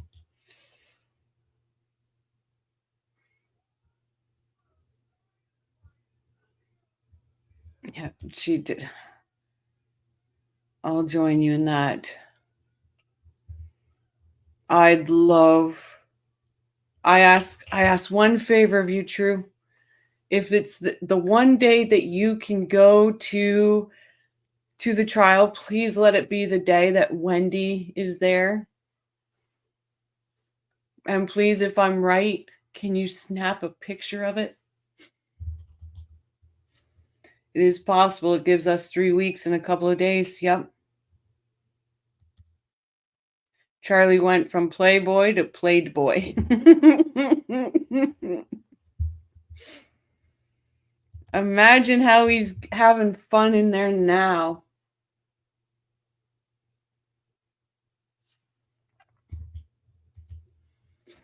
Oh, if I didn't have this holiday booked with my son and hopefully someday my daughter-in-law, I would be at Donna's trial.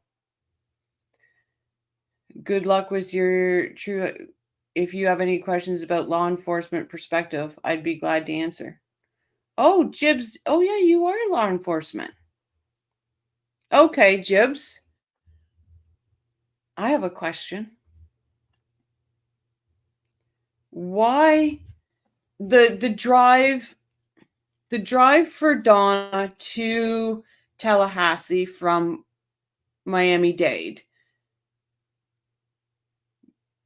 Do they stop and feed her? Like, did she get special food, or did the jail just pack her a brown bag lunch?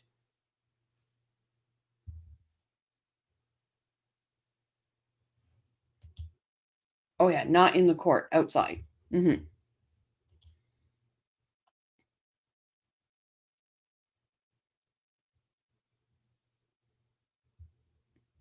Yeah, and if you want, True, the days that you're there, when you go out for breaks, I'll bring you on so you can report to us what's going on. You could be our field reporter. I love that. Brown bag lunch unless she has a medical diet. Okay, because so here, if they're transporting somebody from a jail to another jail or court to a jail, and it's quite a distance away, they literally will stop at a Tim Hortons or a McDonald's or whatever. And it doesn't matter who's around. They come out in their handcuffs and shackles and they sit in the restaurant and they let them eat. It's crazy. Looking for a picture of Wendy's arrest. I can't wait. I know, right? At least that's how it is in my state. I was just wondering if it was a comfortable ride. I am trying to find a way. I am trying to get that ride, the video of that ride. It's quite expensive, so they're not releasing it yet, though. just a bottle of water and some banana bread.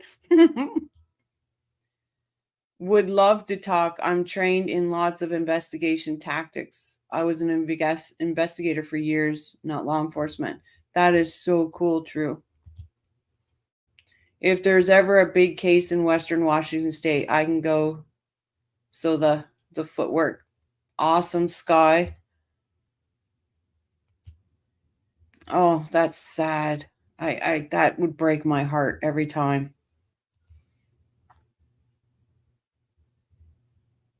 Yep. I would love for True to do that.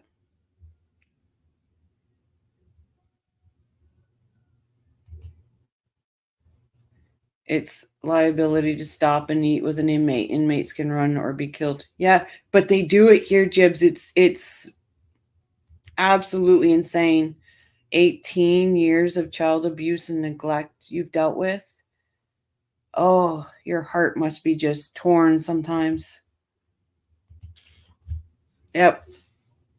And like sometimes they'll have like we call it's a blue van, it's tinted out. So people here have nicknamed it the Blue Bird of Unhappiness because I live on the main 401 highway. So you see them all the time. But it's actually quite frightening. Sometimes they'll have a lead car and a back car, but that's about it.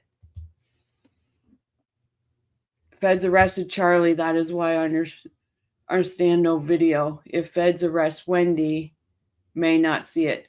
Well, we did see the arrest video from Wendy, but no. Well, yeah, I guess maybe because the feds would have probably transported her up. I do know it's like $900 US. I'm Canadian, so I say US dollars for the video, but because that's what they told me. Your family has so many details needed. Start a fund because I'm in. Book early taxi, Uber rides, cushion cash. I need to know if Morris and Rash chat much.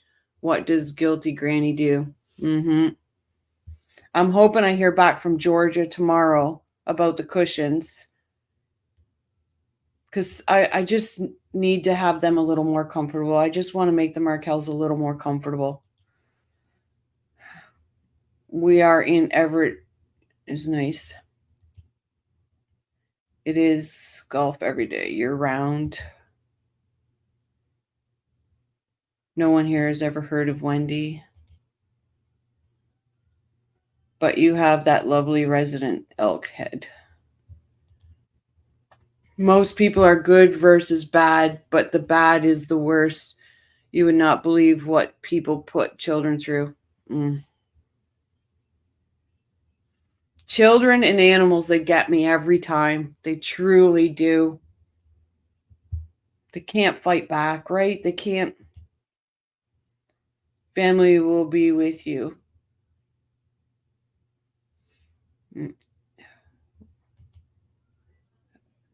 So we may see Wendy's arrest. I hope so, Marie. I just feel it in my bones. They're not going to let her walk. How did you highlight my name, Sky?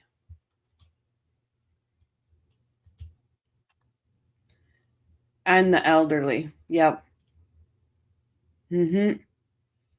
Our old age homes here are horrible. So abusive to the elderly. It's my great-grandmother was in there for so long. Dementia. She didn't know who she was anymore. You'd go up there and she'd have bruises all over, broken arm. It's just horrible. Type the @ icon and then start typing the name and it appears in a drop down. Dogs and people, yep. Grab Rashi's right hand in the hallway and smell those damn 2 fingers and let us know.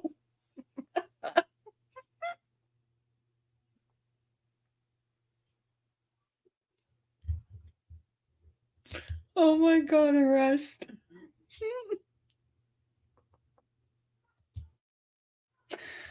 I have my faith in my family, my friends. I'm grateful and advantaged. Yep. I always need people to lean on. Rashi also talked to Charlie when Charlie needed to hear the testimony.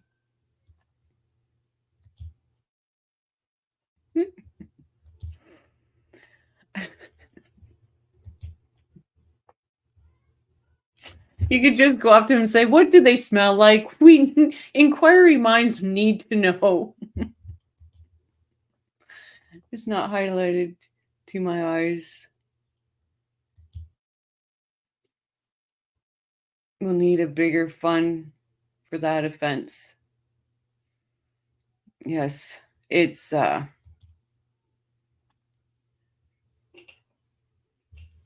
arrest Wendy. I'm afraid.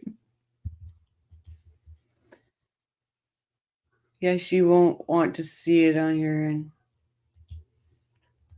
I just pray she does get arrested. And why is it like the 3 hour? We should really do lives that are only 2, because around 3 hours, we just go off the rails. We just lose it. We do. Oh, yep. So I really hope, like I said, and not next weekend coming up, I'm hoping to make that trip that I was telling you guys about, to go and pay my respects to Dan. So I've just got to, I'll take you along with me, but at the site, I won't film it. But I'll let you know, because I don't want to, I find that's just a little disrespectful, and I don't want to show any disrespect to Dan, to his boys, to his family.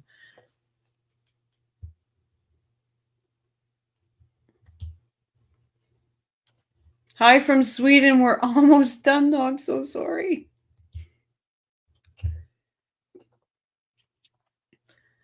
But anybody have crime and coffee? Does it feel like you are herding cats now? No. No. I enjoy this so much. I enjoy talking, because otherwise I'm talking to myself and I'm yelling at Charlie and I'm yelling at Rashi. I feel like like we got a crew. That's right.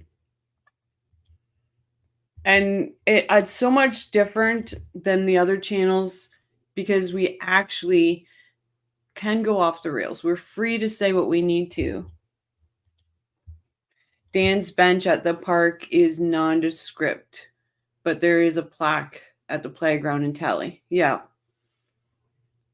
I'm going to, because his resting place is not far from me. It's only 2 hours and 10 minutes away.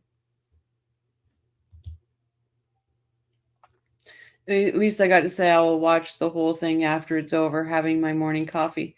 Good morning. Thank you for coming in.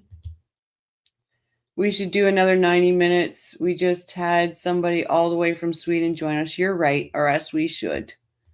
We absolutely should. Plaque on the bench. Yeah, because who was it? Oh, Fancy Fiction went there. We're going to keep going while you have your coffee. How about that?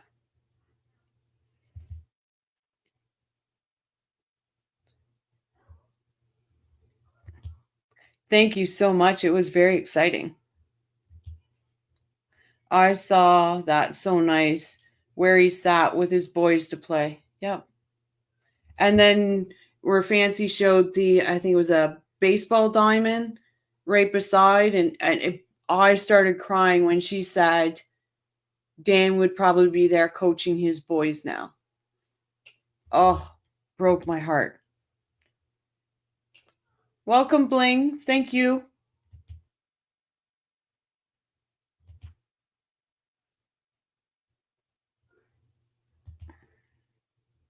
This freeze frame is really touching, so deserving of a criminal. Absolutely. It's going to be so good to see him come in wearing jail clothing, shackles and handcuffs. So when he talks or he gets his paper from Georgia, I hope Georgia delivers him a lot of papers so his handcuffs show. I really do. And Katie Coolidge went there. I actually thought it was somewhere else, and then I saw Katie Coolidge and could figure out where it was. Yeah, she did. I love Katie Coolidge.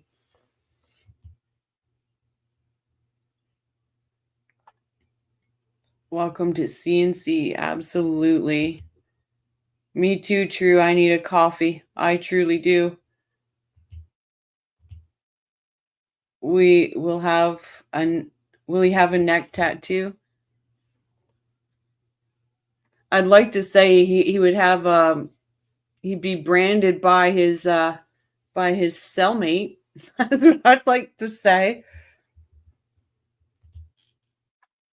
He will have a teardrop by his eye. Good chance. He could fit a big one on his neck, yo.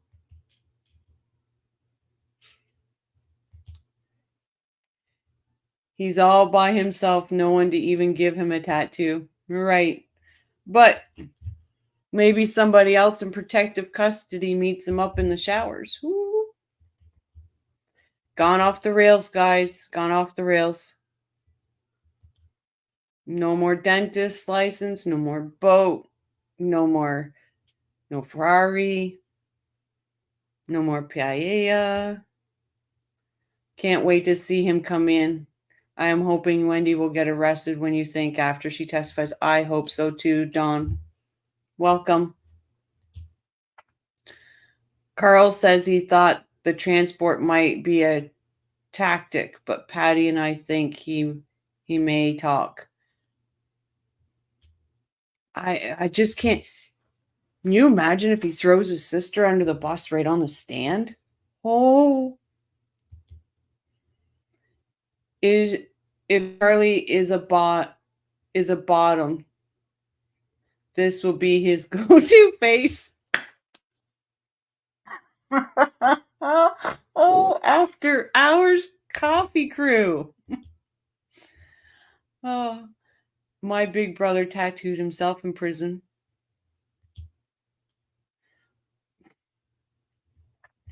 Oh, no more girlfriends. That's right. No more girlfriends. No more 37-year-old Victoria's Secret models with children. Isn't that disgusting?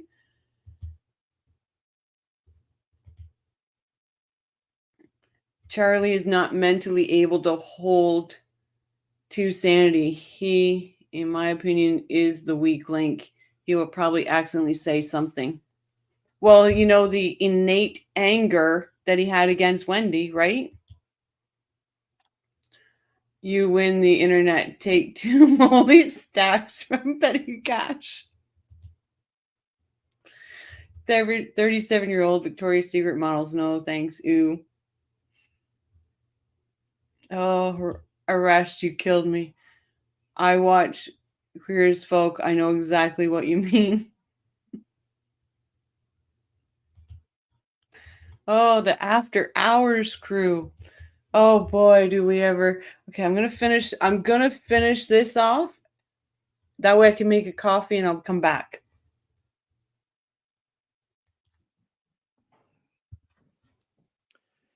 Everyone may be seated. You weren't arrested, I was. Mr. Adelson, you are going to be remanded pending sentencing at this time. Does the defense wish to have a pre-sentence investigation report prepared as to counts 2 and 3? Yes, Your Honor. Very well. The court will order that the pre-sentence investigation be prepared by the Department of Corrections. I believe it will take possibly a month. I'm not sure if it will take longer than that. From there, will the parties be prepared to move into sentencing? Yes, Your Honor. May I have a moment to confer with the family? If they wish to make any impact statements tonight, Yes, sir. go ahead.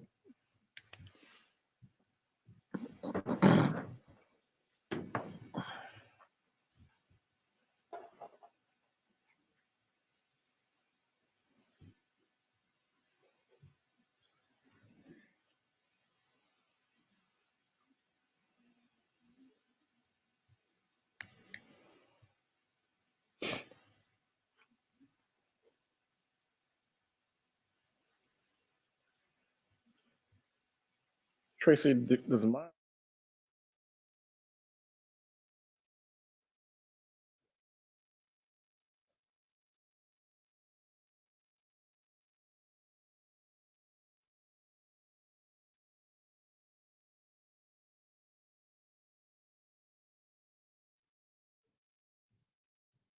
We're not prepared to present victim impact tonight, but as you know, the family members have traveled a great distance, so we're hoping Your Honor will permit them to appear and make those statements by Zoom whenever we're reconvening for sentencing. that will be permitted? Anyone who wishes to provide testimony for the sentencing portion may do so over Zoom. I believe this does not implicate any right of confrontation unless the defense has something to raise concerning that matter. No, Your Honor. Very well. We are in recess at this point. Oh, yes. We are going to wait until the jurors have vacated the courthouse, and from there, everyone will be dismissed.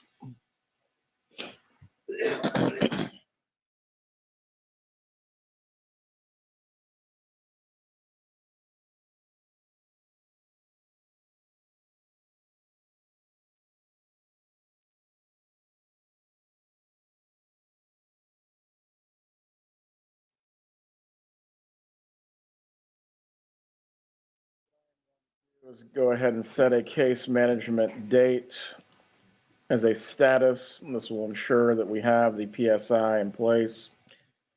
That will be on December 12th at 2:30 in the afternoon. If everything is prepared, we can go ahead and have the final disposition on that day as well. Yes, Your Honor.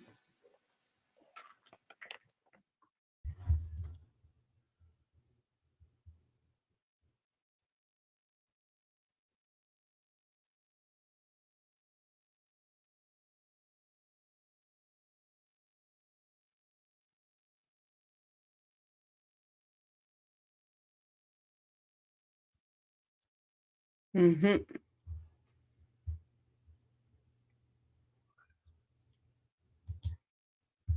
Yes.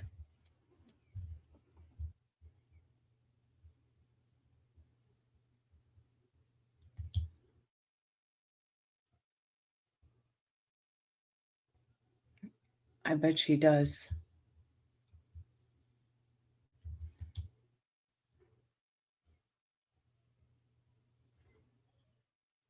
Mm-hmm.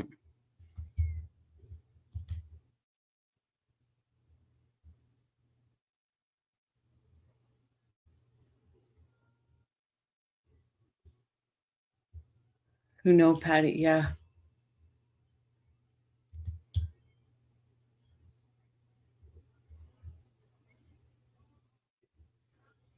It's no wonder he didn't get sick right there.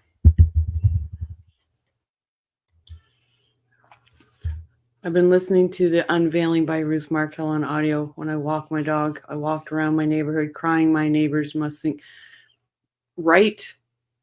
I cried within the first few pages.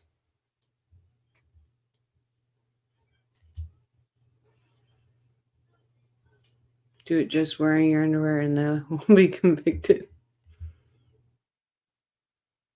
Charlie takes his punishment like a man. Not once does he whinge about it to anyone, right?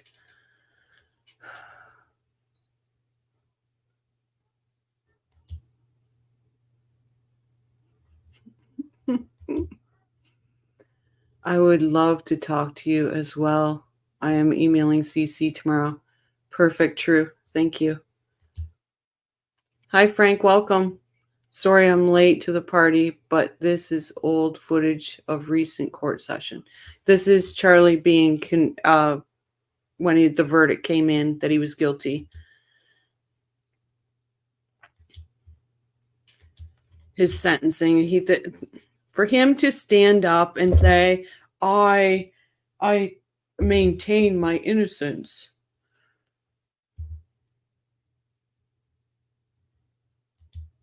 We're just getting ready for Donna. Yep.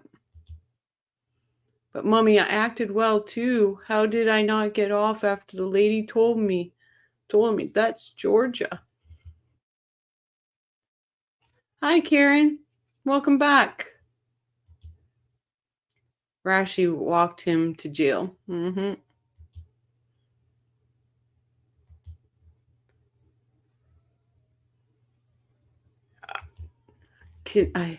I just, what a moment for Georgia. What a moment for the Markels.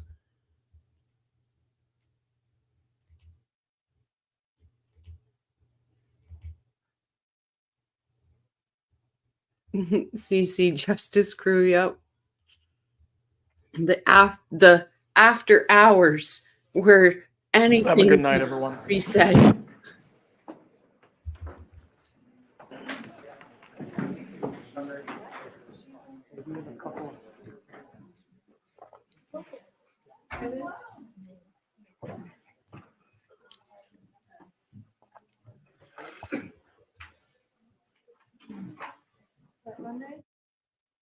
You're going with you have no socks, you have no commissary.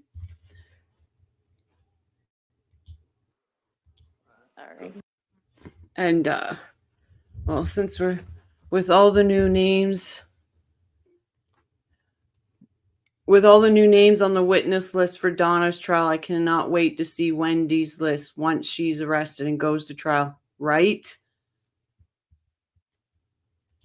Absolutely. What did I miss Maria say? The first Adelson down. Mm-hmm.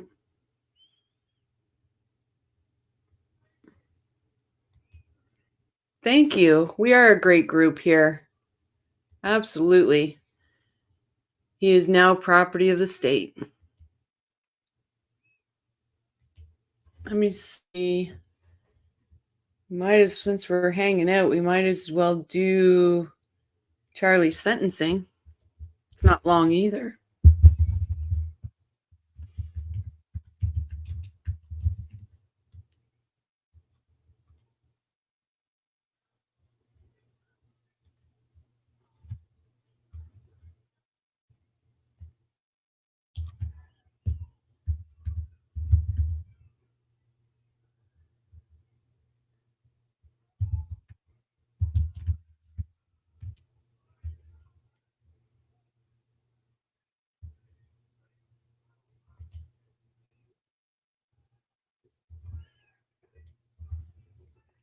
You guys want to watch the sentencing? The court, as Your Honor, received those and had an opportunity. Oh, I'm missing. Okay, we've seen that. Oh, here we go. I worked with her neighbor and wife to one of Wendy's bosses when she was first hired. Oh, wow. Did you ever meet Wendy?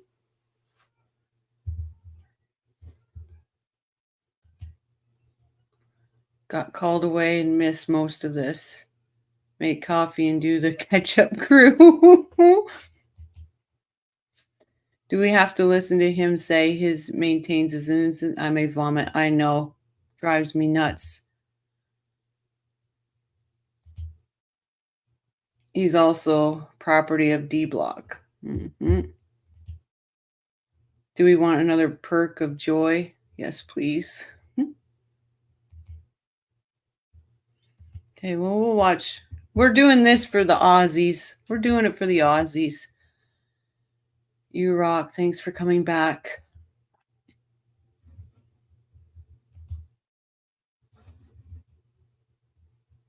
Look at how gray he is. And that was only a month. Jailhouse calls from Charlie was sentenced really shows how the Adelsons think. Yeah.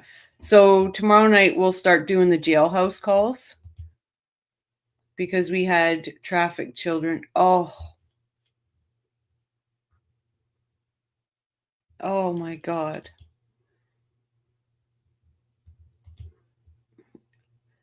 Okay, I heard you added lie, convict my ruling life without parole.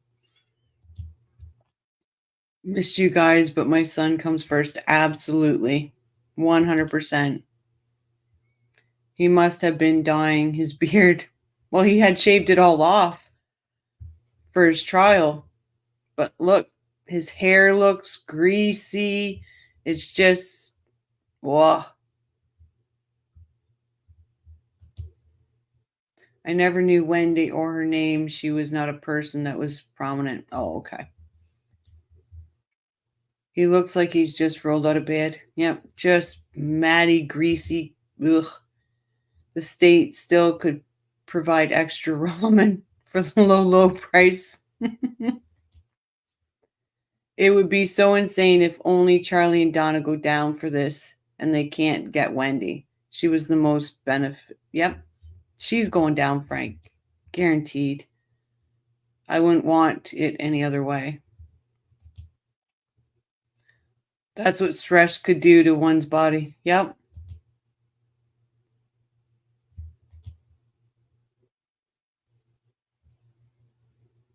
Welcome, welcome. Absolutely. Too many jailhouse drugs. Yes, it was. It's unbelievable that these people are so self-absorbed. They are unable to see reality. Exactly, Jibs. It's crazy. Guilty Granny made the Markel son first classic trash parenting. In regards of training, it would have been FDLE or FBI, is Florida Department of Law Enforcement. Okay, I'm going to start this.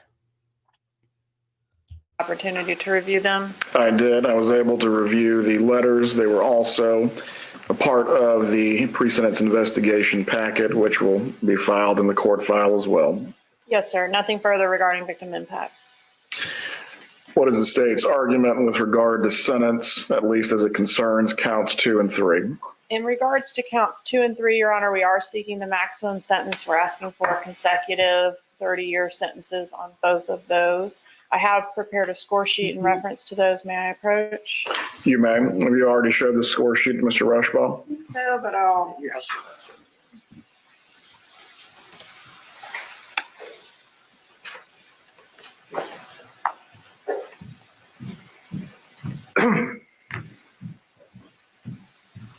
Thank you.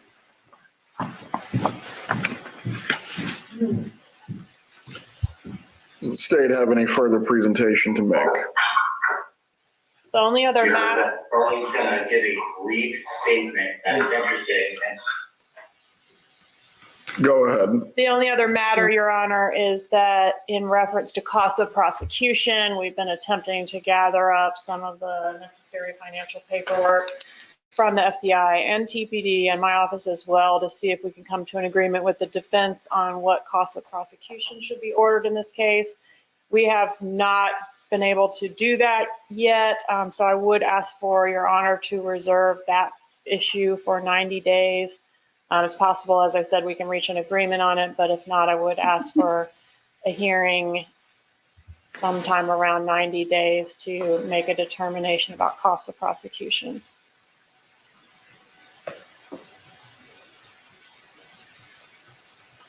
Mr. Rauschbaum, do you have any argument to make on behalf of your client as to counts 2 or 3? Judge, we understand the situation. We just ask that those counts be run concurrently. Very well. Mr. Adelson, I'm going to give you the opportunity to make a statement if you wish. You do not have to speak. However, this is your opportunity if you choose to do so. I do. You may Sit stand. the fuck down. Same. I would just like to say that I maintain my innocence. Well, I love Everett there. Well, we got here.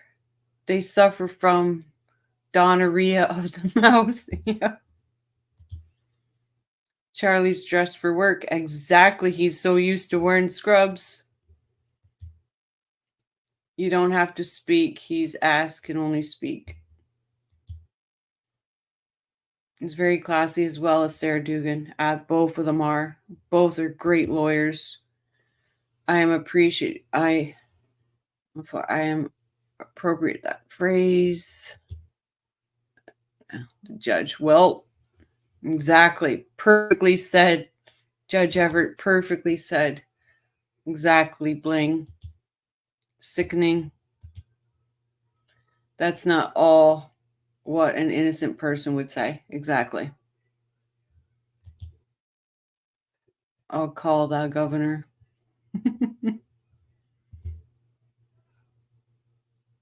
Elder juice, elder juice, elder juice.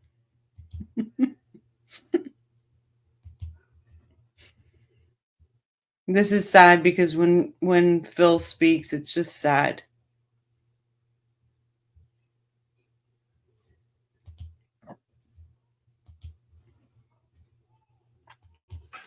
Please rise. I'm now going to pronounce the sentence. Oh, they cut it out of With the this. jury having found you guilty of all 3 counts that you were charged with in your indictment of first-degree murder, conspiracy to commit first-degree murder, and solicitation to commit first-degree murder, I am going to adjudicate you guilty of all 3 at this time, and you are going to be sentenced as follows. As to count 1, the first-degree murder count pursuant to section 782.04 and 775.082 Florida statutes, you are sentenced to life imprisonment without the possibility of release or parole. As to count 2, you are going to be sentenced consecutively to 30 years in the Department of Corrections for conspiracy to commit first-degree murder. As to count 3, you are going to be sentenced to 30 years in the Department of Corrections consecutively for solicitation to commit first-degree murder. The credit for time served that applies in this matter is how much? 597. 597 days will be applied as credit for time served in this case. If the clerk could please read all fees and costs that would apply as well. $2,100 as a fine pursuant to Florida statute 775.083, $105 as a 5% surcharge required by Florida statute 938.04, $20 as a court cost pursuant to Florida statute 938.06, Crime Stopper Trust Fund, $3 as a court cost pursuant to Florida statute 938.01, subsection 1, Criminal Justice Trust Fund, $50 pursuant to Florida statute 938.03, Crimes Compensation Trust Fund, $225 pursuant to Florida. You know the best part of this, though, if you think about it, he could not go back to his cell and call his mommy because she was in a cell also. Charlie knew the outcome. All he's thinking is now no more women, fast cars, clubs, vacays to random Asian countries, lobster, beer, Xanax. Exactly. Wins down to money.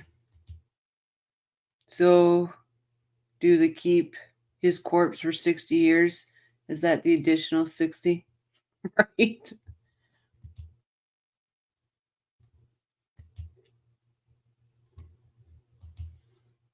They're going to sell everything. He has to pay for the charges. It must be sinking in right now. Yep.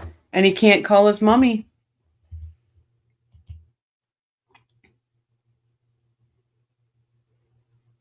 It was a few days after he was found guilty. Because this was a month after. It was about 30 days after. Usually it's the femme fatale whose true looks appear after a stint behind bars. Now Charlie's girlfriends are all like, what was I thinking? Life 30-30. F you. Exactly.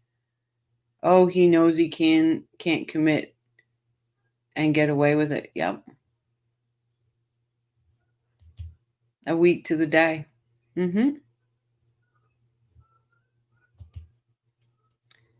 I think the money was more than the relocation. They were about to be exposed. Yep. I agree. I think the relocation set the spark, but when it came down to her being him calling out on the money and stuff like that. I think that's what it needs to get done now. This was a sentencing a month after conviction. Yeah. So Donna was in jail. I think he was sentenced on December 12th. He was convicted November 6th, and Donna was arrested November 13th. So this was a month after Donna was arrested. Exactly. He couldn't call mommy. Could not call mommy. Time enough for him to grow in a gray beard. Yeah. And greasy freaking hair. Like, it's greasy hair right there. Wendy will know that as well, that it's coming. Yep. June would still hit it. She would.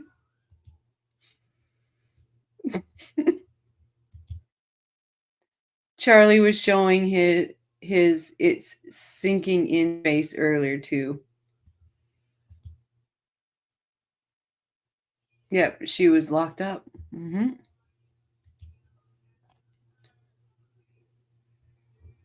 It is sad stuff. It is sad to think that.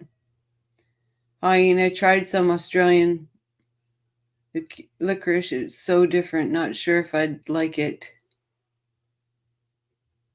I don't like licorice. Ugh. He kept promising June he was going to take her on a great vacation. She never went on that vacation with him. No, the great vacation was when he thought he'd be able to flee, maybe.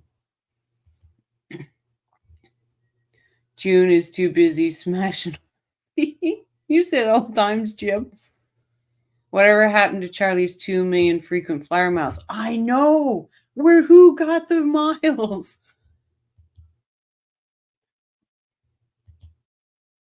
Maybe Charlie will get some prison quality dentures. True crime wifey, something tells me Charlie made a lot of promises he did not keep. Mm-hmm.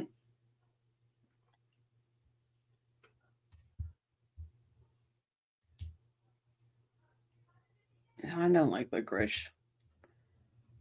But why did... Statute 938.05, local government criminal justice trust fund, $2 of the court cost pursuant to Florida statute 938.15, county criminal justice education, county code 7-26, $50 of the court cost pursuant to Florida statute 775.083, subsection 2, county crime prevention, $3 of the court cost pursuant to Florida statute 938.19, Teen Florida assessment, New York County, Florida code 7-8, 65 of the court cost pursuant to Florida statute 939.185, county additional court cost, county code 7-24, with a total of $2,623. Schwab, is there any lawful objection for you to raise to the assessment as announced by the clerk? No, Your Honor. Those amounts will be assessed at this time.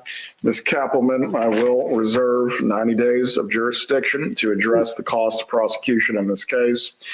By statute, the state is entitled to the 100, but this is in excess.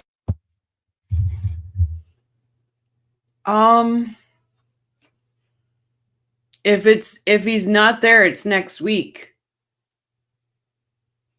I have to go into my thing because I have his transfer, the transfer thing. I would say it's next week and I'm trying to figure out why is Luis's transfer till November?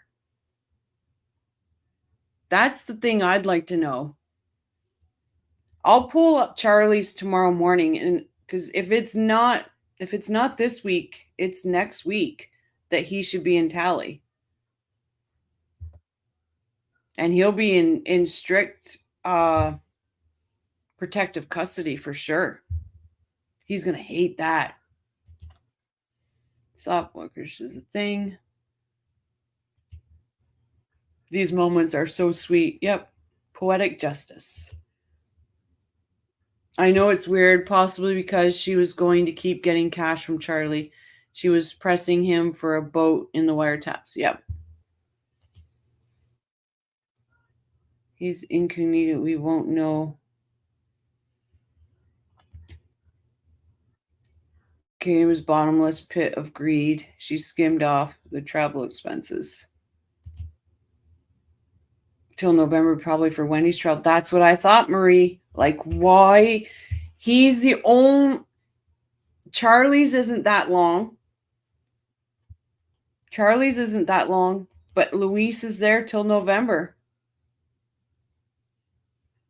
Yeah, he's in Jackson County, but his transfer to Leon County is till November.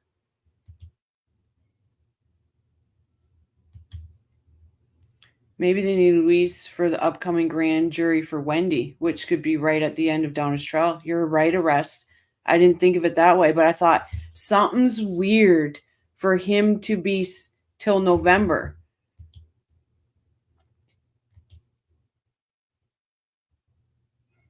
Thank you, True Crime.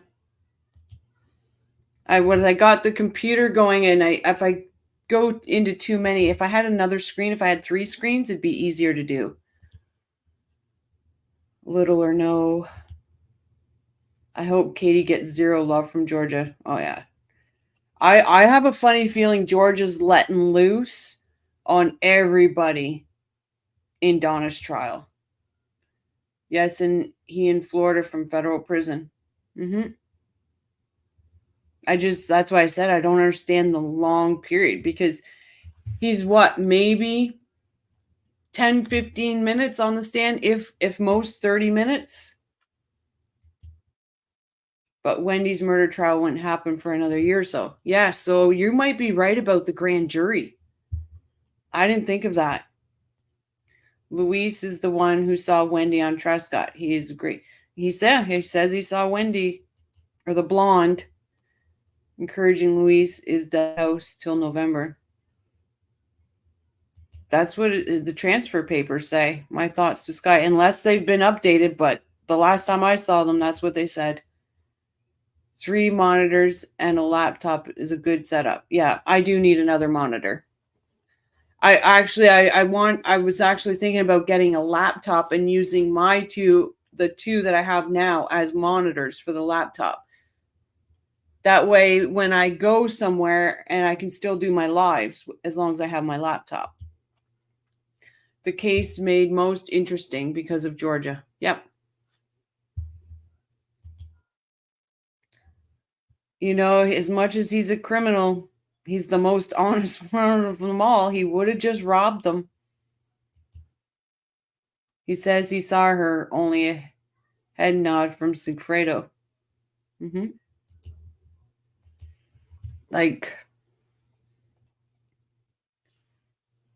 I just thought it was weird that he was going to be there longer.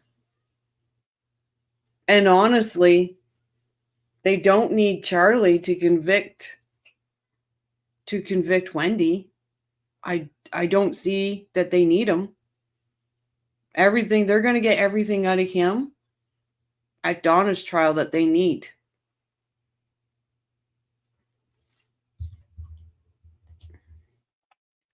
Maybe Latin King will take him out in Leon County and they won't have to fly Charlie back. None of them are in Leon jail currently. Yeah, I'm like, what? So I'm just trying to figure out. So we're the 26th of August. The 12th, she has a case management. And then her trial starts on the 16th. So, yeah, so if not this week, you would think, wouldn't you think, True, that they would have to be there at least by the 9th of September?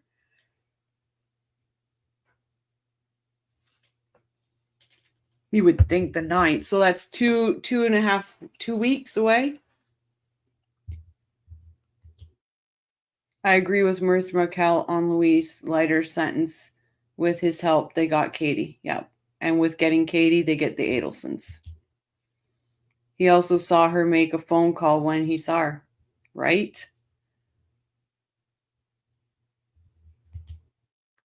AKA Charles Bronson.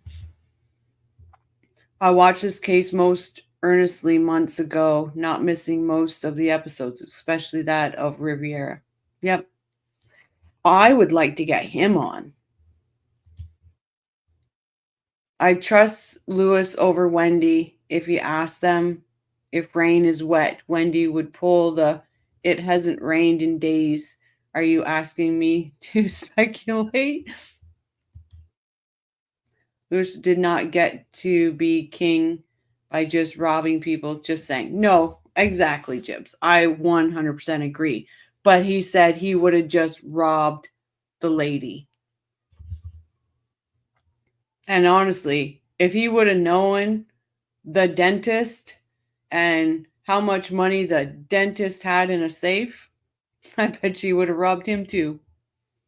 So when you are the fifth co-conspirator and the previous four are in prison, it doesn't look good for you. Nope.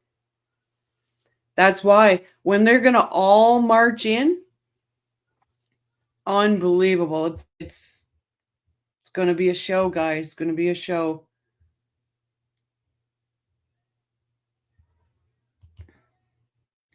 Early, probably 2 weeks before trial, so 9th. Yep, that's what I was figuring. Around the 9th. Oh, can you imagine? So you're going to have Donna in Leon County. You're going to have Charlie in Leon County. You're going to have Lewis in Leon County. Can't remember if Katie's being called. Yeah, Katie. Crazy. It's like the freaking Hilton.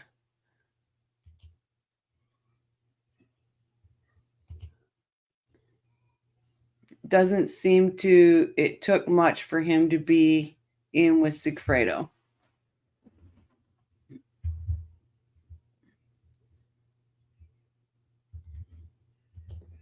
Yeah, they'll keep Charlie in confinement when at Leon jail. I'm sure because, well, could you imagine Luis getting a hold of him? I'd buy tickets to that. If I were the officer putting cuffs on Wendy, I'd be tempted on complimenting her on her blue eyes. Oh, that would be amazing. So here's a question, maybe true or Jibs can answer this. She wouldn't be able to have her contacts anymore, right? She'd have to wear glasses. Is that true, or would she be able to keep wearing contacts?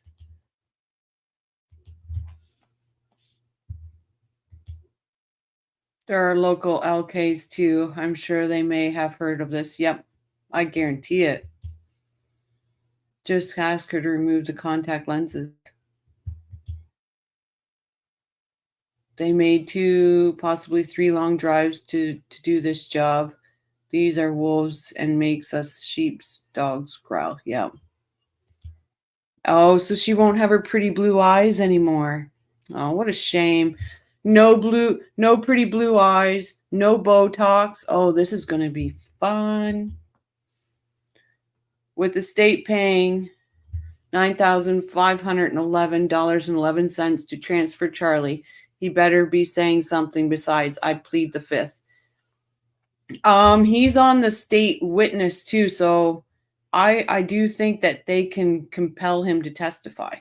I could be wrong, but I'm pretty sure that's they'll make her remove her contacts. Nice.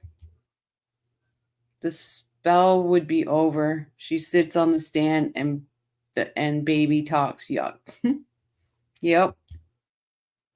No contacts in any Ohio prisons. Nice. Her face will start to melt like Lori Vallow. Yep.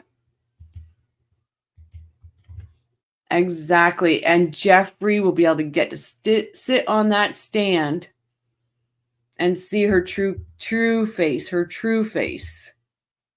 She does have blue eyes. Not sure how bright, though. Patty and Harvey's former employee has a video from 1986 of Wendy and Charlie at her wedding where Wendy has blue eyes. Yeah, she does have blue, but I don't think they're the turquoise blue like her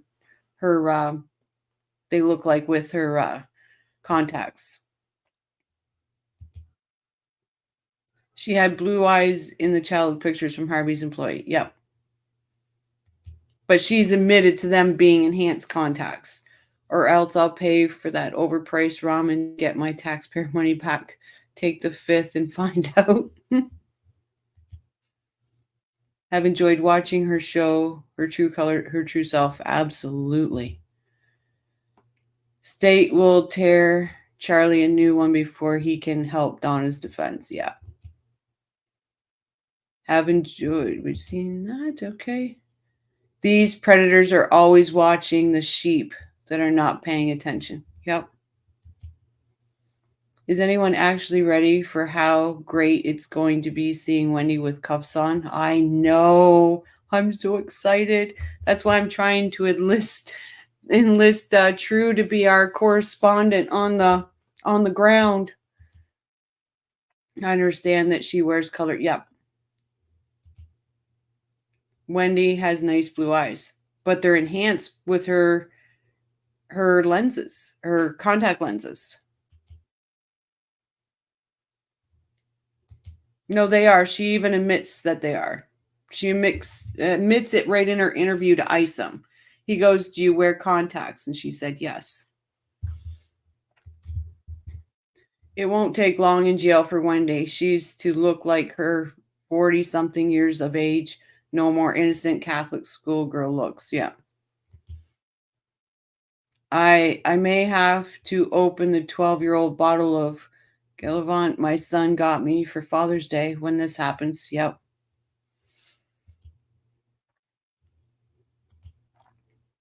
Believe it. They're fake. Yep.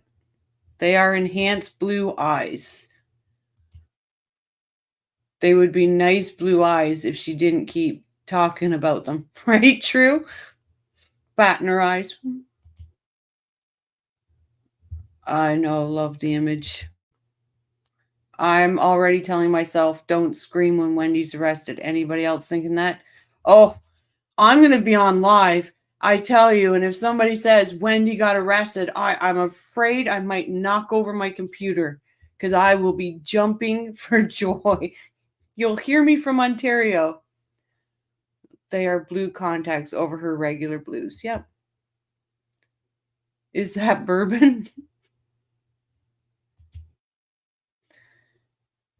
Arrest Wendy Adelson. Just Donna. My birth certificate and driver's license say I have blue eyes, but I'm telling you, they're gray. I'm driving 20 minutes out of the way to ABC right now. It's the Wendy route.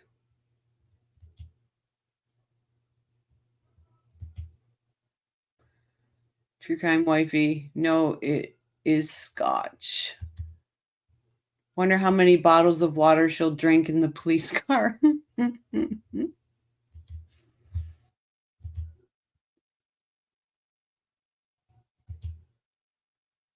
Thought she battered her eyes at the jury. Her garbage did not work. Yep, she did. She tried to bat her eyes at the jury.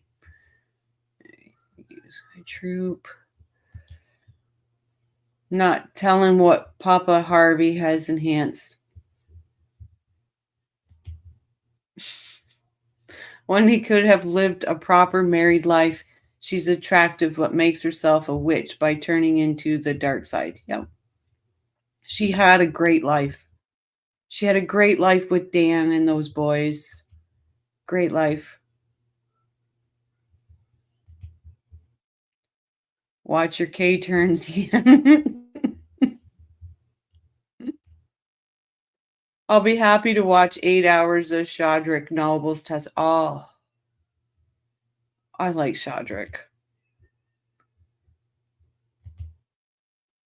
Have you seen Fancy's video of Wendy on the stand drinking the water? Yeah. It's good.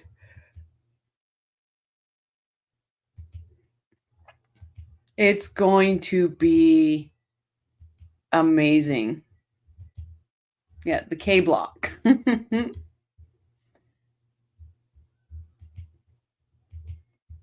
I would say if they do, like, listen, I would think for Phil, Shelley, and Ruth, for Wendy to be arrested at that courthouse, for them to be able to witness that that happening.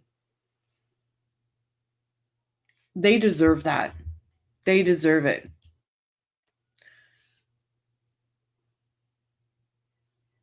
Shadrach showed up in Fancy's live at the end a couple days ago. Yeah, and he showed up. He showed up on STS too, and he didn't really like what somebody there was saying about him. He got upset. Finally spelt Gallinetti right. Hey, welcome. I told my husband if he sees Wendy has been arrested when he gets on YouTube and I'm asleep, he better wake me up. Yep. Do we all remember where we were when Donna got arrested? I do. Judge Everett reminds me of Buddha. I love him. Oh, I bet you he gives the best hugs. Oh, thanks, guys. I'll watch. I love watching. He showed up in Patty's asking for Fancy about a week ago. I would love Shadrach to come on here. I would love it. See, all the other ones, like, yeah, of course, but the ones that I feel would fit in really well with our no filter crew, I think Shadrach would fit in well. Oh, wow. If anybody sees him around, tell him Crime and Coffee want to speak to him. Off topic, but was Tellus is in the closing arguments Monday? I believe so. It was just 6 hours ago. At home, my friend texted me. Says his name 3 times. Say his name, Shadrach. Poof, he shows up. Wouldn't that be something? Watching live with Tim J on STS. Oh, right now? No, it's too late for that. He would for sure. You can't, but love that man.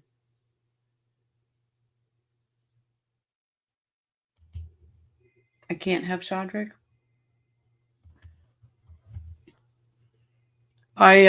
No, he would fit in well with this. And Ryan Fitzpatrick, I would love for that because he would fit in well too. When Donna arrested. Oh, okay. True. You were at home. Your friend texted you, and I believe Dan would have loved Wendy together with his 2 kids, but Wendy threw away that trust. Yeah. I watched her arrest live in STS2. So did I. That's right. I gotta go. My earbuds are saying I need to charge them. Never happened before. Okay, true. We're soon out of here too. I just wanted to make sure our Aussie friends had some time. I was saying he would fit in for sure. Same with Ryan. Yeah. I got to find a way, a rest to reach out to Ryan and to Shadrach because it would be great.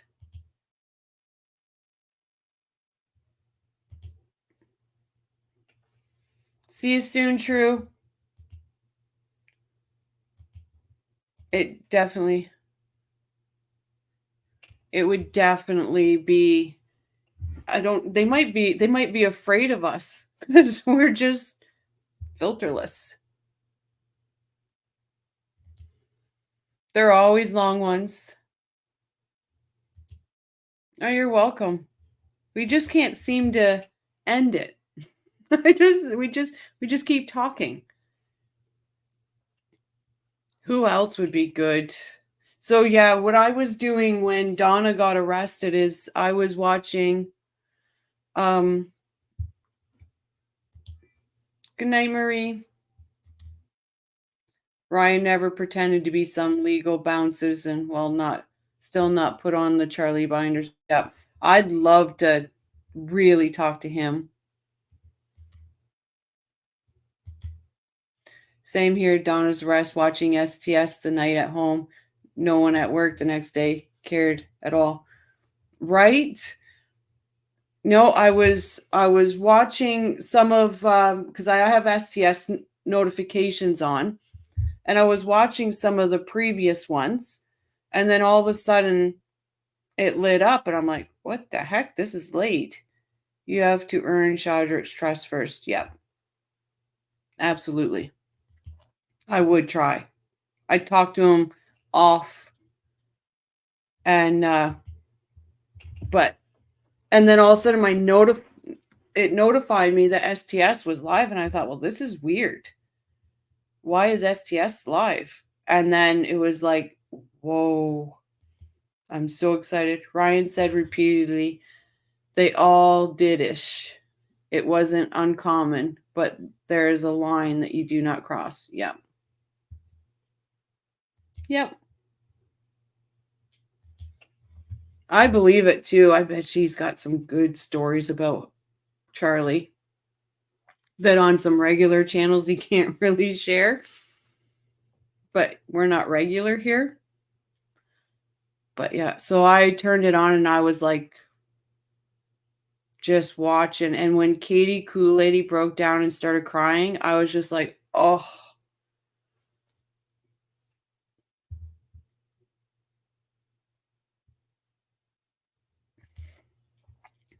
Guys, tell your friends to subscribe to these conversations. Are getting contagious. They are. What? I will. What are we? We've been on live for 5 hours and 46 minutes. I hope Bree doesn't waste her life on Charlie and move on. She's moved out of Florida, but it's been reported that she's been evicted like 4 or 5 times from her house, from where she's been living. I don't think she's getting anything for Roman. I don't think she's getting anything. I would love to talk to Isom, and when that would be. I would love to talk to Isom. 100%. I just want to know what happened in that interview. What happened? The best thing I've heard recently that we all know where the line is, and the further you stay away from it, the less you need to explain, right? That's a good one. Absolutely. Jibs, I would like to say to Isom, just what happened?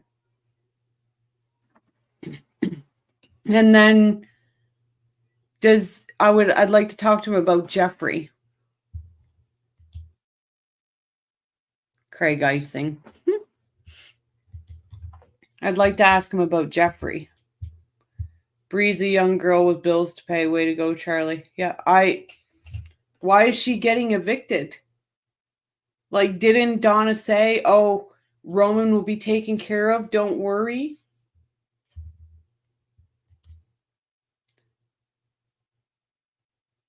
About, hold on. I would just like to know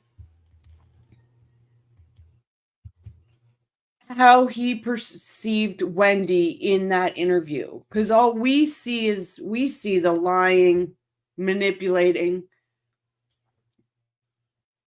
I'd like to have his view of that interview with Wendy, just to understand his perspective on it.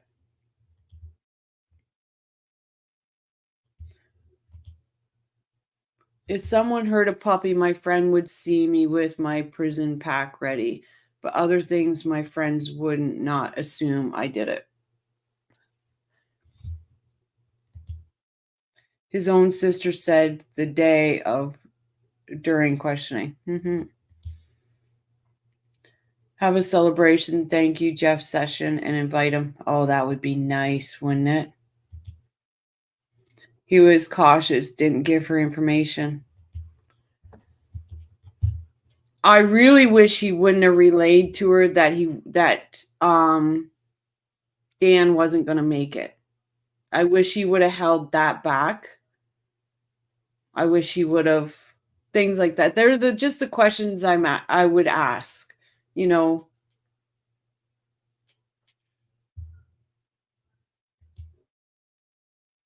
You don't think he believed her? And that's the thing, right? We're just watching a video. We're not seeing, because we don't see Isom's reaction or facial features or nothing like that. We don't see that. So I guess you're right. If we probably could have seen how he was expressed, or his facial expressions were when she said things, then we might be able to see better. So I agree. Yeah. I just would like to ask those questions. And what he thought about when he realized that she deleted all the Markel's numbers off her phone. And what, just things like that. Because that's disgusting. That they had to, oh, hi, True Crime. Welcome. We're the late night crew right now. Her spell works a room until she realizes one of us can read her. Right? Oh, she's got to get arrested. She's got to go down. Isa would not show facial expressions. Oh, I honestly, I think he did a wonderful job. I'm just very curious on what he was thinking in that interview. He should write a book too.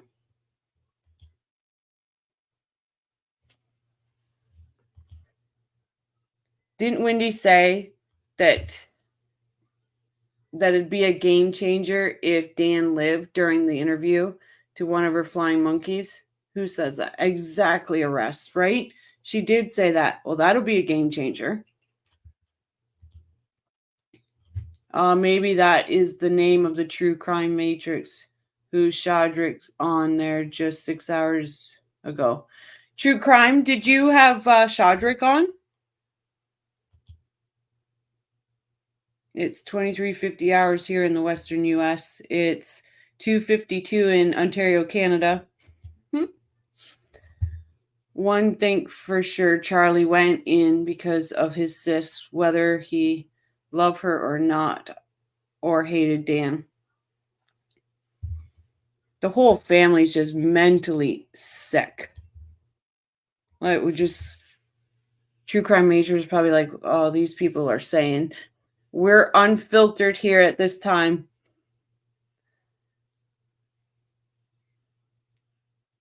What do we got here? Oops.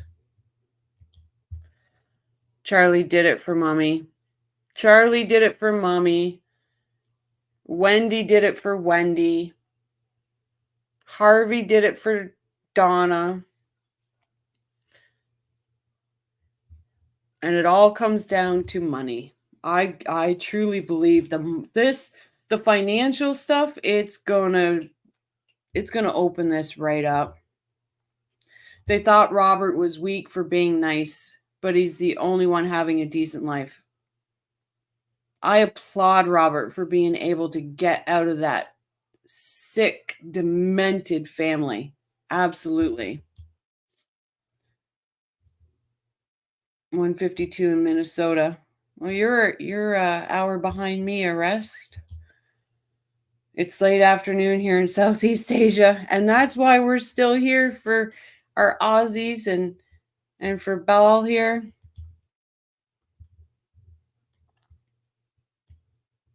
True Crime came in and then didn't say hello and then must have left. Oh, there we go. Yeah, we had Shadrick on again. He was saying Aunt watches the show. Always great to see Shadrick. I would love to have Shadrick on. Absolutely. 1554 in South Korea. Wow. From Singapore. Well, we welcome you for sure. Thanks, True Crime. I'll go there next. Yeah, I'm gonna go and watch True Crimes after this for sure. Because I was there with you.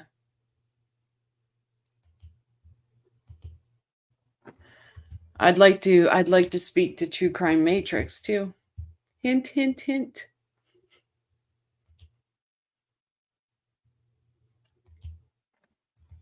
I'm not ashamed to ask. I'm just not. People can say no, right?